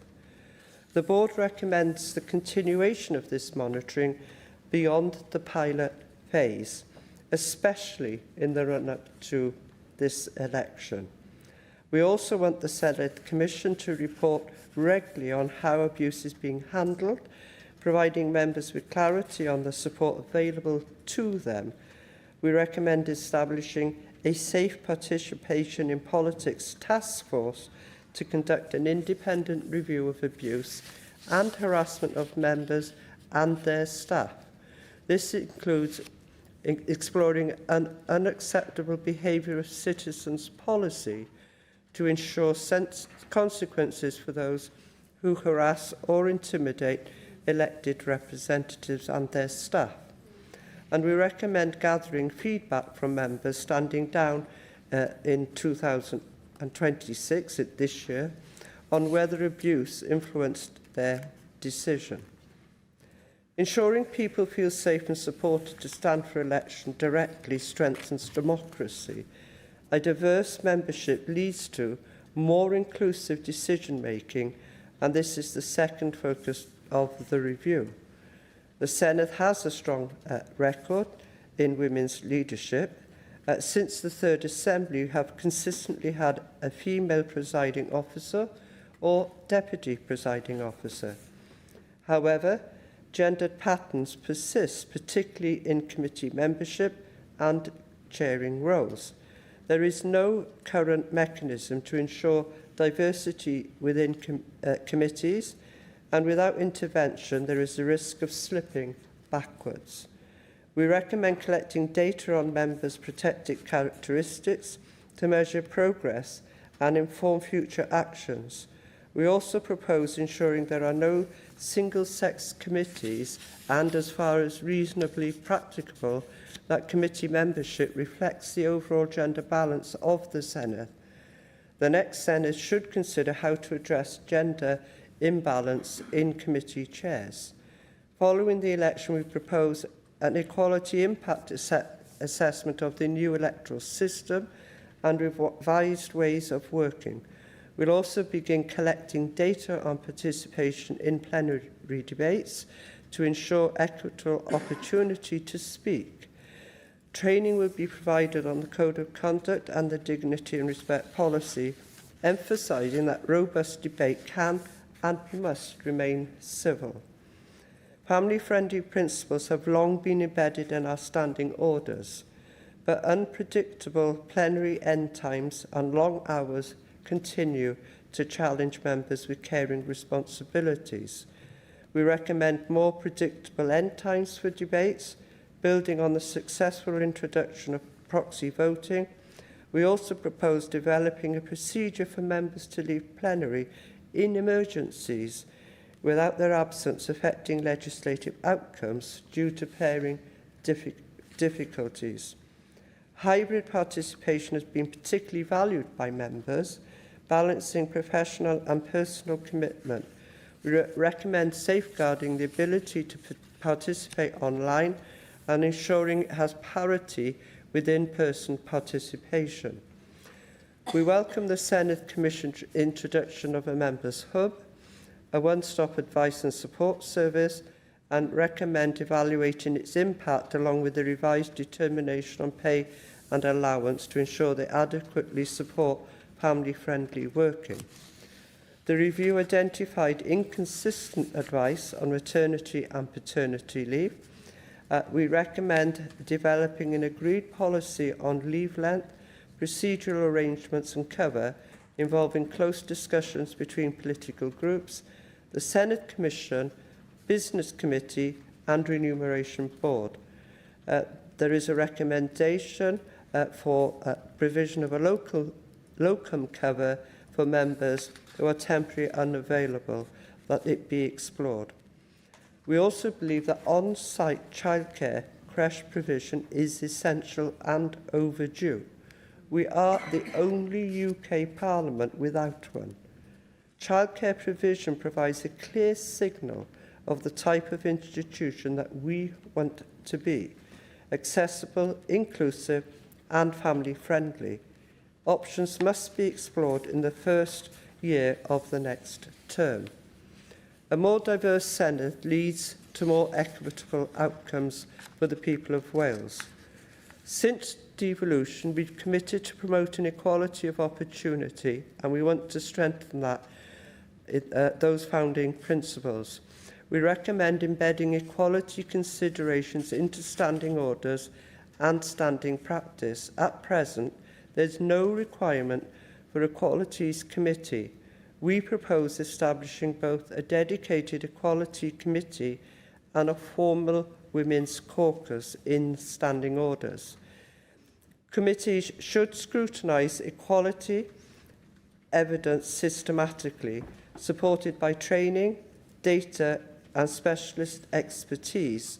When scrutinising bills, committees should give equal weight to equality impacts as they currently do to financial implications.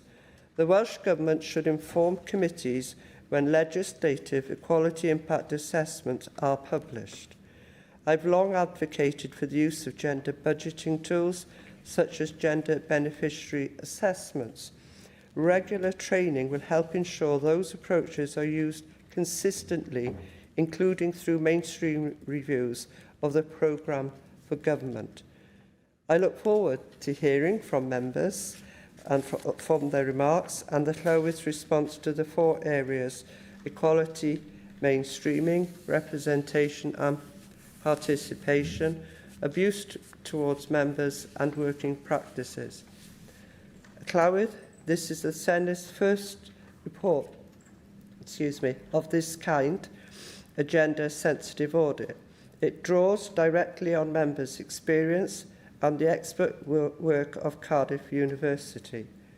The solutions we propose are cross-cutting and practical, spanning standing orders, committees' work, standard of conduct, electoral procedures, and the support structures provided by the Senedd Commission.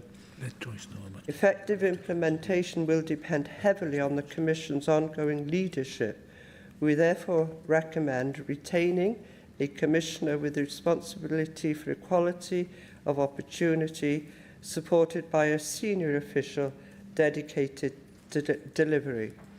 Above all, we recommend establishing an implementation board to oversee and drive progress. We must not allow this report to gather dust. If we want a truly inclusive Senedd for all, we must secure the institutional changes needed to carry on the work. Peter Fox.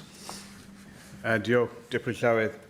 I was pleased to be able to serve on this cross-party board that oversaw this family-friendly and inclusive Parliament review. And I'd just like to begin by thanking Joyce Watson for the constructive way in which she led this work, and also fellow members for the collegiate way we approached the various areas. Since the early days of devolution, the then Welsh Assembly and now Senedd Cymru has taken pride in being a parliament that seeks to be accessible, representative and family-friendly. Over time, the Senedd has introduced a number of practices, whether that is proxy voting for parental leave, hybrid participation in proceedings, or practical support for members with caring responsibilities. These achievements should be recognised. But the purpose of this review was not simply to reflect on past progress. It was to ask how we make sure those principles are properly embedded in the way the institution works in the future. Institutions evolve, membership changes, expectations from the public change as well, and if good practice relies only on informal arrangements or individual champions, there is always a risk that progress can be lost over time.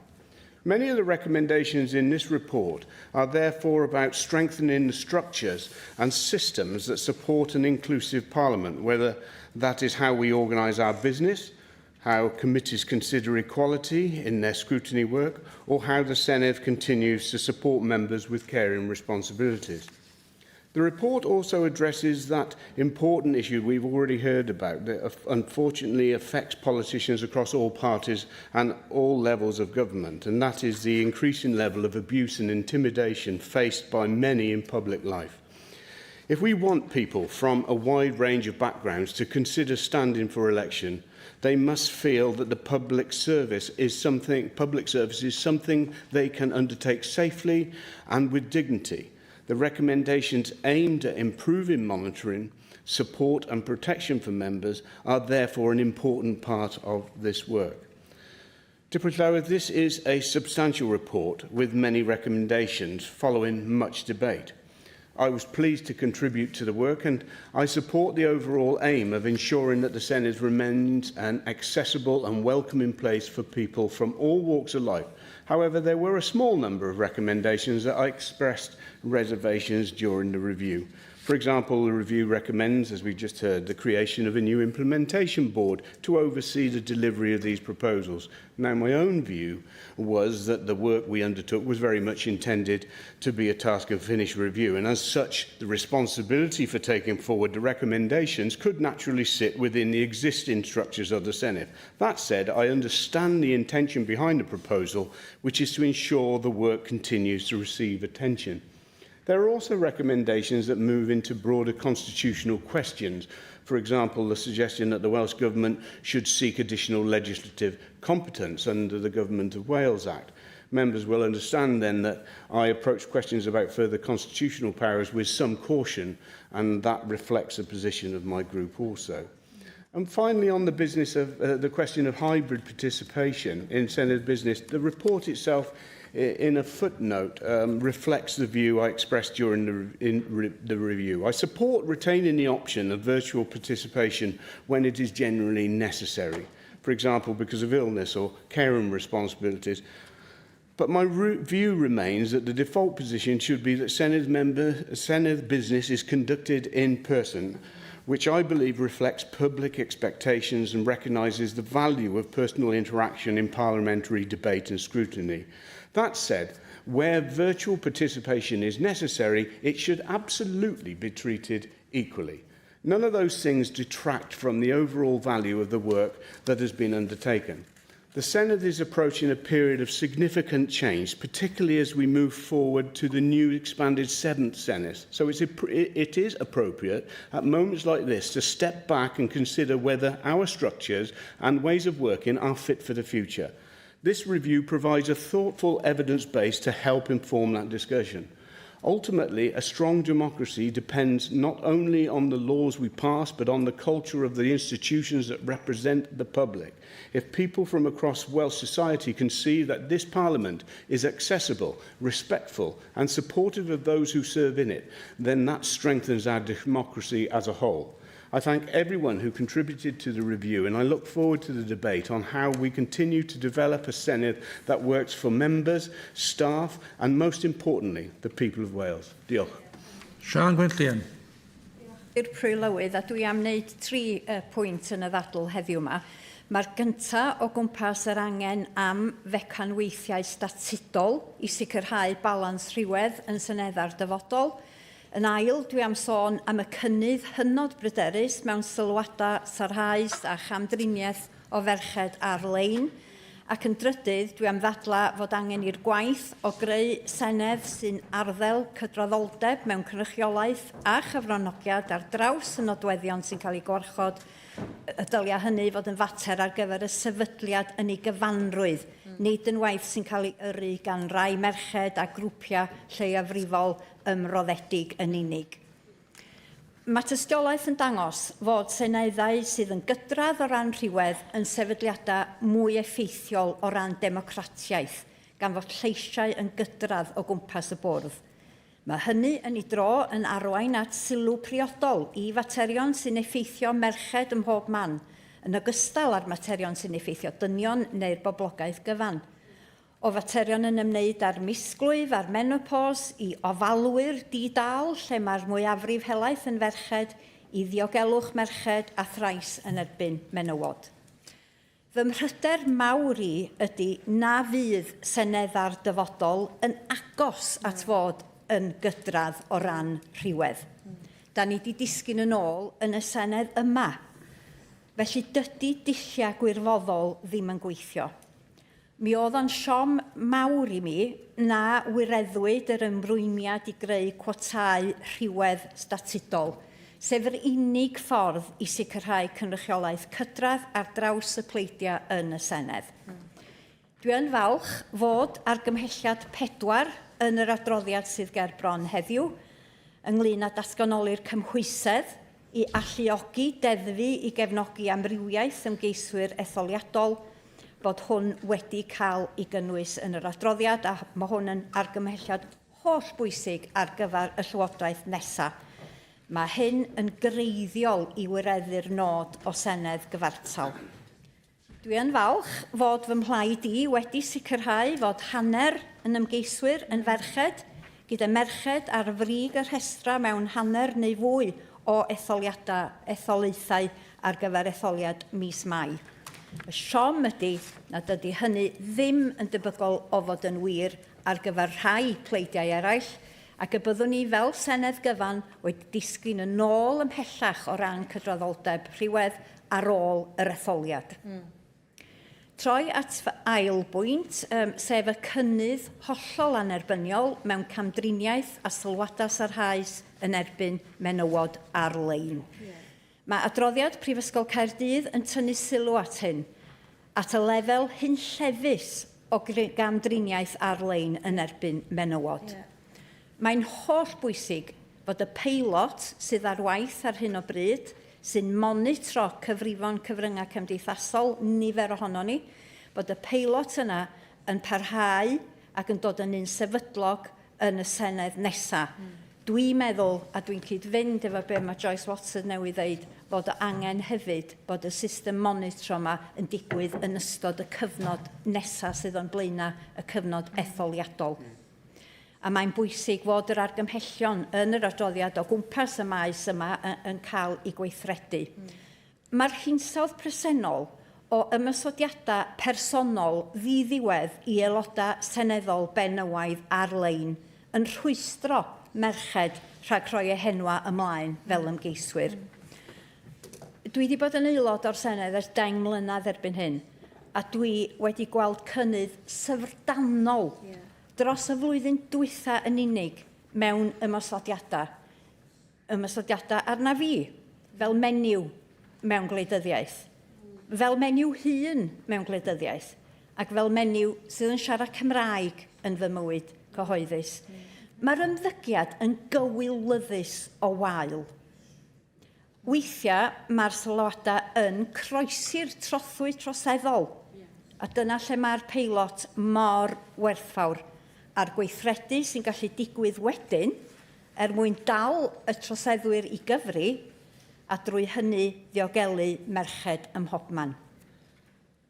Dwi'n troi at fy mhwynt ola, sef yr angen i'r Senedd fel sefydliad arwain y newid sydd ei angen.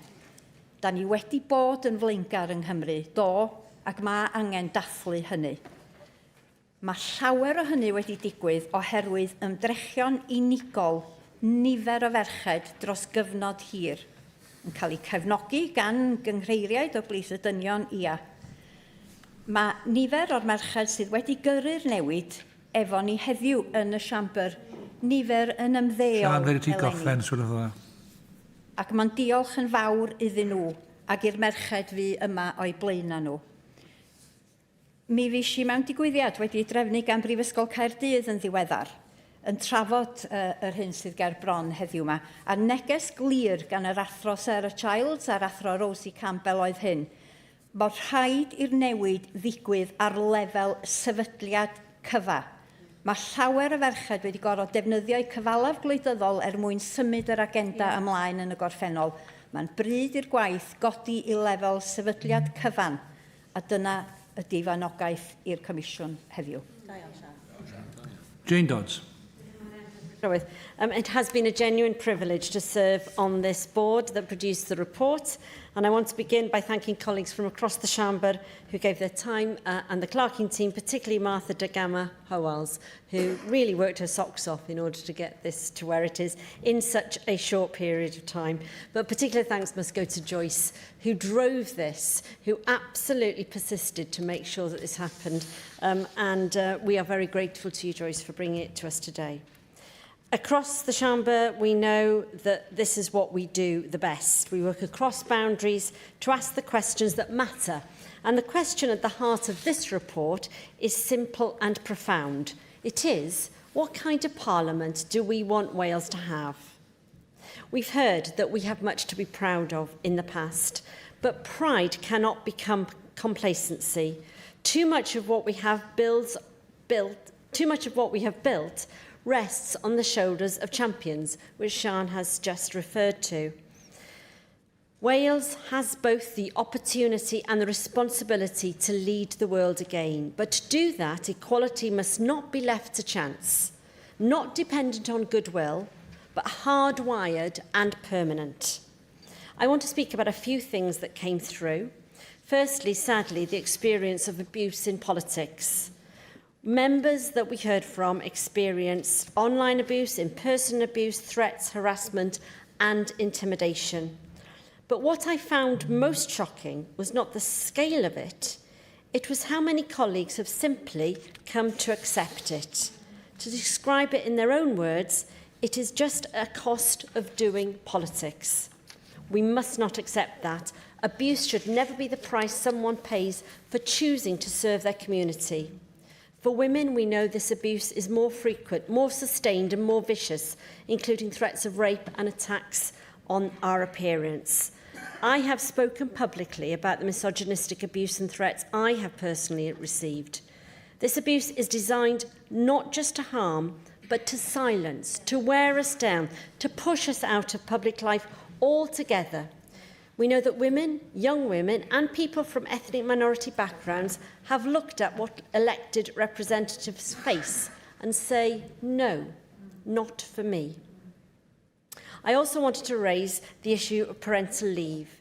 At present, members of the Senedd do not have formal parental leave policy.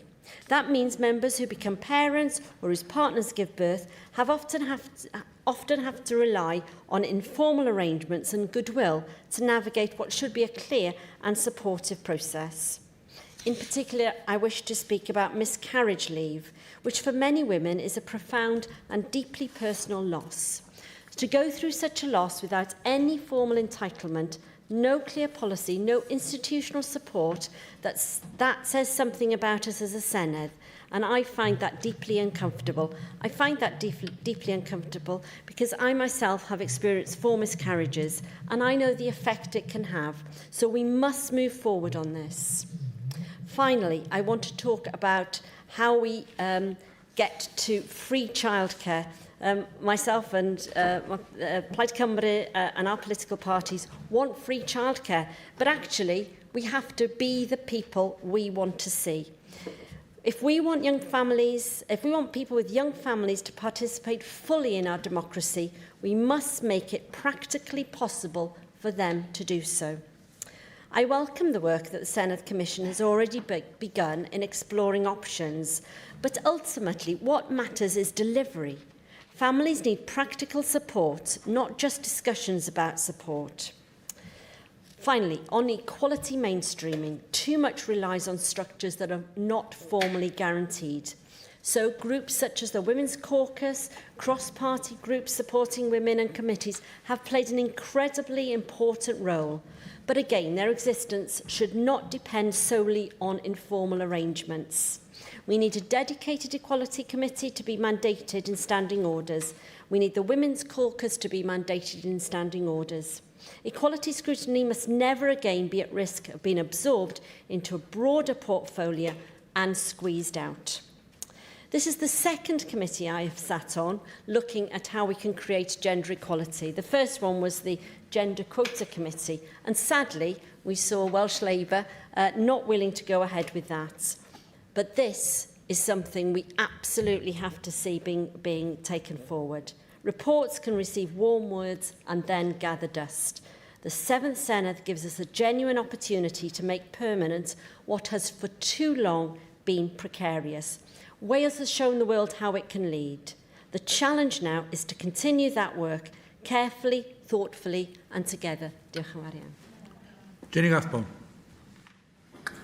I just wanted to ask a question really around the issue of breastfeeding, because I'm surprised that in this report we're merely asking for a breastfeeding room to be provided, no date supplied. I suspect there will be one very powerful promoter of breastfeeding in the next Senedd, but we can't be certain of that. And I just wondered why, as we are so keen to involve the whole of our Welsh community in the Senedd why we haven't got a breastfeeding friendly here prominently displayed at the entrance to the Senedd, because it isn't just about staff, it's also about people who visit the Senedd with their children, without their children. So I suppose I'm lacking in understanding as to why we haven't managed to do this either in the 6th Senedd or indeed any of the other Senedds. Luke Fletcher. Diolch, Deputy Llywydd, and of course I welcome the report that's been put together and appreciate the work that's gone into it, and appreciate actually the level of candidness a number of us were able to be when contributing to this report. I'll start with the social media element of this. Because I think this is incredibly important. I've spoken a number of times around the types of things that people see on social media, which then leads in to, and influences the people on what they say to politicians, whether that's female politicians or in some cases male politicians as well. They often come from anonymous accounts. More often than not, actually, probably the majority of the time, always actually, I think you're right, Sean, come from anonymous accounts. I've got a particular couple of words that I would use for those types of people who don't put their name to the sorts of stuff they say, but I'll keep this as diplomatic as possible. I experienced my first sort of pile-on really early into my time here in the Senedd back in 2021. And, I think, having worked in hospitality before, you take things as they come. But it does have a profound effect on you. And I remember talking to somebody who was in politics at the time. And what I was told by that person, I won't name them, was, oh, well, that's the way it is. Grow thicker skin. I mean, that's a completely unbelievable stance to take when we want to talk about bringing vulnerable people into politics, when we want to talk about bringing women into politics. To turn around and say, I'll just grow thicker skin, this is the way it's going to be. Yeah. We're never going to reach our objectives of getting a Senedd that represents the type of society that we want to see with that sort of attitude. So I particularly welcome the recommendation around the monitoring on social media. And this is not trying to shut down scrutiny of politicians at all. But I think actually challenge on policy is really welcome. I mean, the real shame is actually, that, and I think I speak for a number of members here, we found ourselves in a position because of that level of personal abuse that we have on social media, that we then don't engage in the policy discussions on social media. That's a negative impact for democracy. So again, the recommendation on monitoring social media, really important. I think actually as well trying to, in a wider sense, push social media companies to end anonymous accounts on their platforms is really important as well, because a lot of these people wouldn't say the types of things that they're saying to your face, or let alone if they actually had to put their names to these things as well. So just on social media, I think that's really important. On the family life aspect, I take the point Peter said around public expectation around what this job means. That doesn't mean to say, though, we should then be restricted to what we do within this place, to make it more friendly and more welcoming to people with families getting involved. And I also think the public expect this place to reflect the society that it seeks to represent. The paternity issue, and Jane, I think you were completely right about this. I mean, I recently went through that. I think the system was very informal. Did rely on the ability to get a proxy. Now, Heledd was my proxy, and I will say, I'll put on record, she was a good proxy. Highly recommend for anyone who comes later on. But the difficulty I found actually in this, in dealing with the sort of paternity policy that we have in this Senedd, is there was no clear guidance. It was talking to MBS and being told, oh, well, really, it's up to you how long you take off. Now, there's implications to that. And on one level, flexibility is great. But on another level, then there's pressure on some members, potentially, not to take actually what they would be entitled to in another job because of the nature of this role. So one thing I would really want to see when we discuss paternity and parental leave is actually having that clear guidance available to members around what the length of time would be, our rights within that role as well. Because we can't be in a situation where people feel pressured into not taking the full amount of time they would be entitled to if they were in another role. On family life and this place being family friendly, I was really lucky to be able to welcome my son Griff into the Senedd last week. He had a lot of attention. A number of members were more interested in talking to him and spending time with him than they were with me, which is completely fine, by the way. I don't blame you. He knows he's cute as well. That's also the problem. But I was glad he was able to come in and actually have food with me and my wife and her parents. Because I wouldn't have seen him at all that week had that not happened. We start this job really early in the morning, we finish really, really late. And if you've just had a child, you're missing out on those precious moments. Whether that's from a mother's perspective or even a father's perspective, we talk a lot about the need for male role models within young children's lives. Well, I want to be that male role model, but I have to be present and I have to have that ability to be able to see my son on a regular basis. Breastfeeding, which Jenny raised, I was literally just talking to both Sian and Sioned about what the breastfeeding policy would be in this place. Would really welcome some clarity on that. And then finally, very briefly, with on business. The committee quota that would set up in the report is something I think we should explore more. I'm thinking that from the perspective of somebody who was on the petitions committee some time ago, where Carolyn was the chair and the rest of us on the committee were all men. Now, again, petitions committee in particular is there to listen to our constituents, is there to take up issues within the community. So I think actually of all committees, petitions committee should at the very least reflect the society that it seeks to engage with. On that note, with the Dipper Llywydd, I will end. Julie Morgan. And I'm very grateful to be able to speak in this debate, and I want to also thank Joyce for her leadership in this and the other members of the committee and all the work that they've done. I agree with all the recommendations, but I'll just pick out a few to talk about.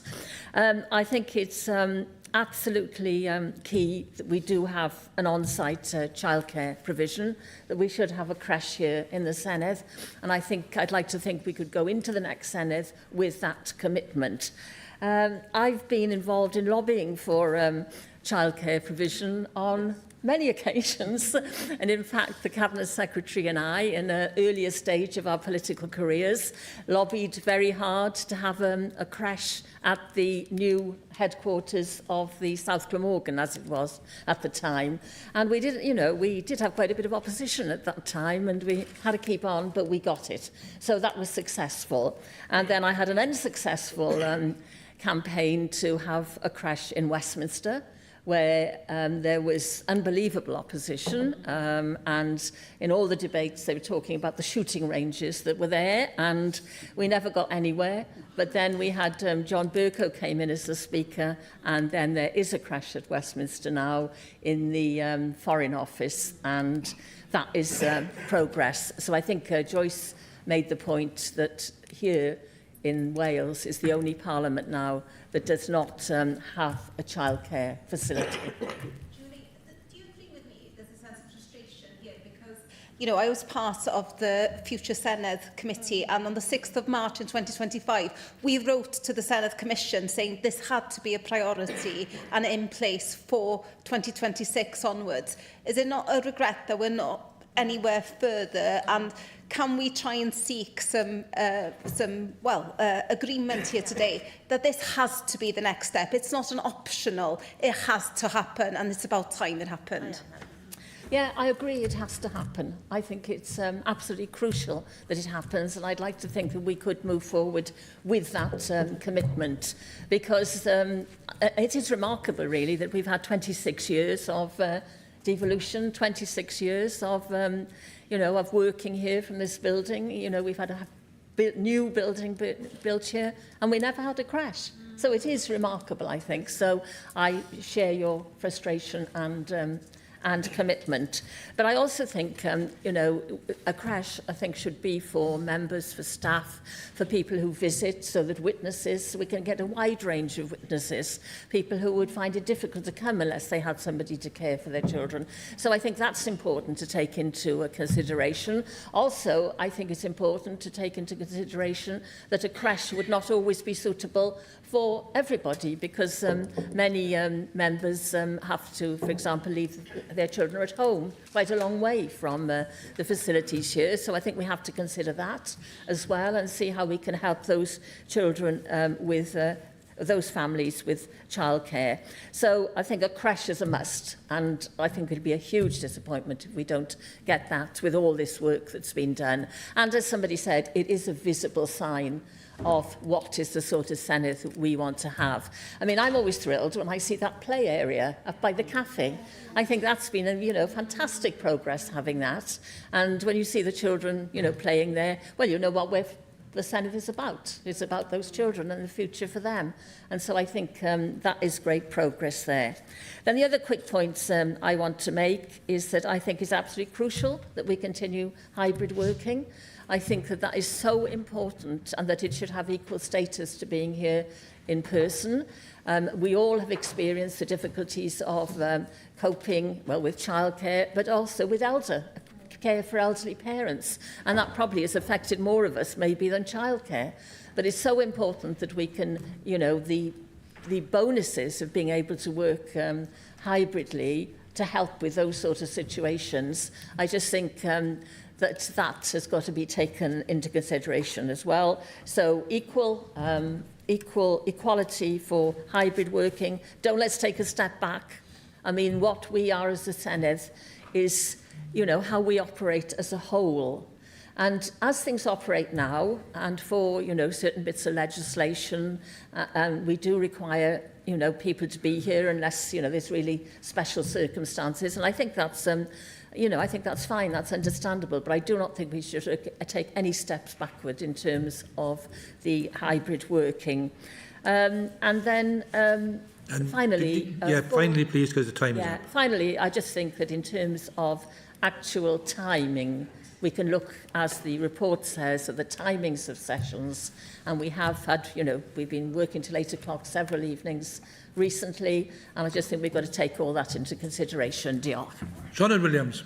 Diolch ti'r Prylywydd. Mae hwn yn adroddiad pwysig, a dwi'n meddwl bod e'n gofyn cwestiwn sylfaenol i ni fel Senedd, yn enwedig wrth i ni edrych ymlaen tua'r dyfodol wedi'r broses yna dyn ni wedi mynd drwyddi o ran diwygio seneddol. Pa fath o sefydliad democrataidd ydyn ni eisiau bod? Ac ei ateb y cwestiwn yna, mae rhaid ni ofyn cyfres arall o gwestiynau. Pwy sy'n gallu gweld eu hunain yma? Pwy sy'n teimlo bod lle iddyn nhw yma? A pha rwystrau sydd yn ei ffordd. Felly mae'r adolygiad yma, dwi'n meddwl, yr adroddiad yn ystyried y cwestiynau yma, yn edrych ar sut ddylen ni weithio fel sefydliad o ran ein diwylliant, o ran ein ffyrdd o weithio, ac ar y cyfleusterau sydd ar gael i aelodau o staff. A dwi'n meddwl bod y neges yn glir o'r adroddiad. Os y'n ni moyn bod yn Senedd sy'n wirioneddol cynrychioli Cymru, yna mae rhaid i ni wneud newidiadau.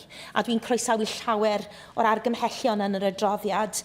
Mae fe'n nodi, a fel i ni wedi clywed, bod gan y Senedd hanes cryf o ran cynrychiolaeth a chynhwysiant, yn enwedig o ran cynrychiolaeth menwod, ond mae hefyd yn rhybyddio, fel clywed ni gan Sian Gwenllian, gallwn ni ddim cymryd hynny yn ganiataol. Felly mae rhaid i ni wreiddio yr arferion cynhwysol yma i strwythyr y sefydliad a nid dibynnu, fel ddwedodd Jane Dodds, ar arferion anffurfiol yn unig. Dwi eisiau rhoi ffocws i ddau o'r argymhellion. Maen nhw'n sefyll mas i fi, sef y ddarpariaeth gofal plant a'r egwyddor o rannu swyddi. Mae rhaid i'r Senedd ymrwymo i'r egwyddor o ddarparu gofal plant ar y safle, dwi'n meddwl, ar gyfer aelodau staff ac aelodau o'r cyhoedd. Fe ddechreuais i fy ngyrfa broffesiynol i yn 1994 yn BBC Cymru ym Nghaerdydd, ac fel sefydliad cenedlaethol o bwys a chyflogwr da, roedd cresh yno yn 1994, 5 mlynedd cyn i ni gael datganoli. Roedd yn syfrdanol deall pan ddes i yma yn 2021 i sefydliad cenedlaethol, os nad ein prif sefydliad cenedlaethol, nad oedd cresh yma.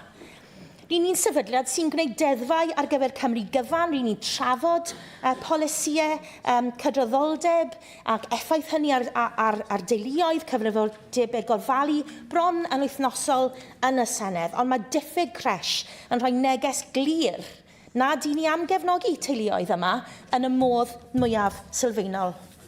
Yr ail fater wedyn sydd angen gweithredu brys arno, dwi'n meddwl, yw rhannu swyddi. Mae'r adroddiad yn cyfeirio at ddeddf Senedd Cymru aelodau ac etholiadau 2024 sydd yn gwneud yn ofynol i'r llywydd gynnig sefydlu pwyllgor i ystyried a llenwi rhai swyddau yn y Senedd drwy rannu swyddi. Felly hoffwn i ofyn pa waith sydd wedi digwydd o ran paratoi at hyn. A wedyn, dwi eisiau sôn eto am fy mhrofiad personol, rhannu swydd ym Mhrifysgol Abertawe, nath ganiatáu i fi ddychwelyd i'r byd gwaith, fel mam i 2 o blant bach. Ac roedd, dwi'n gwybod, fe glywes i gan fy rheolwr, gan y ddwy ohonyn ni yn famau oedd yn rhannu swyddi, bod y brifysgol wedi elwa hynny o gryfderau a personoliaethau a profiad gwahanol mewn un tîm wrth i ni ymgymryd a thasgau y rôl yna. Felly pam na ddylai ein democratiaeth hefyd elwa ar y fath yna o hyblygrwydd cadarnhaol, fyddai'n cymell pobl a menwod yn benodol i fedru rannu oedoniau. Dyw'r syniad yma ddim yn ymwneud â lleihau'r gwaith, mae'n ymwneud â hangu pwy all wneud y gwaith hwnnw. Ac pwynt ola hoffwn i wneud sy'n gysylltiedig ar hynny yw ar hyn o bryd bod gormod o bobl anabl yn gweld gwleidyddiaeth fel rhywbeth sy'n amhosib iddyn nhw. Nid oherwydd diffyg gallu, ond oherwydd bod na strwythurau yma sydd heb eu cynllunio gyda phawb mewn golwg. Felly un peth hoffwn i grybwyll wrth orffen yw sôn am sicrhau gwell fynediad at i bobl anabl i'r Senedd. Mae'r adroddiad yn nodi i'r pwyllgor drafod y posibilrwydd o alw am seibiannau rheolaidd mewn trafodion a dethon nhw i'r casgliad mwyafrifol. Mae'r llywydd a chaderyddion pwyllgorau sydd yn y sefyllfa orau i ddeall pryd mae angen seibiannau mewn trafodion. Dwi'n credu bod y casgliad yma yn arddangos yn gwbl eglur pam fod angen ymgorffori mesurau yn strwythurol yn hytrach na gadael nhw i hap. Achos a fydd gan llywydd neu gaderyddion y dyfodol brofiad a dealltwriaeth o anabledd neu gyflwr iechyd sy'n gwneud seibiau rheolaidd yn hanfodol. Fydd gyda nhw y dealltwriaeth o hynny. Achos fel rhywun sydd â phrofiad o gadeirio a mynychu cyfarfodydd sy'n cynnwys pobl anabl, gallai weid wrthoch chi, bydde barn y rhelw yn wahanol iawn i un y pwyllgor sydd hyd y gwni yn bobl heb anabledd. Felly hoffwn glywed ymateb penodol i'r pwynt yna. Diolch yn fawr. Anna Price. Somewhere in Wales today, there is a woman thinking about standing for the Senedd after next. She has the ability, she has the ideas, and she's doing the maths on school drop-offs, on sitting times, on who will look after her children on a Tuesday night when the vote runs late. And she's deciding not to stand. Not because she lacks ambition, not because she lacks talent, because this institution, the institution she would serve in, was not designed with her life in mind. That's what this report is about. In 1998, the advisory group that shaped this place imagined a legislature that would be democratic, effective and inclusive. And for a time, as we heard, we delivered on that promise. The first parliament in the world to achieve gender parity. We built hybrid working practices that other legislatures now study. We proved that a different, more collaborative kind of politics was possible. But this report also tells us something uncomfortable, that the progress we are proud of is not secured, that what was won by intention can be lost by drift. The evidence is clear. Members who were primary carers for children reported delaying their candidacies, sometimes by years, because they could not see how this role could fit alongside family life. The barriers they described were not in legislation, they were in the working week, in the unpredictability of parliamentary hours, in the absence of childcare, in accommodation allowances not covering stable family accommodation, in the quiet assumption that a member of this Senedd has no life beyond it. Those are not complaints about convenience. Those are fundamental failures of design. And they determine, before a single ballot is cast, who is able to serve here and who is not. And this matters beyond the individuals affected. A parliament whose working conditions narrow the pool of people who can serve is a parliament that narrows the range of experience it can draw on. The quality of our scrutiny, our legislation, our democratic conversation, all of it depends on who is in this room. Now, we're about to expand this Senedd, new members, new committees, new ways of working. The decisions we make in this period will set the pattern for decades. What we build now is what future Seneddau will inherit, not as a choice, but as a fact of institutional life. This is either a risk or an opportunity, and the difference depends entirely on what we do now. If we treat inclusion as an aspiration, something we mention in reports and celebrate in speeches, it will erode gradually until one day we look around this chamber and wonder why it doesn't look like the country it serves. And it seems to me there is a consensus here. There's a consensus on childcare. I speak as one commissioner to another. There's a consensus, I think, on the Commission. Let's make it happen. I'm in Brussels representing the Senedd on Monday, but maybe I can join remotely. And if you move, Joyce, a formal decision that we will have a creche here at the Senedd, then I will support it. Because we have to do this. We have to make it possible for that woman that I talked about, or men that have caring responsibilities as well, the ones doing the maths tonight, to see a path into this Parliament, and for us to make it possible for Wales to hear their voices.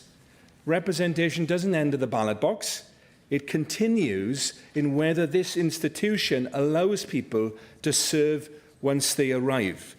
We do not often get a chance to shape a parliament at a moment. Let us not waste it. Ysgrifennydd y Cabinet dros gyfiawnder cymdeithasol. Diolch yn fawr.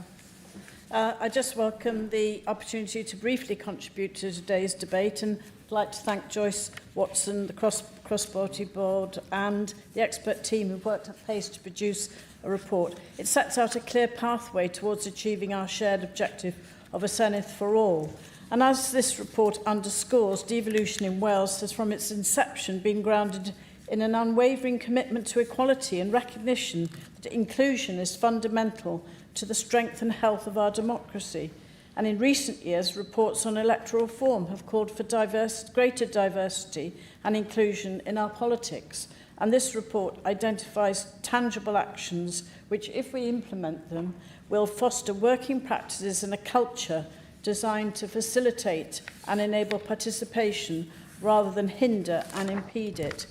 And I do think this report presents a compelling vision, and it's been expressed today across those 4 broad areas. We work together towards the goal of realising that truly inclusive Senedd, and it does remind us of the most pressing challenges facing our democracy and provides important recommendations to combat them.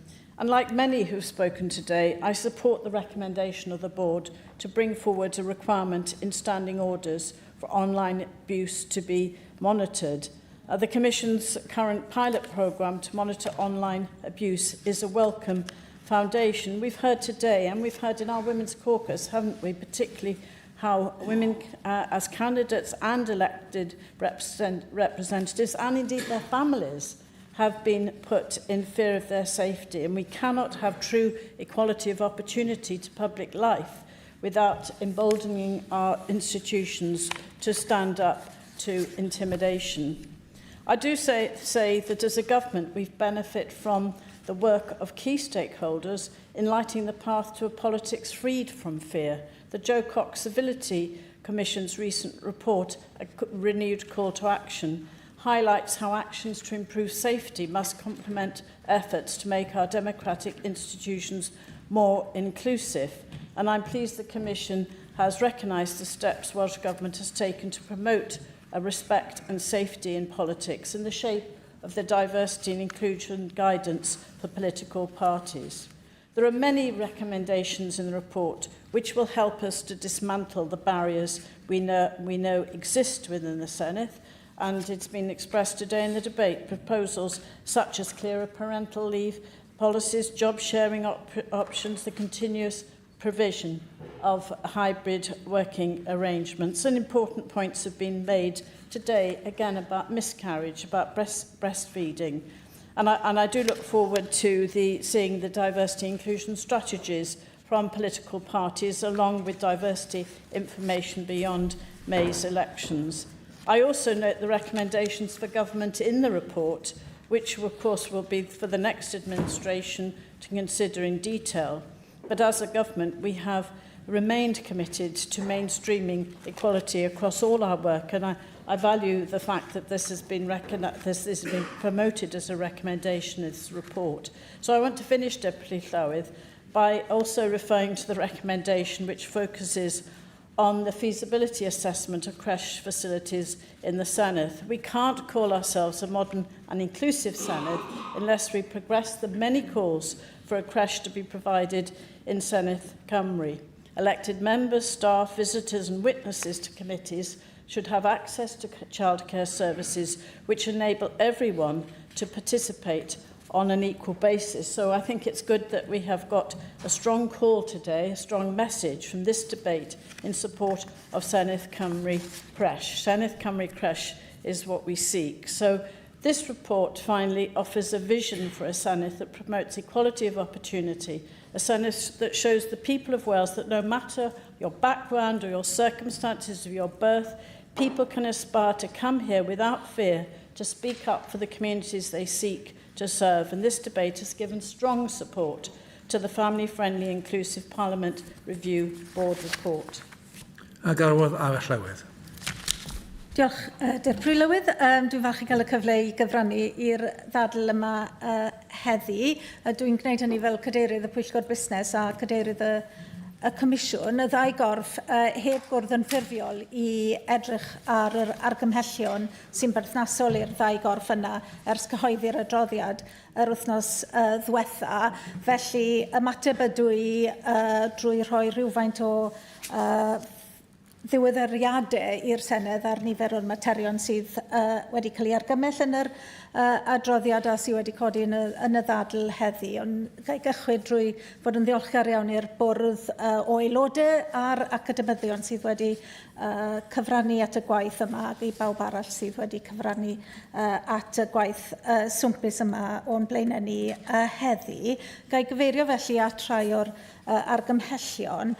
Argymhelliad 14 yn gyntaf, hwn yw'r argymell sy'n diogelu cyfranogiad rhithwyr. Does neb ar-lein yn digwydd bod ar y foment dwi'n trafod hyn, ond yr argymhelliad hynny yn gofyn i ni gadarnhau i fod yn gyfystyr a phresenoldeb personol. Fwn ni'n trin pawb sydd yn cyfrannu o bell yn gyfartal gyda rhai sydd yma yn y siambr. Ac wrth gwrs mae'r canllawiau y llywydd sydd wedi cael ei cyhoeddi o dan reol sefydlog 6.17 yn nodi fod gan bob aelod hawl i gymryd rhan mewn trafodion y cyfarfod llawn a byddant yn cael ei trin yn deg ym mhob agwedd. Yma canllawiau ar gyfer pwyllgorau hefyd yn nodi'r disgwyliad mae hybrid yw'r ffurf arferol ar gyfer cyfarfodydd. I ni wedi arloesi fel Senedd yn ymrwymiad ni i weithio'n hybrid, i ganiatáu pobl i deimlo'n gyfartal yn eu cyfraniad nhw, pinedu nhw yma yn y Senedd neu yn cyfrannu o bell.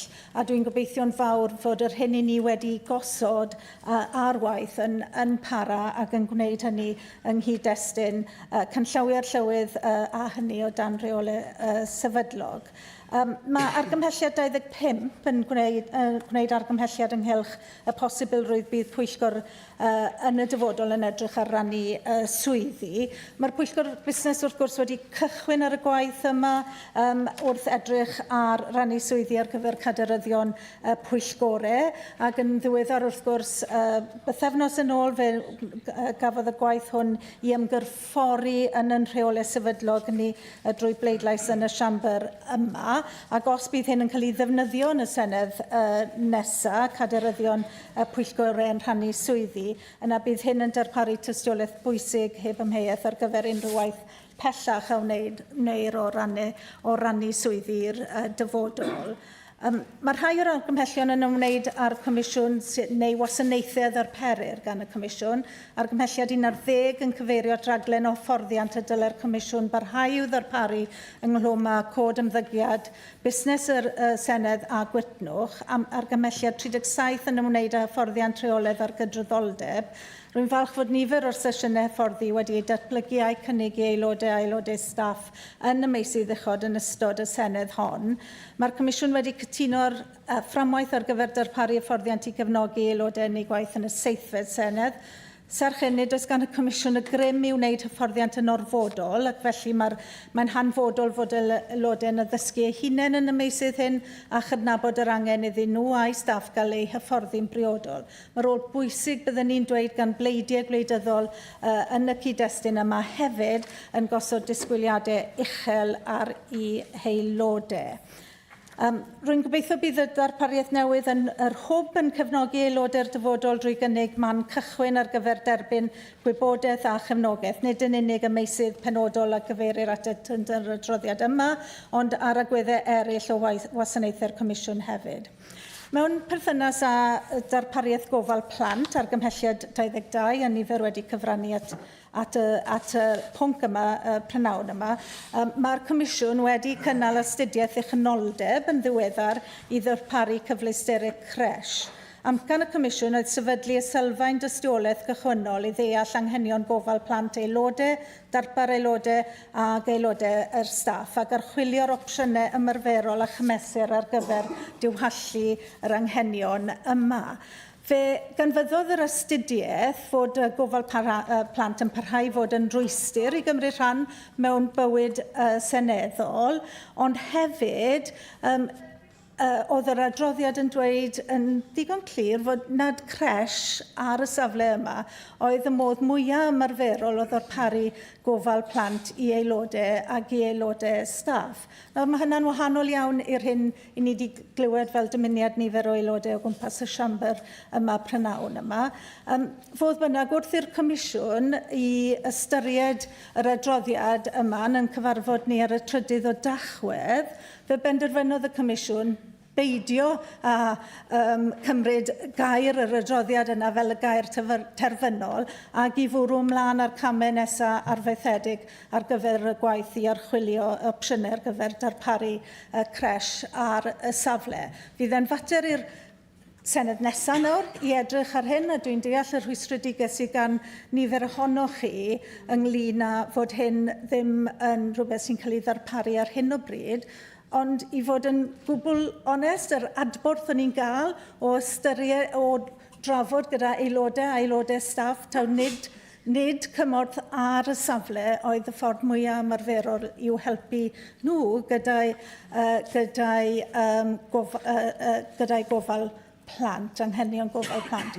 Ond mae'r neges sydd yn y siambr yma prynawn yma ynglyn â'r neges mae cresh yn gallu rhoi a'r cyfle hefyd i sicrhau fod ymwelwyr ar safle yma yn cael cynnig gofal cresh. Dwi'n gobeithio fod hwnna yn mynd i adlewyrchu fel pwynt pwysig ar gyfer i ystyried gan y Comisiwn nesaf. Yn ola y pwynt pwysig, mae nifer o bobl wedi cyfrannu prynawn yma ac fe oedd yna gwestiwn amserol wedi cael ei dderbyn ynghynt y prynawn yma ynglyn â'r camdrin. Mae ar-lein yn enwedig, mae nifer o aelodau o'r Senedd yma ni wynebu yn ei byd gwleidyddol nhw. Mae'r gwaith mae'r cocws menywaidd wedi wneud i annog Comisiwn i sefydlu prosiect peilot o fonitro cyfryngau cymdeithasol yn bwysig iawn ac yn gam cychwynnol ar yn gwaith rhagweithiol ni i fod yn edrych ar y risg sydd yna ar gyfer aelodau o'r Senedd yma nawr ag i'r dyfodol. A dwi'n gobeithio'n fawr y bydd y Senedd nesaf yn parhau gyda'r gwaith yna ac yn ei ymgorffori fel y rhan bob dydd o'r gwaith i ni'n wneud i warchod y gwleidyddion sy'n cael ei ethol i'r lle yma.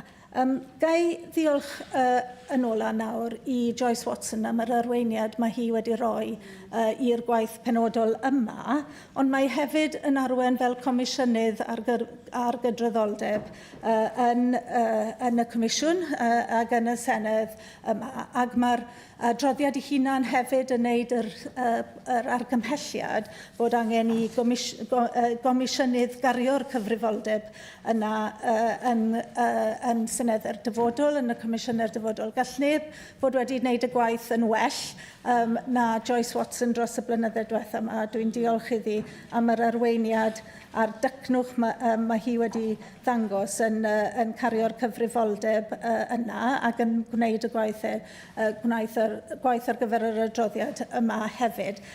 Rwy bellach nawr fel Cadeirydd y Comisiwn, Cadeirydd y Pwyllgor Busnes yn trosglwyddo'r cyfrifoldeb yma ymateb i'r argymhellion perthnasol yma i'r Pwyllgor Busnes nesaf ac i'r Comisiwn nesaf.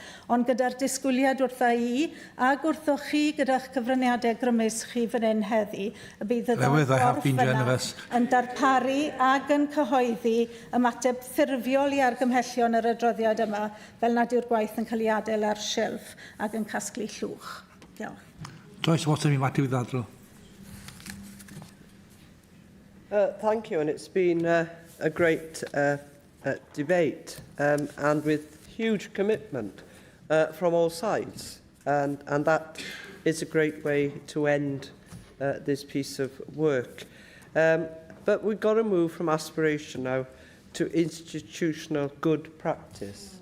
And there's a clear difference between those two things. And we also have to shift from the reliance on working practices that are ongoing, dependent on a few key individuals for eternally pushing that. So we have to have working practices that are shaped by culture of this place. We are the culture of this place, and it's up to us. So we've got to have a formal structure, and we've got 4 weeks left here, and people have worked really hard in this space to keep these things alive, if you like, but we're losing a lot of experience. We're losing people with determination. I know and I hope that I'm right in what I think, that the 7th Senedd will see experienced members coming back, will see determined people with that vision coming back, and will understand the importance of this work going forward. And we'll be relying on those people, actually, to make sure that there is an implementation board going forward. But we have to, without a doubt, address some of the key issues. And I thank those people that took part in this debate today, Peter Fox, Sian Gwenllian, Jane Dodds, Jenny Rathbone, Luke Fletcher, Julie Morgan, Sianed and Adam Price for all their contributions today. Now, what is notable and thankful is it wasn't all women, because this was never about that. This is about families and how it affects families. And one of the key things is those working hours, that we can and we will have a chance next time to make them more predictable.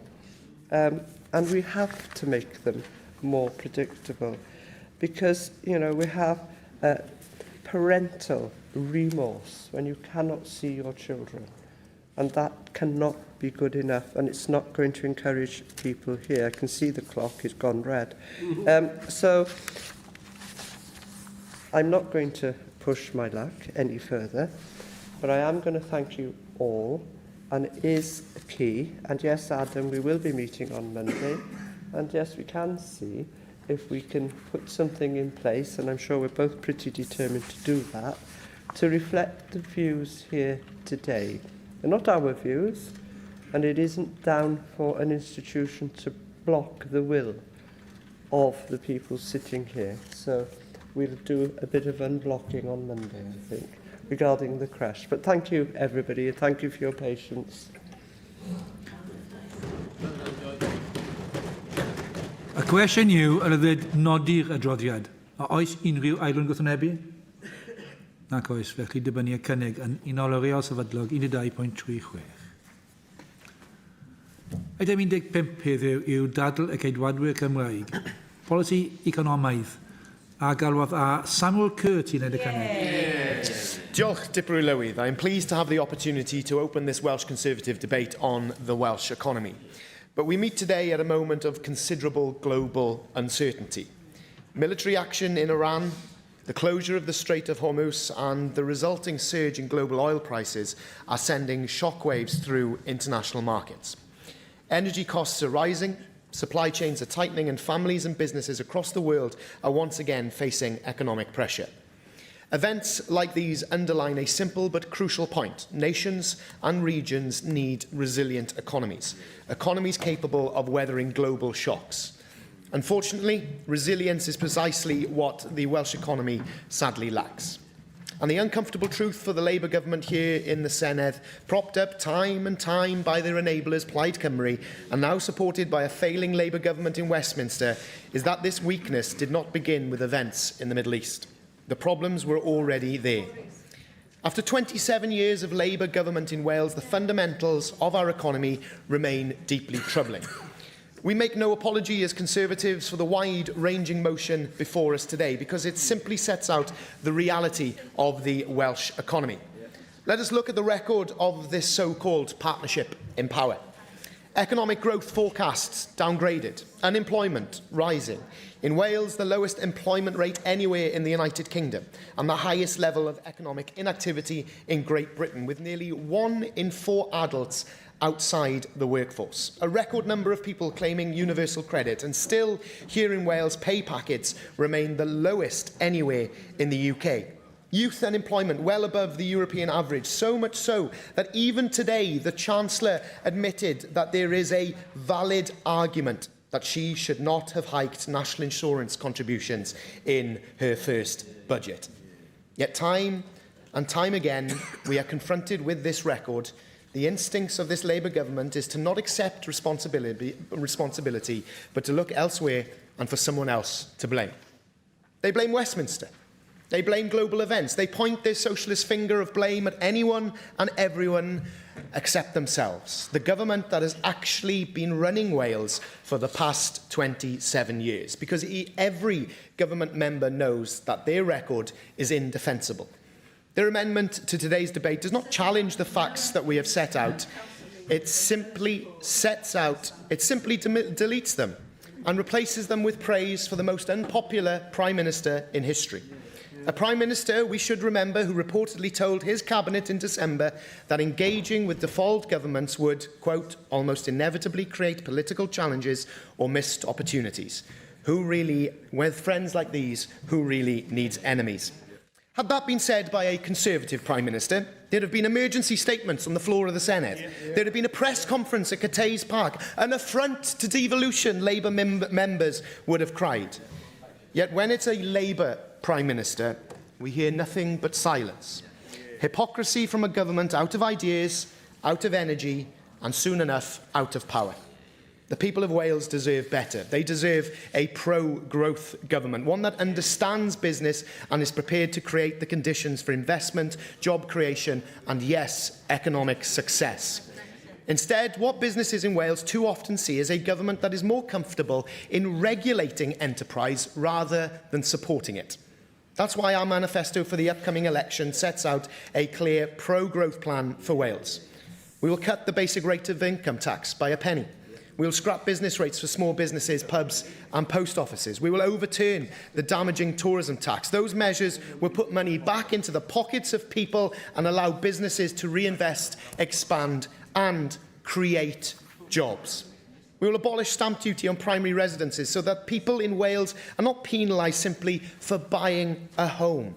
And we will introduce referendums on council tax rises above 5%, ensuring that local authorities are properly accountable to the people who elect them and who pay the bills. For my constituents in West Wales, after the health service, the economy is the #1 issue that people raise with me most often. Recent engagement with businesses across Pembrokeshire and West Wales has made one thing abundantly clear. Many firms are struggling under the combined weight of rising taxes and rising operating costs. I've spoken to entrepreneurs who feel squeezed rather than supported. Businesses are scaling back plans to hire, invest and expand. Some are even questioning whether they can keep the doors open and the lights on. A tourism operator told me bookings are being cancelled as household budgets tighten. A cafe owner is considering reducing opening hours because energy and staffing costs have surged. A manufacturing firm told me its competitiveness is being undermined by high rates and growing regulatory burdens. These are not abstract. They are real businesses, employing real people, paying real taxes. And they are saying clearly and loudly, enough is enough. I've also raised in this chamber the growing concern about changes to business rate valuations. The recent roundtable that Paul Davis and I hosted attracted more than 150 participants, all eager to share their concerns and ask for support. In my time as a Senedd member, I've never seen such widespread anxiety about economic future, because businesses in Wales are already being squeezed to breaking point. And that is before we fully understand the economic consequences of the events unfolding in the Middle East. The Welsh economy cannot afford more of the same. Today, we've put forward practical proposals to support businesses, encourage investment and drive economic growth. And let me say this clearly, we're not precious about the ideas. If in the dying embers of this Welsh Government they wish to adopt them, we would welcome it. Because what matters is not who gets the credit, what matters is finally delivering economic growth that Wales so badly needs. So I urge members across the chamber to support our motion today and to send a clear message. It's time to get Wales working again. Rwyf wedi dethol y gwelliannau i'r cynnig. Os dybynnu gwelliant 1, caiff gwelliannau 2 a 3 ei ddadethol. Os dybynnu gwelliant 2, caiff gwelliant 3 ei ddadethol. A galwydda ysgrifennydd y Cabinet dros gyllid a Gymraeg un ag yn ffurfiol gwelliant 1 yn enw Jane Hutt. Llywydd. A galwydda Luke Fletcher i gynnig gwelliant 2 yn enw Heledd Fychan. Diolch, Deputy Llywydd, and of course move the amendment in the name of Heledd Fychan. I welcome the debate on economic priorities going into the next Senedd. And Sam Kurtz opened with the need for a resilient economy. We couldn't agree more. Also mentioned the pressures faced by businesses due to rising costs. Again, I couldn't agree more. I think where we're going to have some tension, though, is simply looking at the Conservative motion. It's all about cutting taxes. Now, that in itself isn't going to be enough to deal with the economic stagnation that we see within Wales. I mean, for starters, if high tax was the problem, then explain Japan, explain Germany. Germany, similar levels of taxation to the UK. Japan, higher levels of taxation to the UK. But then you're talking about the third and fourth largest economies in the world. The real issue that we need to get down to when it comes to economic policies, those structural issues that we find within our economy. I'll pick up on business rates. A number of businesses that are paying business rates, especially those smaller businesses, already receive a large amount of relief. Now, conversations I've had with Sam Kurtz previously and others, if you have the system where you have to provide relief for that system, then there's something fundamentally wrong with that system. So simply just scrapping it entirely isn't going to cut it, quite frankly. What we need to have is that long-term view about how we reform the business rate system and have a system actually that works for us in terms of bringing in the income that we need to pay for public services, but also isn't a hindrance on those businesses. That's a conversation that needs to go into the next Senedd, and I think it needs that collaborative piece, not just with the sector and those businesses ultimately will be paying those business rates, but also cross-party within this place as well. Because we can't be in a situation, especially now that we're going down to 4-year terms, where we turn around every 4 years and another party comes forward and says, oh, well, we're going to change the system entirely again. What businesses actually need is the structural stability of a business rate system that works, which means all of us here need to have those serious conversations and come to a consensus on what that system will be for the long term, not just simply for a Senedd term. So a serious conversation on business rates, I think, really does need to happen. Focusing in on the structural issues, I mean, we've talked about within Plaid Cymru, you'll see in our motion the need for a development agency. That idea of bringing in the business support landscape, rationalising it and having that strategic overview that has been missing from business support and economic development policy within Wales ever since the dissolution of the previous WDA. Now, there's a number of different models that we could look at to deliver that, but I think the primary thing here is making sure that we have that direction around where we want to take the economy, how we want to grow those businesses within Wales, from small businesses to medium-sized businesses. We know that there's a missing middle problem here in Wales, and progress them on into larger businesses. What are the metrics we use to measure the success of that WDA is open for conversation. Is it a productivity measure? Is it a measure on the number of profitable businesses operating within Wales or headquartered in Wales? That, again, a conversation needs to happen, but we do need something in place that isn't in place right now. Again, a structural issue, but it would allow us then to have that strategic vision about how we support our businesses and grow those businesses. Talked about the WDA as a potential concierge for business in the short term.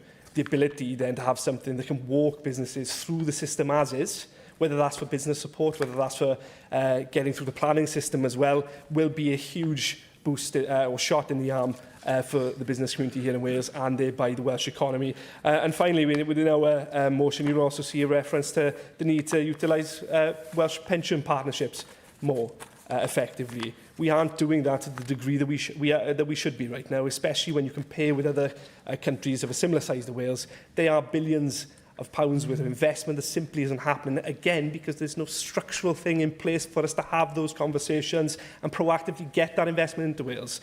So, as I said, I welcome the opportunity to discuss economic policy in the Senedd tonight.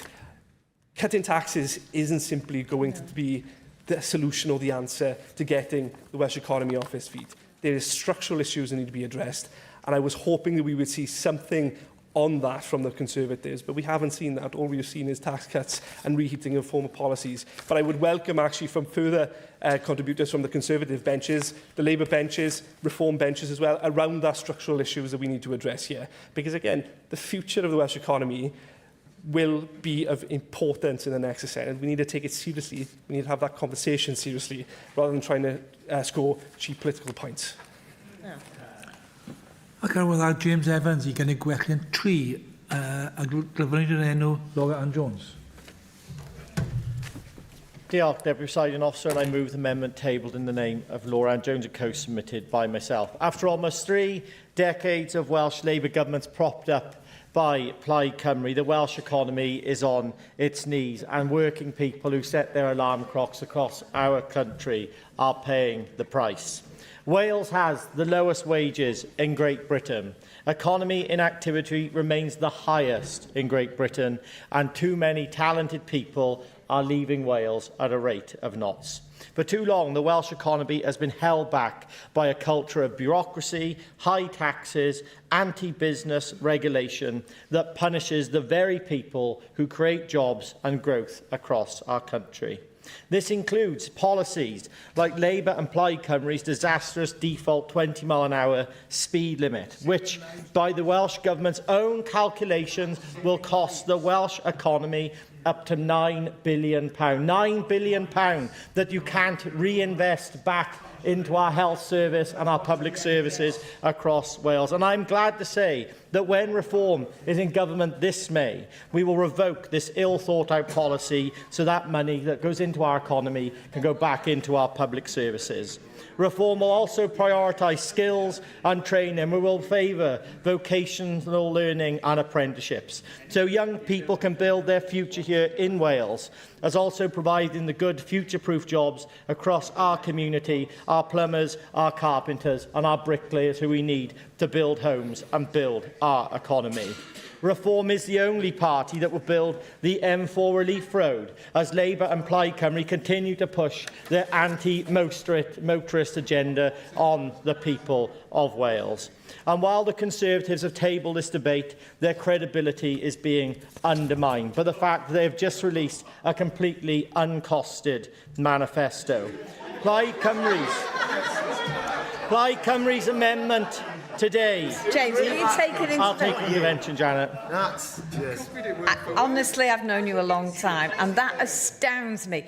You actually, you know it, I know it, we know it, that you actually copy and paste those manifestos. So don't knock a manifesto that you contributed to in the first place. I don't think it'd be copy and pasted because it was kept on Darren Miller's own hard drive until the moment it was released. I don't think any of you actually seen it. But Plaid Cymru's amendment today even tries to blame reform for the economic challenges that Wales faces. That really is quite something, considering we're not even in government yet. It's remarkable to hear Plaid Cymru attacking reform's economic policies when they have spent years propping up the very Welsh Labour government responsible for the complete economic failure which we now all have to pay the price for.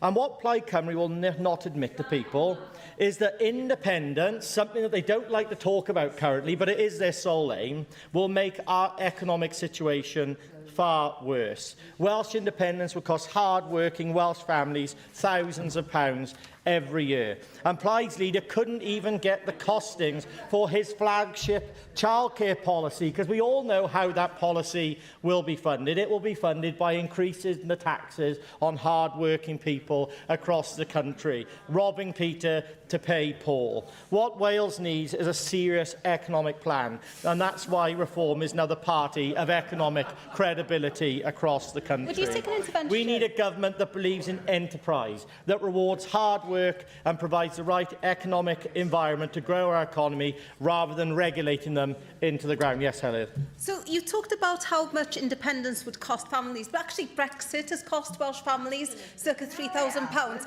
And also, weren't you part of the problem? Don't you agree that a lot of the problems that Wales's economy faces were actually created by your former Conservative colleagues who broke Britain?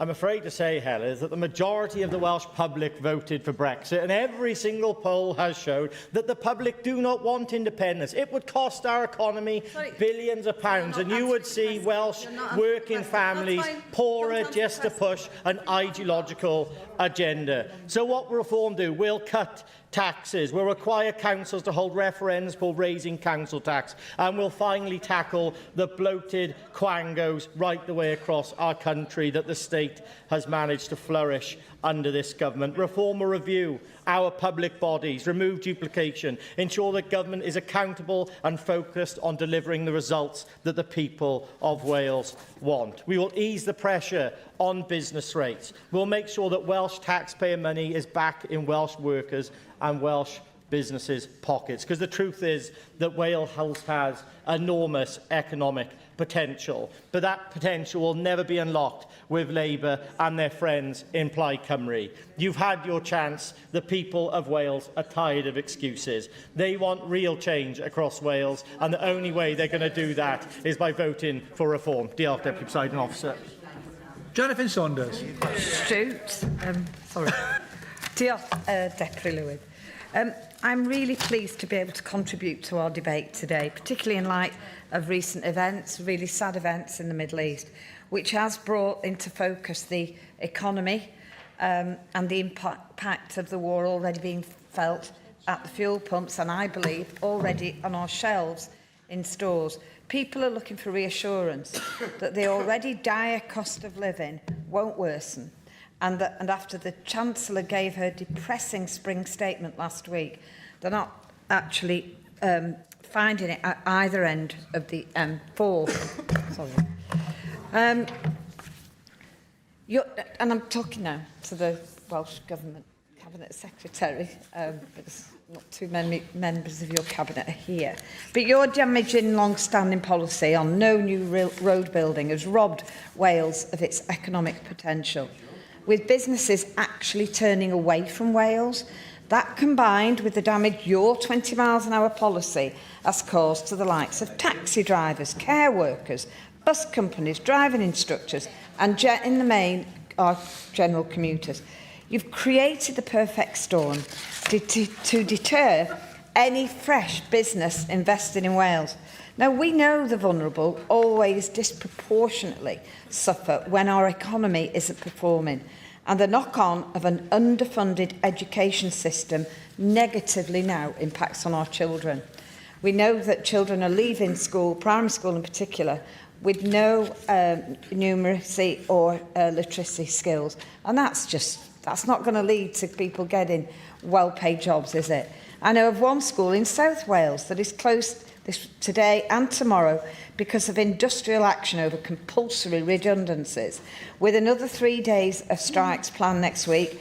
Pupils in Abergele have also been affected by these teacher strikes. So our children, whose education has already been badly disrupted by COVID, are now paying the price for economic mismanagement under this Labour government. And I've no doubt you'll parrot the same tired old arguments about 14 years of Tory austerity. But when Labour came into power last year, we were one of the fastest growing countries in the G7 in terms of our economy, and this constant shifting of blame has now become so predictable it's boring. The people of Wales have had enough of you not taking accountability. They see through Welsh Labour and the fact that you have been propped up for the past 27 years by Plaid Cymru. Welsh Labour now pointing the finger at everyone, even Plaid Cymru, who you've been in partnership with every single term that we've had. You've had 27 years to deliver on promises. Even I have never known on the doorsteps Labour to be as unpopular as they are today. You have nothing to show that's good about your decades in office. No imagination, no innovation, and certainly not the courage to take the bold steps necessary to help Wales flourish. You've damaged our tourism industry. You've damaged business, full stop.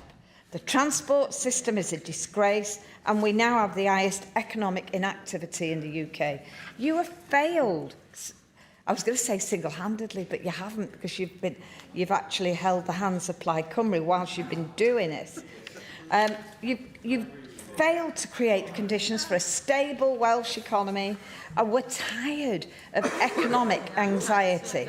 It is time to stand aside for socialist ideology, for you to become a thing of the past, and for us, the Welsh Conservatives. I'm proud of every single member of our Welsh Conservative group. We will cut the basic rate of Welsh income by a penny in the pound, and that's worth £450 to every person. We will scrap business tax for small firms, pubs and post offices. In fact, for all small enterprises that just want to get on, they want to grow, they want to employ staff, those staff pay tax, we have more money in the public services. It's simple. It's as simple as that. We will scrap the horrendous proposed tourism tax and will abolish land transaction tax on primary residents. We want people to buy homes. We want people to actually then, those homes to grow, and they may want to move. Why should we stop that ambition and aspiration? We will cut huge millions of pounds of waste in this place by reducing the size of the Welsh civil service and reversing Senedd expansion. Money does make the world go round, but sadly, your mismanagement of the economy has brought Wales to a complete stop. Only the Welsh Conservatives will get Wales working, and only the Welsh Conservatives will fix Wales and all the problems that have grown under 27 years of a Welsh Labour government and Plaid Cymru. Diolch yn fawr. Heledd Vychan. Diolch Llywydd. Well, the Conservatives talk about fixing Wales and Reform talk about fixing Britain. Why don't you take responsibility about the role that you've played in breaking both? Because there was a time when the Conservative Party prided itself on fiscal prudence. Those days, however, are long gone. Where once stood a party obsessed with balancing the books, restraining public spending and upholding the Burkean principles of free trade and responsible governance, we now face a party that gambles recklessly with the finances of the nations of the United Kingdom. A party that prioritises ideological vanity projects above the needs of our economy, and that appears to revel in its newfound inclination for economic self-harm. Their recent record speaks entirely for itself. Over recent years, we have witnessed the single greatest act of self-inflicted economic damage by a developed nation, Brexit. A policy that has cost the average Welsh household almost £3,000 to date and continues to impose burdensome red tape on businesses across Wales. We need to be honest about the damage Brexit has caused to our economy and continues to damage. We have lived through... Yeah, thanks for taking the intervention. You talk about fiscal responsibility. Could you explain what's fiscally responsible about Plaid Cymru's main objective, which is independent Wales from the United Kingdom, that's been assessed to a cost of £20 billion for our economy in Wales? What's fiscally responsible about that? You quote different figures in every single interview or intervention. So if someone's going to be fiscal responsible, and also there have been independent commissions which have shown how much is it then? Continuing as we are is not viable. No. We have to do something, but you're unwilling to do anything. So I note that you didn't address the point in terms of the cost of Brexit. So I appreciate that you do acknowledge that Brexit has cost Welsh households. Thank you. We have lived through the Trust Kwarteng mini-budget, enthusiastically supported by Conservative members here, which crashed the UK economy and sent mortgage repayments soaring for thousands of families. That's the truth. Their fingerprints are everywhere. Across the financial turmoil, the stagnant growth and the most prolonged fall in living standards since the Napoleonic era. Your legacy has been food banks. Yeah. Are you proud of it? Running very well, the food banks. Oh my goodness. Thomas Finch-Saunders has said they're running very well. Yeah. You're proud that food banks have had to exist because of how you handled the economy. Government. Yes, instead of... I don't know why your microphone is on, Janet Finch-Saunders. You didn't put it on. No, your microphone shouldn't be on unless you're intervening, and I don't think you're intervening. I'm saddened that instead of humility, reflection or even remorse, even when it comes to food banks, the Conservatives have chosen instead to double down. No, I won't take another intervention, thank you. I'd like to make some progress, because the motion before us today reads like an ode to the very worst excesses of trustonomics. We see a pledge to cut the basic rate of income tax at a cost of £311 million, pledge to abolish land transaction tax for primary residential properties at a cost of £204 million, pledge to cut business rates at a cost of £309 million. Added to this are further commitments, such as the revival of the M4 relief road. I'd welcome clarity on how much they believe that would cost, because it would be significantly higher now than the estimated £1.9 billion cited in 2019. There are also substantial other commitments there, and taken together, these are uncosted tax cuts and spending promises that reach into the billions. And aside from betraying the people of Ukraine and playing directly into Putin's hands by scrapping the Nation of Sanctuary programme, which represents just 0.01% of the Welsh budget, and by reversing Senedd reform and weakening our democracy, they have offered no explanation as to how any of this would be funded in any credible way. Make no mistake, it is our public services and ultimately Welsh taxpayers that sit directly in the firing line of this fiscal irresponsibility. Now, in one sense, what the Conservatives say scarcely matters. No. They know the game is up. Their manifesto, launched last week, was delivered to an atmosphere of almost embarrassed silence. No, I'd like to make some progress. I've got very little time remaining, and I'm sure you have a speech ready to go. But the collapse of the Conservative Party does not mean the threat has vanished. It simply moved into a new host in reform. For all their pretence of being an insurgent force, reform is little more than a rebadged vehicle for the same failed Tory figures who have already inflicted immense harm on this country and who are desperate to repeat the experience. The similarities between the Conservative and Reform manifestos published within days of one another are striking, at times almost word for word. So Tory and Reform, Reform and Tory, indistinguishable. It's no coincidence that the only Reform representatives here in this chamber were elected as Tories. Thankfully, the people of Wales do have a credible, responsible alternative. An alternative that does not seek to undermine our public services, that focuses on reinvesting wealth in our communities rather than appeasing billionaire donors, and that is committed to unlocking the full economic potential of our nation. While the Tory Reform Double Act indulges in unfunded fantasies, we have spent years developing a credible, expert-informed plan for the Welsh economy, and unlike them, we take the stewardship of the public purse with utmost seriousness. This is what seriousness looks like. This is what responsibility looks like. And for that reason, I urge members to support our amendment. Gareth Davies. Thank you very much, Llawn. One thing that Welsh Labour and the UK Government have in common is that neither of them have a strategy for growth, and the British Chambers of Commerce revising its growth forecast this year down to 1% from the previous prediction of 1.2%. And in Wales, after 27 years in office, after nearly 3 decades in which every major economic lever available to this Parliament has been in Labour's hands, the amendment from the Welsh Government asks us not to examine the record, but simply to celebrate a funding settlement from Westminster. So, in other words, don't look at the results, just applaud the cheque that's been given to us. But I am concerned with the results, and many people are, not just good intentions, but the results are not good. The Welsh economy is lagging behind the rest of the United Kingdom and doing worse on almost every metric. Employment in Wales is the lowest anywhere in the UK, at just over 71%. Economic inactivity is the highest in Great Britain. Pay packets are the lowest in the United Kingdom, and the UK as a whole is struggling under a Labour UK government, with higher taxes going to pay for increases to benefits, and the number of people on universal credit has now reached a record high of more than 431,000 people. We have the highest energy bills in the world, purely down to deliberate policy choices, and the repeated assertion by Ed Miliband and the Welsh Government that green energy is cheaper has no basis in reality whatsoever. It's pure net zero zealotry, and led by a man in Whitehall who's obsessed with being the Nye Bevan of green energy, and working people are having to pay the price for it.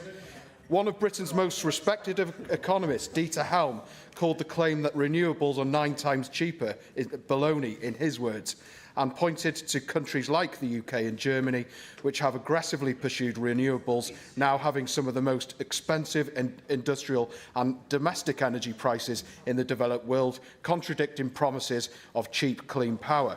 These high prices, he argues, are damaging UK industry, leading to closures and offshoring in energy-intensive sectors such as steel production, in Port Talbot, which, for all the Welsh Government's denial of responsibility, collapsed on their watch due to environmental policy.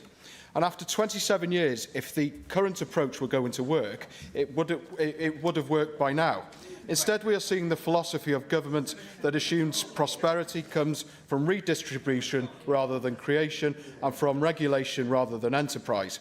If we want Wales to flourish, we must once again make this country the easiest place for Britain to do business, to invest and to create jobs. It shows the unseriousness of Labour and Plaid Cymru that they blame our economic woes on Liz Truss and Brexit. The temporary spike in government, borrowing costs and mortgage rates back in 2022 is not responsible for 27 years of economic failure in Wales. Instead, the Welsh Conservatives have a clear idea about what we will do. We will cut the basic rate of Welsh income tax by 1 penny in the pound, letting working people keep more of what they earn. We scrap business rates for small businesses, the very institutions that hold our high streets together. We'd abolish land transaction tax for first homes so that young families can finally step onto the housing ladder, and we would scrap Labour and Plaid's toxic tourism tax, which sends exactly the wrong signal to visitors and businesses alike. When you trust people with their own money, they tend to spend it, invest it and grow it far more productively than government ever could. And for 27 years, the Welsh Government thought it knew how to spend people's money better than they do themselves. Wales also once had a world-class institution dedicated to attracting investment and championing enterprise, the Welsh Development Agency.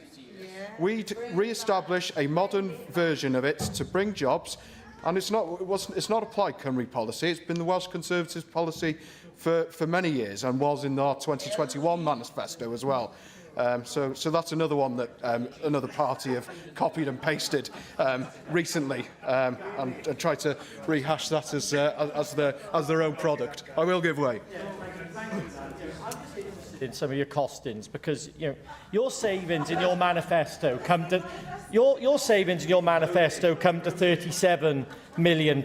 Your total spending commitments come to £27 billion a year. So that means for every pound you're saved, you're investing £73. So I'd just like to know how you're going to make up the shortfall. I applaud you for that quick arithmetic, James, but as Janet Finn-Saunders has already mentioned, you've copied and pasted most of the Welsh Conservative manifesto. So if that's truly your belief, James, then you must have your own doubts about Reform's manifesto in that sense. So it doesn't get Reform UK off the hook. We'd re-establish a modern version of it to bring jobs, innovation and opportunity back to every part of Wales. The First Minister has quite proudly said that the Finance Minister has never cared about the economy, but we can say quite proudly that we do, and that we cannot have thriving public services without a thriving economy. We'd support nuclear opportunities at yw'r and Trawsfynydd rather than put all our eggs in the expensive and unreliable renewables basket. And crucially, we'd invest in people, delivering 125,000 apprenticeships, expanding degree apprenticeships and ensuring technical education finally enjoys parity with academic pathways. Plaid Cymru offer more constitutional navel-gazing and meaningless plans and strategies, all resting on the central idea that Wales should be separate itself economically from its largest market. Independence would blow a hole of more than £21 billion in Welsh public finances. That is not an economic strategy, it's an economic act of self-sabotage. And Reform, meanwhile, have just copied and pasted our policies, as mentioned, but do not have the experienced team to deliver them. Yeah. What Wales needs is a government that backs workers instead of trapping them in dependency. A government that trusts businesses instead of burdening them with taxes and regulation. That's the vision that the Welsh Conservatives offer, not managed decline. Not endless reviews, strategies and action plans with no results. I have been very generous. Thank you for your generosity. But you will need to bring this to a close. I am just concluding, but a confident, outward-looking, pro-enterprise Wales ready to compete, grow and succeed. Yeah. John Griffiths. Diolch, Llywydd. As others have, I welcome this debate today because of the importance of the economy. We all know that the economy is absolutely crucial to so many aspects of life. The opportunities that our people have, their standards of living, the effect on public services of a strong economy, just every aspect of life. So it's a very important debate that we're having today. And I'm sure we'll have many more important debates into the next Senedd on our economy. We know, Llywydd, don't we, that we're not where we would want to be in terms of the economy in Wales, and as with other parts of the UK and other parts of the world, we haven't yet reinvented the economy in the way that we need to following the decline of our traditional heavy industries. It's very much work in progress. I would say, Llywydd, that if we are to make the progress that we need to make, it will require, amongst other things, a strong partnership at all levels of government in the UK. The Welsh Government obviously has to do what it can, and UK Government obviously has a big role right across the UK, and local government too is a key partner. As far as Welsh Government is concerned, I do think we've done some very important and beneficial things in fulfilling our own responsibilities.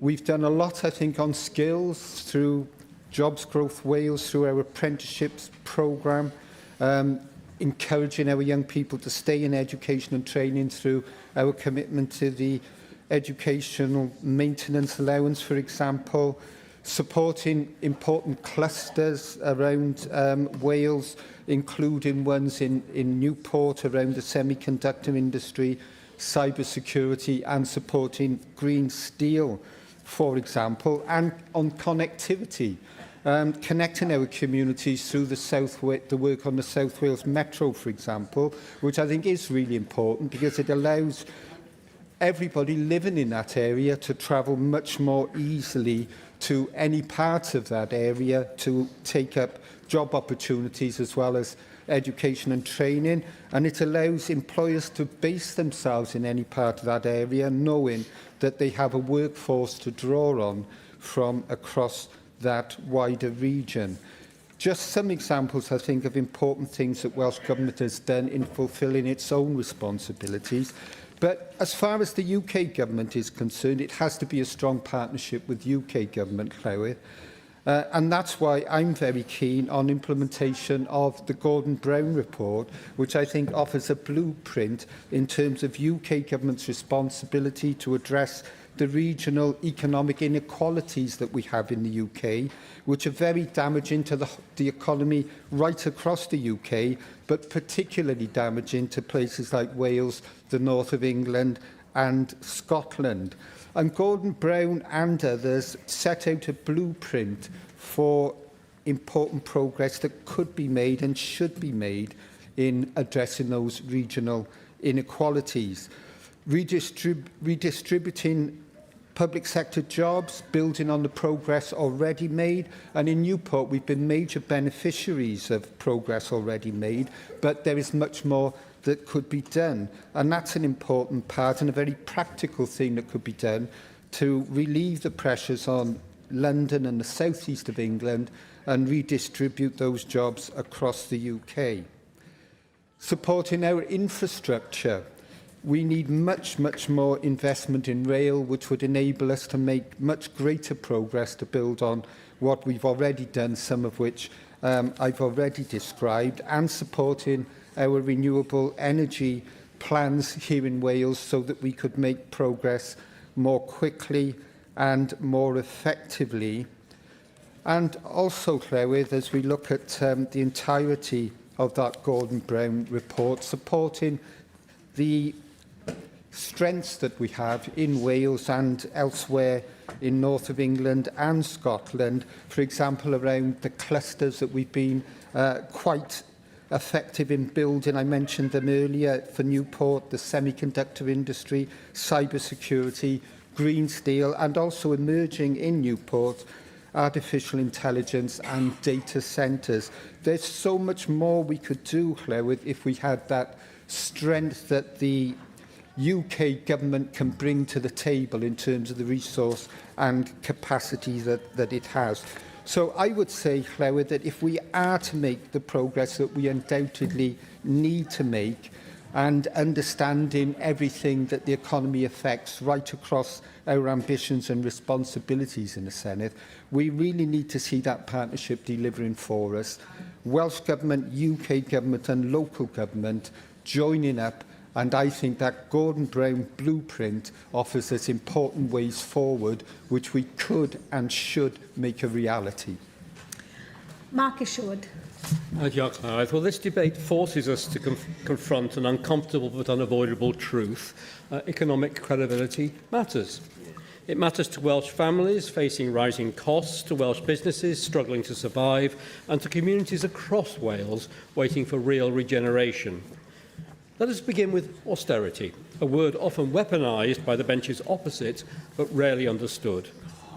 During the Blair-Brown years, Labour government through a period of sustained global growth, years when a responsible government would have strengthened public finances. Sadly, this opportunity was wasted. Labour spent as though growth was permanent, embedding borrowing into the system long before the recession began, thereby restricting borrowing capacity when it was needed. Despite the IMF warning Gordon Brown that he should stop increasing spending as a proportion of GDP faster than the growth rate of the economy in 2004, when the first food banks were opened, government spending almost doubled. The UK was therefore particularly exposed when the global financial crisis struck in 2008. By 2010, the UK had the highest deficit as a proportion of GDP in the G20 and one of the largest peacetime deficits in modern history, borrowing £1 for every £4 the UK government spent. Fiscal squandering masked as prudent spending. That was the reality inherited by the Conservative-led UK government. Austerity was not ideological, it was arithmetic. If we had listened to those who claimed otherwise, there would not have been a restoration of confidence in public finances, borrowing costs would have spiralled, and essential public services would have faced far harsher cuts. Incidentally, consequences imposed not by the UK Parliament, but those funding the bailout. It was this fiscal discipline that rebuilt our credibility, reduced inflationary pressures, supported steady employment growth, and ultimately steadied the ship. And that credibility proved vital. When the pandemic struck, the UK Conservative government acted decisively, protecting millions of jobs through furlough, supporting businesses through emergency loans, and funding the Welsh Government to do that on a devolved basis, and preventing economic scarring on a scale not seen for generations. Those interventions were only possible because markets trusted our ability to be fiscally responsible. Contrast that with where we stand today under Labour governments in Westminster and Cardiff Bay. They seek to deflect blame onto Liz Truss and her temporary tenure, dodging the reality that the pound, the cost of borrowing and markets rebounded as soon as Rishi Sunak and Jeremy Hunt restored stability. Check the economic statistics, you'll find I'm right. Under this UK Labour government, borrowing costs have soared, with the UK's 10-year gilt yield consistently exceeding levels seen during the Liz Truss mini-budget. Nowhere are the consequences of concern about current fiscal direction and long-term growth prospects more clear than in Wales. As we've heard, after nearly 3 decades of Labour-led, plaid-propped Welsh Government, Wales has the highest poverty and lowest employment rates in the UK, with the lowest wages and the highest levels of economic inactivity in Britain.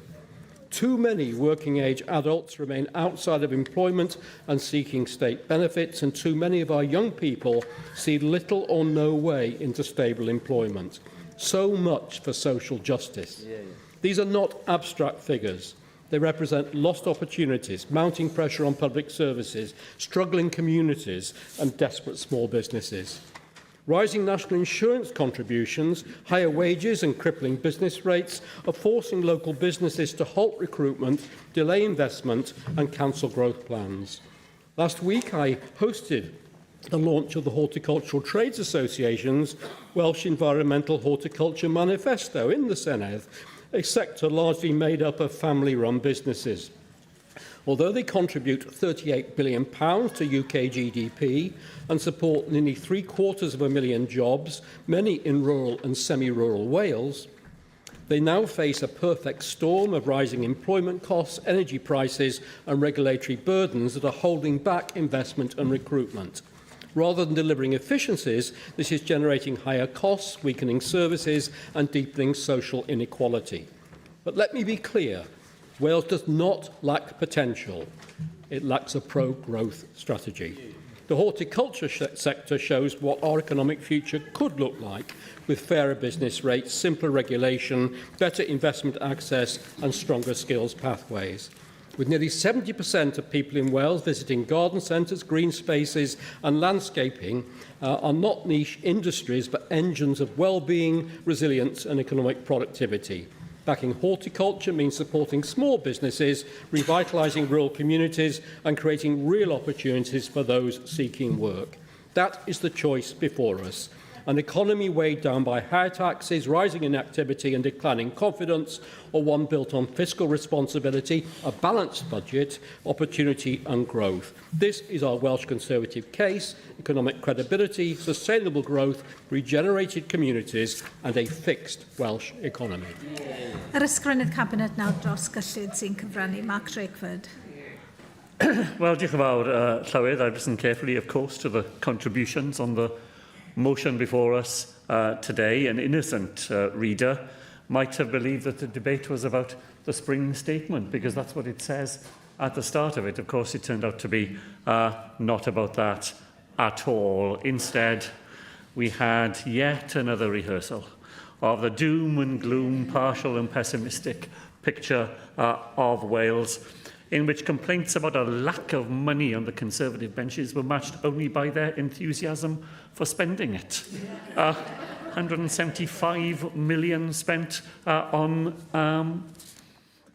land transaction tax, £300 million spent on business rates, £311 million spent on cutting income tax, £800 million gone in a fraction of a second, and yet a long rehearsal of all those things where more money was needed. I want to thank John Griffiths for his contribution. The sober tone of it, I think, matched the tone of the spring statement itself. While it provides £555 million in additional funding for Wales over the next 3 years, the Chancellor did what she said she would do. She delivered a spring statement with no new spending commitments or new fiscal measures. She updated forecasts beyond the autumn budget itself delivered fewer than 100 days earlier. And those forecasts too showed only modest changes. Unemployment rising temporarily, but then falling back to below 5%. Growth still below the trend that the UK economy enjoyed from 1945 to 2008, but stable over the cycle. Inflation falling, productivity rising, and as we know, growing faster in Wales than elsewhere. The spring statement showed, as many commentators agreed, public finances under control, interest rates falling, and trade recovering from the tariff shocks of an unpredictable United States president. But now, all that has changed. I thought Sam Kurtz's contribution was going to be a serious one when he started by talking about the international situation. But that turned out simply to be a small throwaway introduction to the normal rehearsal of far too often repeated Tory woes. Indeed, it seems to me that what surely would strike anyone listening to this debate from outside the Senedd, which would be its disconnection from the new realities being so carelessly and so cruelly created around the globe. The events in the Middle East are first and foremost a humanitarian catastrophe. Catastrophe for those countries involved and have been drawn into it. But it is also an economic catastrophe for the whole of the globe. And any serious debate about the prospects for the Welsh economy would have focused instead on the headwinds that we now know will be there for any incoming Senedd government. The price of oil, whatever its day-to-day fluctuations, will be permanently higher than when the spring statement was prepared. And that matters to us here in Wales. It matters to people in Wales. 7% of all Welsh homes, as the First Minister was saying only yesterday, are heated directly by oil. Every one of us, every Welsh citizen and every Welsh business will feel the impact as rising oil prices feed through into general inflation. And then liquefied natural gas. Wales is highly exposed to LNG and the impacts of it created by the war in the Middle East. Because of Wales's structural role at the centre of the UK's LNG import system. 2 of the UK's 3 LNG import terminals are here in Wales. And the global liquefied natural gas shock will be manifested here first in Wales. The UK relies on spot and short-term LNG cargoes rather than long-term fixed contracts. Qatar Energy has already stopped production of LNG because the storage tanks have filled up and because LNG, unlike oil, can only be transported around the globe by shipping. You can't bring LNG over land. And we're especially exposed to that here in the United Kingdom and here in Wales. And then fertiliser prices. 25 to 35% of global fertilisers flow through the Straits of Hormuz. Farmers here in Wales rely on those fertilisers to grow the food we eat. And yet, in July of 2023, the last UK government allowed the closure of the UK's last ammonia plant at Billingham on Teesside. It means that we are entirely exposed to global markets, and that fertiliser production, which is structurally dependent on imported ammonia, will see the events in the Middle East directly here in farms and in households in Wales. Now, Llawn, layer on top of that the risks in financial markets, not now trading of commodities and goods, but financial markets. Prior to the war in the Middle East, the system was already under strain. Prolonged inflationary pressures, liquidity buffers thin, the much-anticipated correction in the AI bubble, less shock absorption capacity than in the aftermath of the 2008 crash.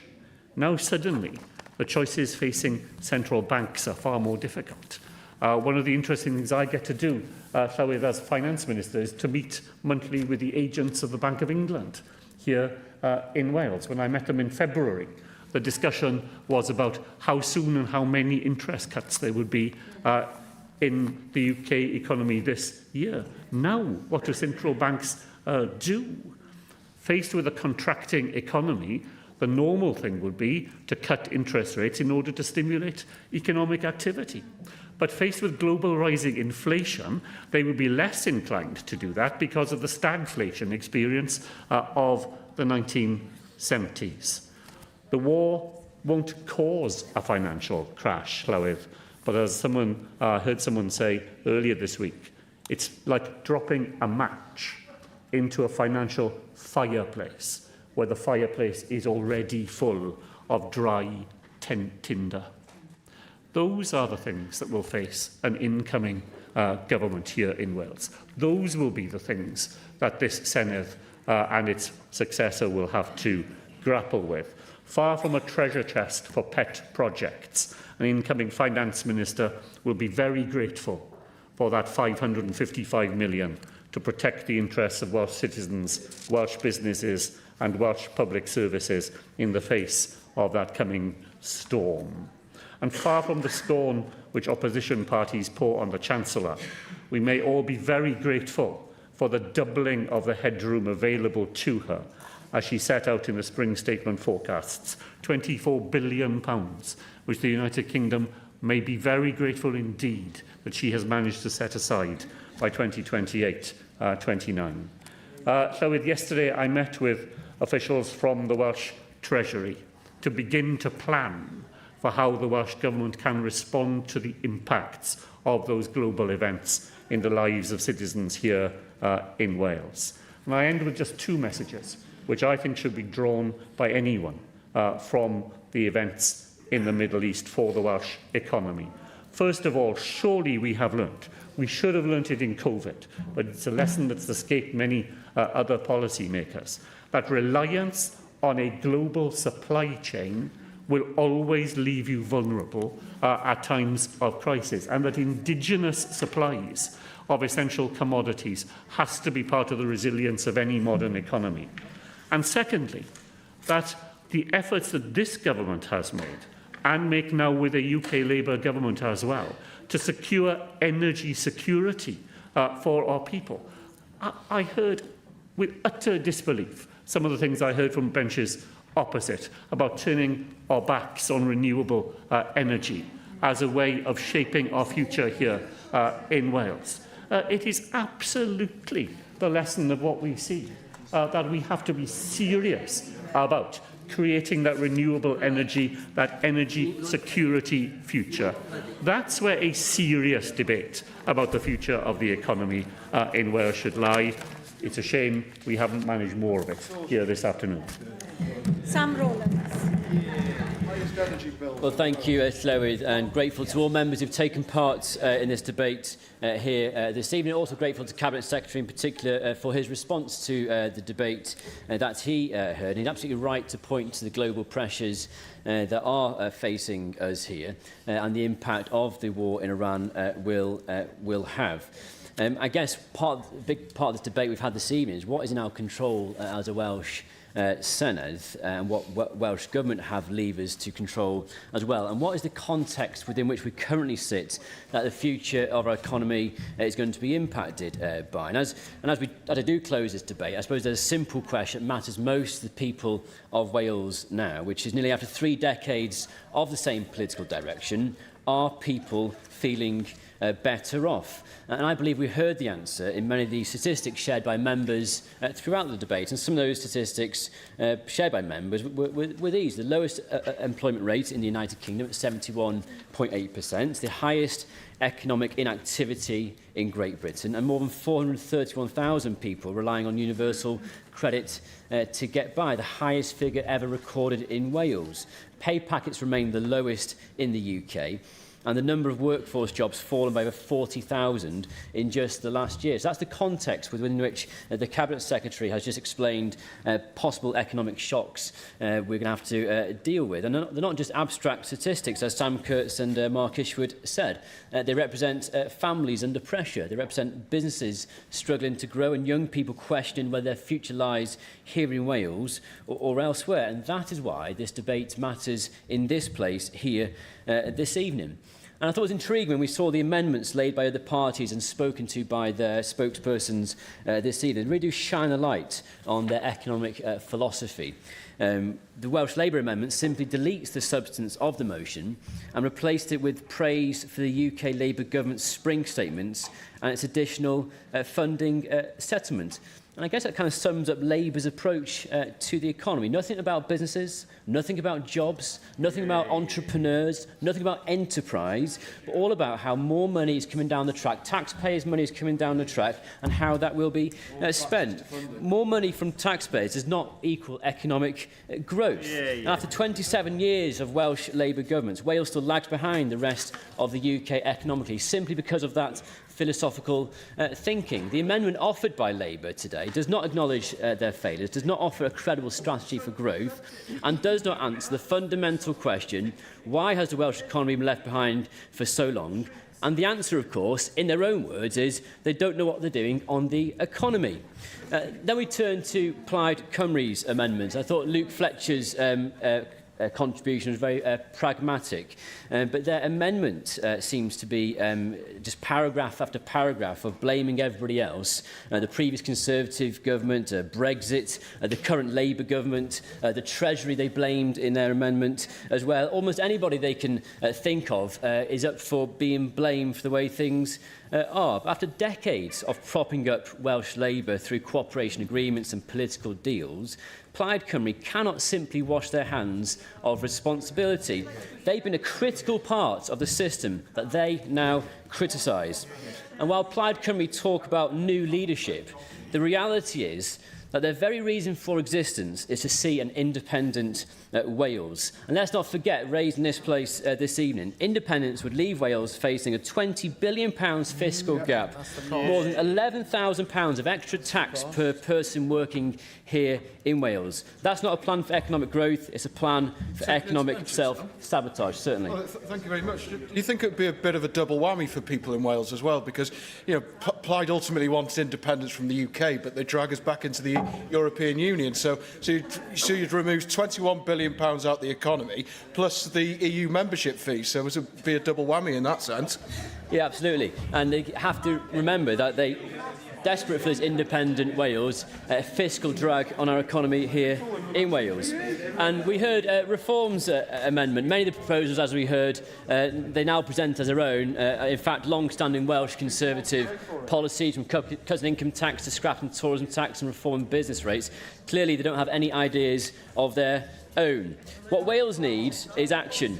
And that's what we heard from the Welsh Conservatives in this place this evening. The Welsh Conservatives set out a clear plan to tackle the cost of living and get Wales working again, cutting that basic rate of income tax, helping working people keep more of what they own, scrapping those business rates to those smaller businesses, and abolishing that land transaction tax for those primary residences. And we're going to back our high streets with those business rates-free periods for new stores and improved access to procurement contracts for Welsh firms as well. Welsh Conservatives shared that they'll re-establish the Welsh Development Agency, attracting investment, supporting jobs across sectors like energy, aerospace, manufacturing, agriculture and the creative industries. We'll of course invest in the most important asset Wales has, and that is our people. There's not just a list of ideas we heard from Welsh Conservatives, it's a serious programme for economic renewal. So, Llywydd, as members prepare to vote this evening, the choice before them is clear. More of the same from a Labour government that believes its record requires no reflection. On the flip side, a Plaid Cymru amendment that only looks backwards while pushing a separatist future that would weaken Wales economically, or a reform amendment that's run out of ideas before they've even started. Only the Welsh Conservatives are offering a credible, responsible plan to grow the Welsh economy, support businesses and raise living standards. It's time to move beyond the excuses, beyond the blame game and beyond the endless reviews. It's time to get Wales working again and support the Welsh Conservative motion. Cwestiwn yw o ddylai derbyn y cynnig heb ei ddiwygio a oes aelod yn gwrthwynebu. Oes ma'n wrthwynebiad, felly newn ni ohirio'r pleidlais yn y cyfnod pleidleisio, ni bai fod 3 aelod yn dymuno fi gannu'r gloch. Byddwn ni'n symud nawr i'r cyfnod pleidleisio. Felly, mae'r bleidlais gyntaf heno ar eitem 13 ar gyfnod 4 y bil iaith arwyddion Prydain, a dwi'n galw am bleidlais ar y cynnig a gyflwynwyd yn enw Mark Isherwood. Agor y bleidlais.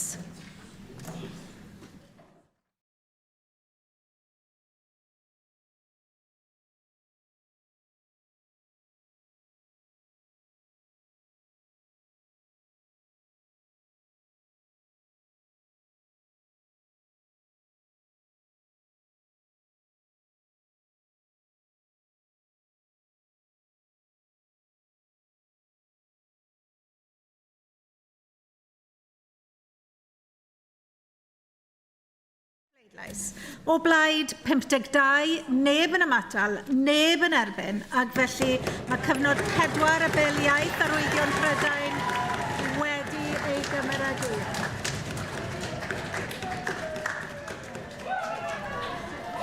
Llongyfarchiadau Mark Isherwood am ei arweiniad arbennig ar y ddeddfwriaeth yma.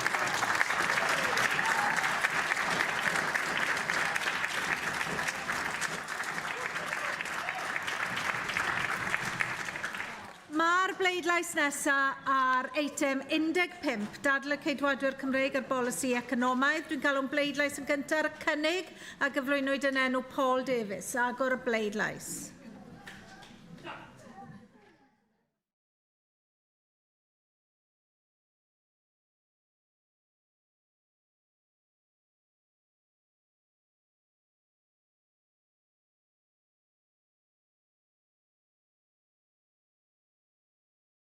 O blaid 11, neb yn ymatab, 41 yn erbyn, mae'r cynnig wedi ei wrthod. Gwelliant 1 fydd nesaf, os bydd gwelliant 1 yn cael ei gymeradwyo, bydd gwelliant 2 a 3 yn cael ei dadfethol. Gwelliant 1 felly yn enw Jane Hutt, agor y bleidlais.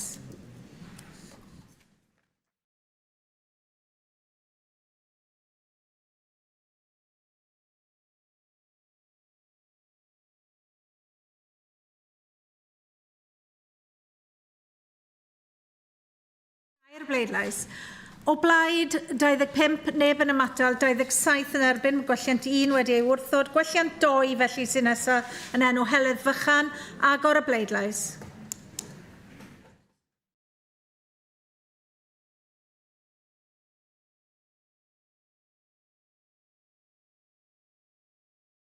Bleidlais o blaid 13, neb yn ymatal, 39 yn erbyn, mae'r gwelliant 2 yn cael ei wrthod, gwelliant 3 sydd nesaf yn enw Laura Ann Jones, agor y bleidlais.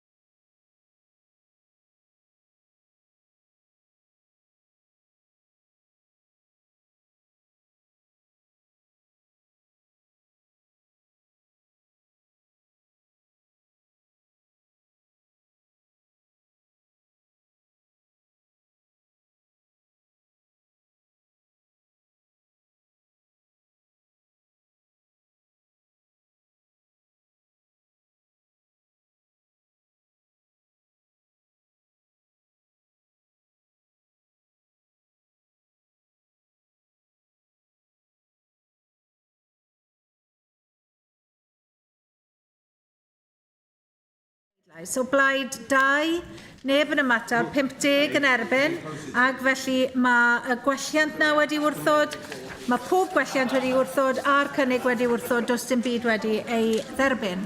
Dyna ni, ni'n symud ymlaen, yr eitem nesaf fydd y ddadl fer. Mae'r ddadl fer y prynawn yma gan Russell George.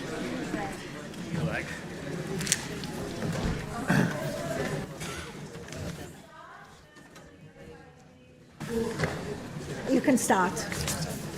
I am proud to represent a beautiful part of Wales. There's much to celebrate about life in Powys.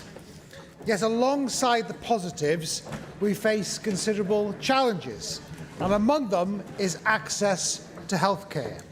This is why I've chosen the debate on the pressing issues of delivering fair healthcare across every part of Wales. And the principle of fairness must underpin every government decision. But it is especially important when it comes to the healthcare provision in Wales. Everyone, regardless of where they live, deserves fair access when it comes to health services. And my contribution today will focus, as you may expect, on Powys, but I've agreed to give a minute of my time today to Peter Fox and to James Evans. And it's important to clarify that I am not suggesting in any way that these challenges within our NHS are just there in rural parts of Wales. They are there for every part of Wales. In fact, I think we have a health emergency in Wales. And it's also important to say that Powys County Council just last week declared a Powys health emergency, expressing deep concern at the unacceptable state of healthcare provision in the county.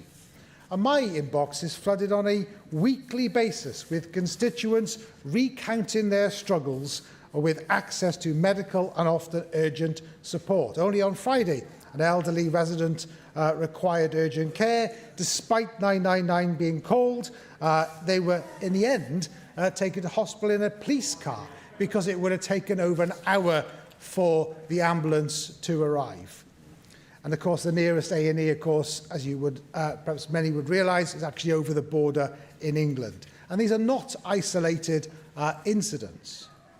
Now, I don't believe that the Welsh Government fully appreciates the unique circumstances facing Powys Health Board, which operates predominantly on a commissioning health board basis.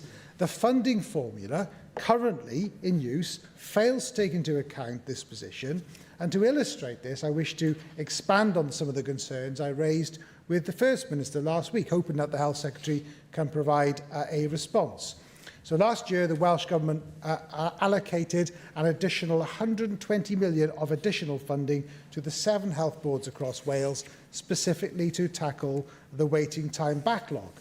Cardiff and the Vale Health Board received 20 million, and Bevan 15 million, Cwmtaff 11 million, Hywel 9 million, Swansea Bay 14 million, Powys Health Board £115,000. That is less than 0.1% of the total allocation. Now, the Health Secretary justifies this by noting that Powys Health Board does not provide the same breadth of services as other health boards. And whilst this is true, it overlooks the fact that most Powys patients receive their treatment in other counties, for which Powys Health Board must still pay for. And had the 120 million been allocated on a population basis, Powys would have received £5 million, reflecting its population being 40 times greater than 0.1%. Now, the Health Secretary has previously argued that funding given to other health boards benefits Powys patients, which might make sense financially if Powys Health Board did not have to pay for those services, but they do have to pay for those services delivered in other health board areas. And no part of the 120 million was allocated on a commissioner basis, it was provided on a provider basis. And nearly half of Powys patients receive their planned care in England, meaning Powys has been deliberately excluded by current policies. Now, I raise these points in the hope that the next Welsh Government will consider how funding is distributed across the 7 health boards in Wales. And the next issue to consider is whether Powys faces a waiting time crisis. Now, the Welsh Government says that there are no waiting time issues in Powys. The Welsh Government claims, of course, that in Powys nobody's waiting more than 12 months for their first outpatient appointment, and no one at all is waiting more than 2 years for treatment. Well, treatments are, of course, rarely provided within Powys itself, given the absence of a district general hospital. So I think the Welsh Government's position is, if I'm right, Powys hasn't got a waiting time issue, and they also don't require any additional funding to tackle waiting time backlogs. But that's at odds with what the Health Board says, because Powys Health Board has told providers over its border to deliberately slow down treatment for Powys patients because it can't afford to pay for that treatment. The Health Board has publicly said that they took the decision as they have to live within the financial expectations set by the Welsh Government. So both can be true. Does Powys have a waiting time issue or not? It does. Is Powys adequately funded? No, it's not. Now, I'd like the next Welsh Government and Health Minister to accept a greater responsibility for healthcare decisions taken in Wales. As many of my colleagues will know across the chamber, too often when health boards seek to reorganise services, the government's response is that these are matters for the health board, not ministers. Well, Wales is a small enough nation, and I think that the Welsh Health Minister can take an overarching view, considering the impact across the whole of Wales. And current rules mean that health boards are too focused on their local interests rather than the broader needs of Wales. And even the Cabinet Secretary's much-touted regional committees risk sidelining Powys, which is not given voting membership. So let me expand on this to make the point. Services are continually moving away further from Powys patients as a result of changes made by neighbouring health boards.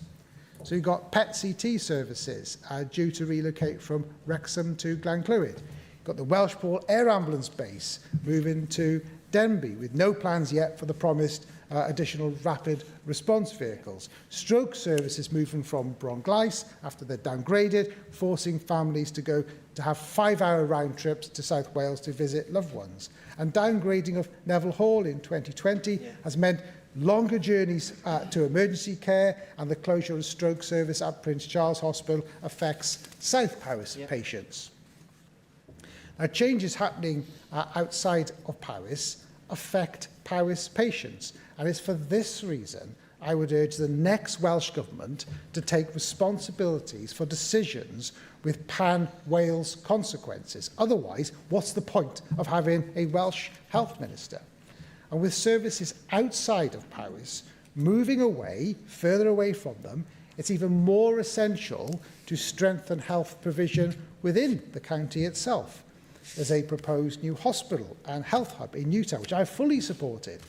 Although I would have liked those plans to be more ambitious, it's important considering the existing community hospital in Newtown was built before the creation even of the NHS. And that new facility will be intended to serve all of North Powys.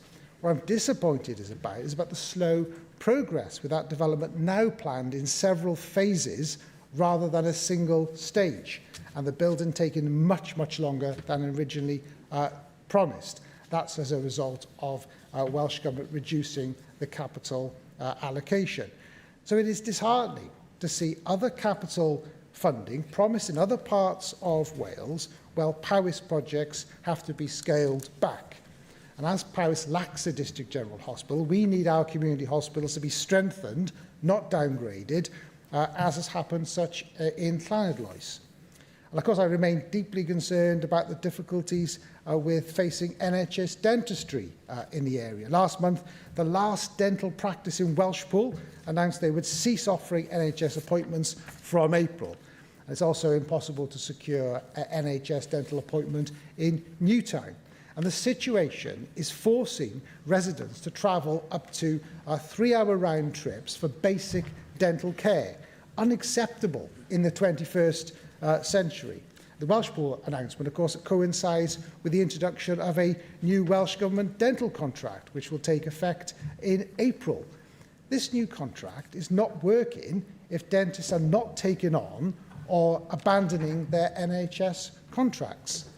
And it's not because there's a shortage of NHS dentists, far from it. The government must introduce policies to attract them to work in rural Wales, policies that bring forward practical steps such as deploying mobile dental clinics, providing targeted incentives for dentists serving in rural areas, and subsidies to offset the additional costs of rural practices, all things that are urgently needed. And the future of Llawn GP Medical Centre, also under pressure, as well under pressure of closure, which would have severe impacts for large parts of North Powys and people living in those areas. And I've raised concerns about this and the support for rural GP surgeries in the Senedd. Without extra support, more rural practices will be forced to close, leaving residents in rural Wales without a viable GP within a reasonable distance. Assessing pharmacy services, again in rural areas, also equally important, and there's concerns raised around Llawn, which I've raised previously with the Health Secretary as well. So my plea to the next Welsh Government is that policies must reflect the realities of delivering health services in rural Wales. We need urgent investment in recruiting and retaining doctors, dentists, nurses locally, targeted investment in health facilities, mobile clinics and digital health services, all essential to attract and retain the dedicated staff serving our communities. Powys residents and all those living in rural Wales must not be treated as second-class citizens when it comes to healthcare access. It is time for fairness to be at the heart of every government decision, ensuring that every area of Wales has equal access to healthcare services. Peter Fox. Thank you, Llywydd. I'm grateful for Russell George for bringing this debate forward. It's a very important one and giving me a minute of his time. And I'll focus on a workforce issue that is having a huge impact across Wales. So despite Wales facing a severe shortage of GPs overall, there is clear evidence that newly qualified GPs struggle to secure posts, not because they are not needed, but because the system cannot absorb them. Funding constraints mean that practices simply cannot afford to hire new GPs, even where the need is obvious. In other cases, practices lack the physical space to accommodate an additional doctor. And increasingly, surgeries are pushed towards expanding other staff groups instead, not because it best serves patients, but because it is financially easier to do so. This leaves us with a paradox. We have patients who cannot get appointments and GPs who cannot get jobs. Wales is stuck in the middle of that contradiction. Fair healthcare across every part of Wales is impossible while newly qualified GPs remain underemployed and patients continue to face barriers to access. Funding and workforce policy must finally be aligned so that every community, rural or urban, gets the primary care it deserves.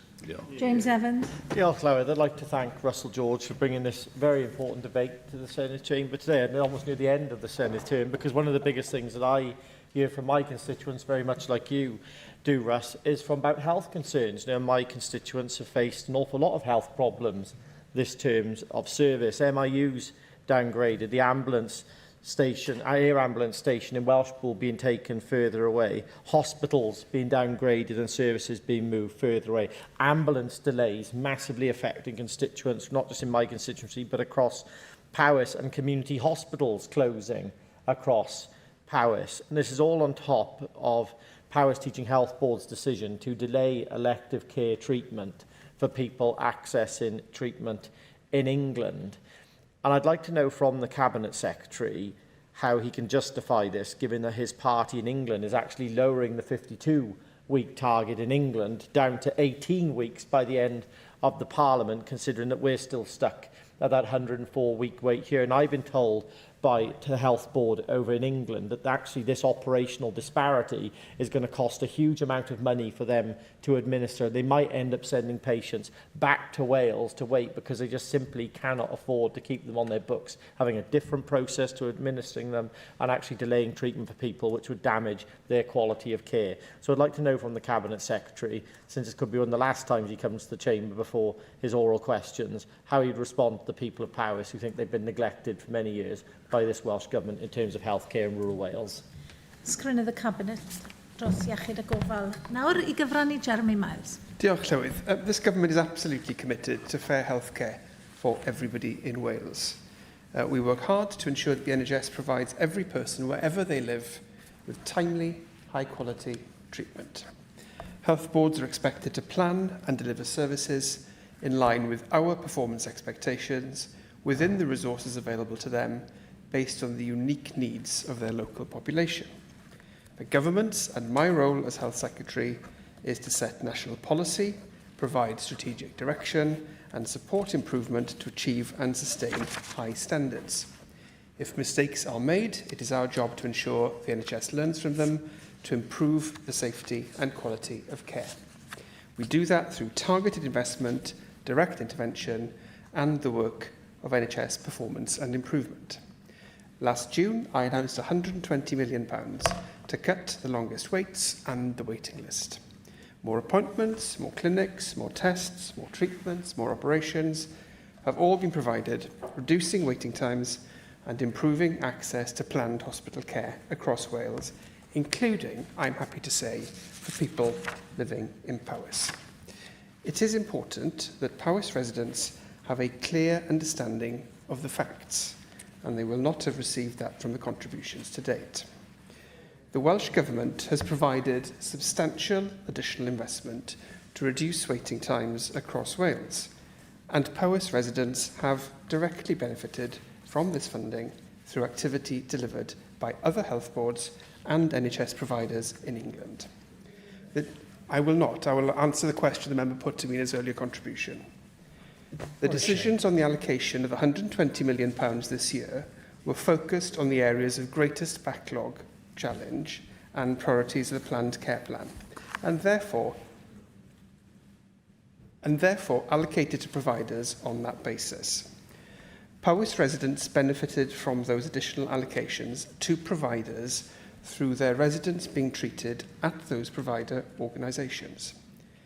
The level of allocation reflects Powys' unique role. Powys is not a district general hospital provider and therefore does not undertake the specialist high-volume activity for which the national funding was set aside. Funding is therefore directed to the health boards actually delivering that activity specifically on behalf of Powys residents. And it is self-evident that the funding is coming from the Welsh Government so that it does not have to come from Powys. In primary and community care too, our reforms are ensuring more health services are available locally, closer to people's homes. Since April 2023, we've invested an extra £5 million to create more than 100 new allied health professional posts across Wales. In Powys, allied health professionals are supporting services for people with neurological conditions, frailty, long-term conditions, and those who need diabetic eye and foot screening. Our new dental contract will start on the 1st of April. Designed with the NHS and with the dental profession, it puts people's health needs and prevention first and will improve access to NHS dentistry. It will build on the work we've been doing since 2022 to improve access to dental care, which includes the introduction of the Dental Access Portal, which I'm pleased to say was successfully tested in Powys, and the variation to the current contract, which has delivered a full course of NHS treatment for almost 588,000 patients. Wales is leading the way in hearing care and in eye care. Our future approach for audiology was launched in December and built on successful early intervention and diagnosis models. It will see more people treated in their local communities rather than having to go to hospital. In eye care, long waits for operations have fallen significantly due to national action and the establishment of high-volume cataract hubs. Wales continues to lead the UK in integrating community optometry services, safely shifting care from hospital to community settings. The enhanced common ailment service delivered through pharmacy, which includes treatment for urinary tract infections and sore throats, shows how care can be delivered safely and conveniently on high streets in all parts of Wales. Our National Community by Design programme will redouble these efforts to develop community-based care by strengthening services, prioritising prevention, early intervention and fully integrated primary and community care. The shift is essential, and Powys, as we have heard, with a rural community, strong communities and no district general hospital, is very well placed to show us the way. With an ageing population and rising demand across Wales, we need a system designed around people's needs, not organisational structures. Community by Design strengthens governance, streamlines programmes and invests in digital capability so our NHS can deliver care sustainably for the future. Are you taking an intervention? No. Llywydd, I turn now to capital investment. And how this is helping to turn this vision into reality, a question that was put to me in the earlier part of the debate, Llywydd. Through the integration and rebalancing capital fund, we are delivering modern, integrated community hubs across Wales. One of the most significant examples, to answer the members' questions, is in North Powys Integrated Healthcare and Wellbeing Hub in Newtown, and I'm pleased to hear the welcome that was given in the debate. Last week, I agreed funding of just over £2.8 million to develop the full business case for the hub. This follows the £970,000 previously awarded to develop the outline business case. We can expect a full submission for the construction early next year. The hub will bring health, care and third sector services together, offering prevention, early help and wellbeing support, all under one roof. It is not an isolated example of how we are investing in healthcare facilities in Powys to ensure people have access to timely care. The £15 million redevelopment of Dyfi Valley Health Practice has transformed it into an integrated health and wellbeing hub, bringing GP services, community dentistry, podiatry, adult mental health, women's and children's clinics, shared spaces and a therapy garden together.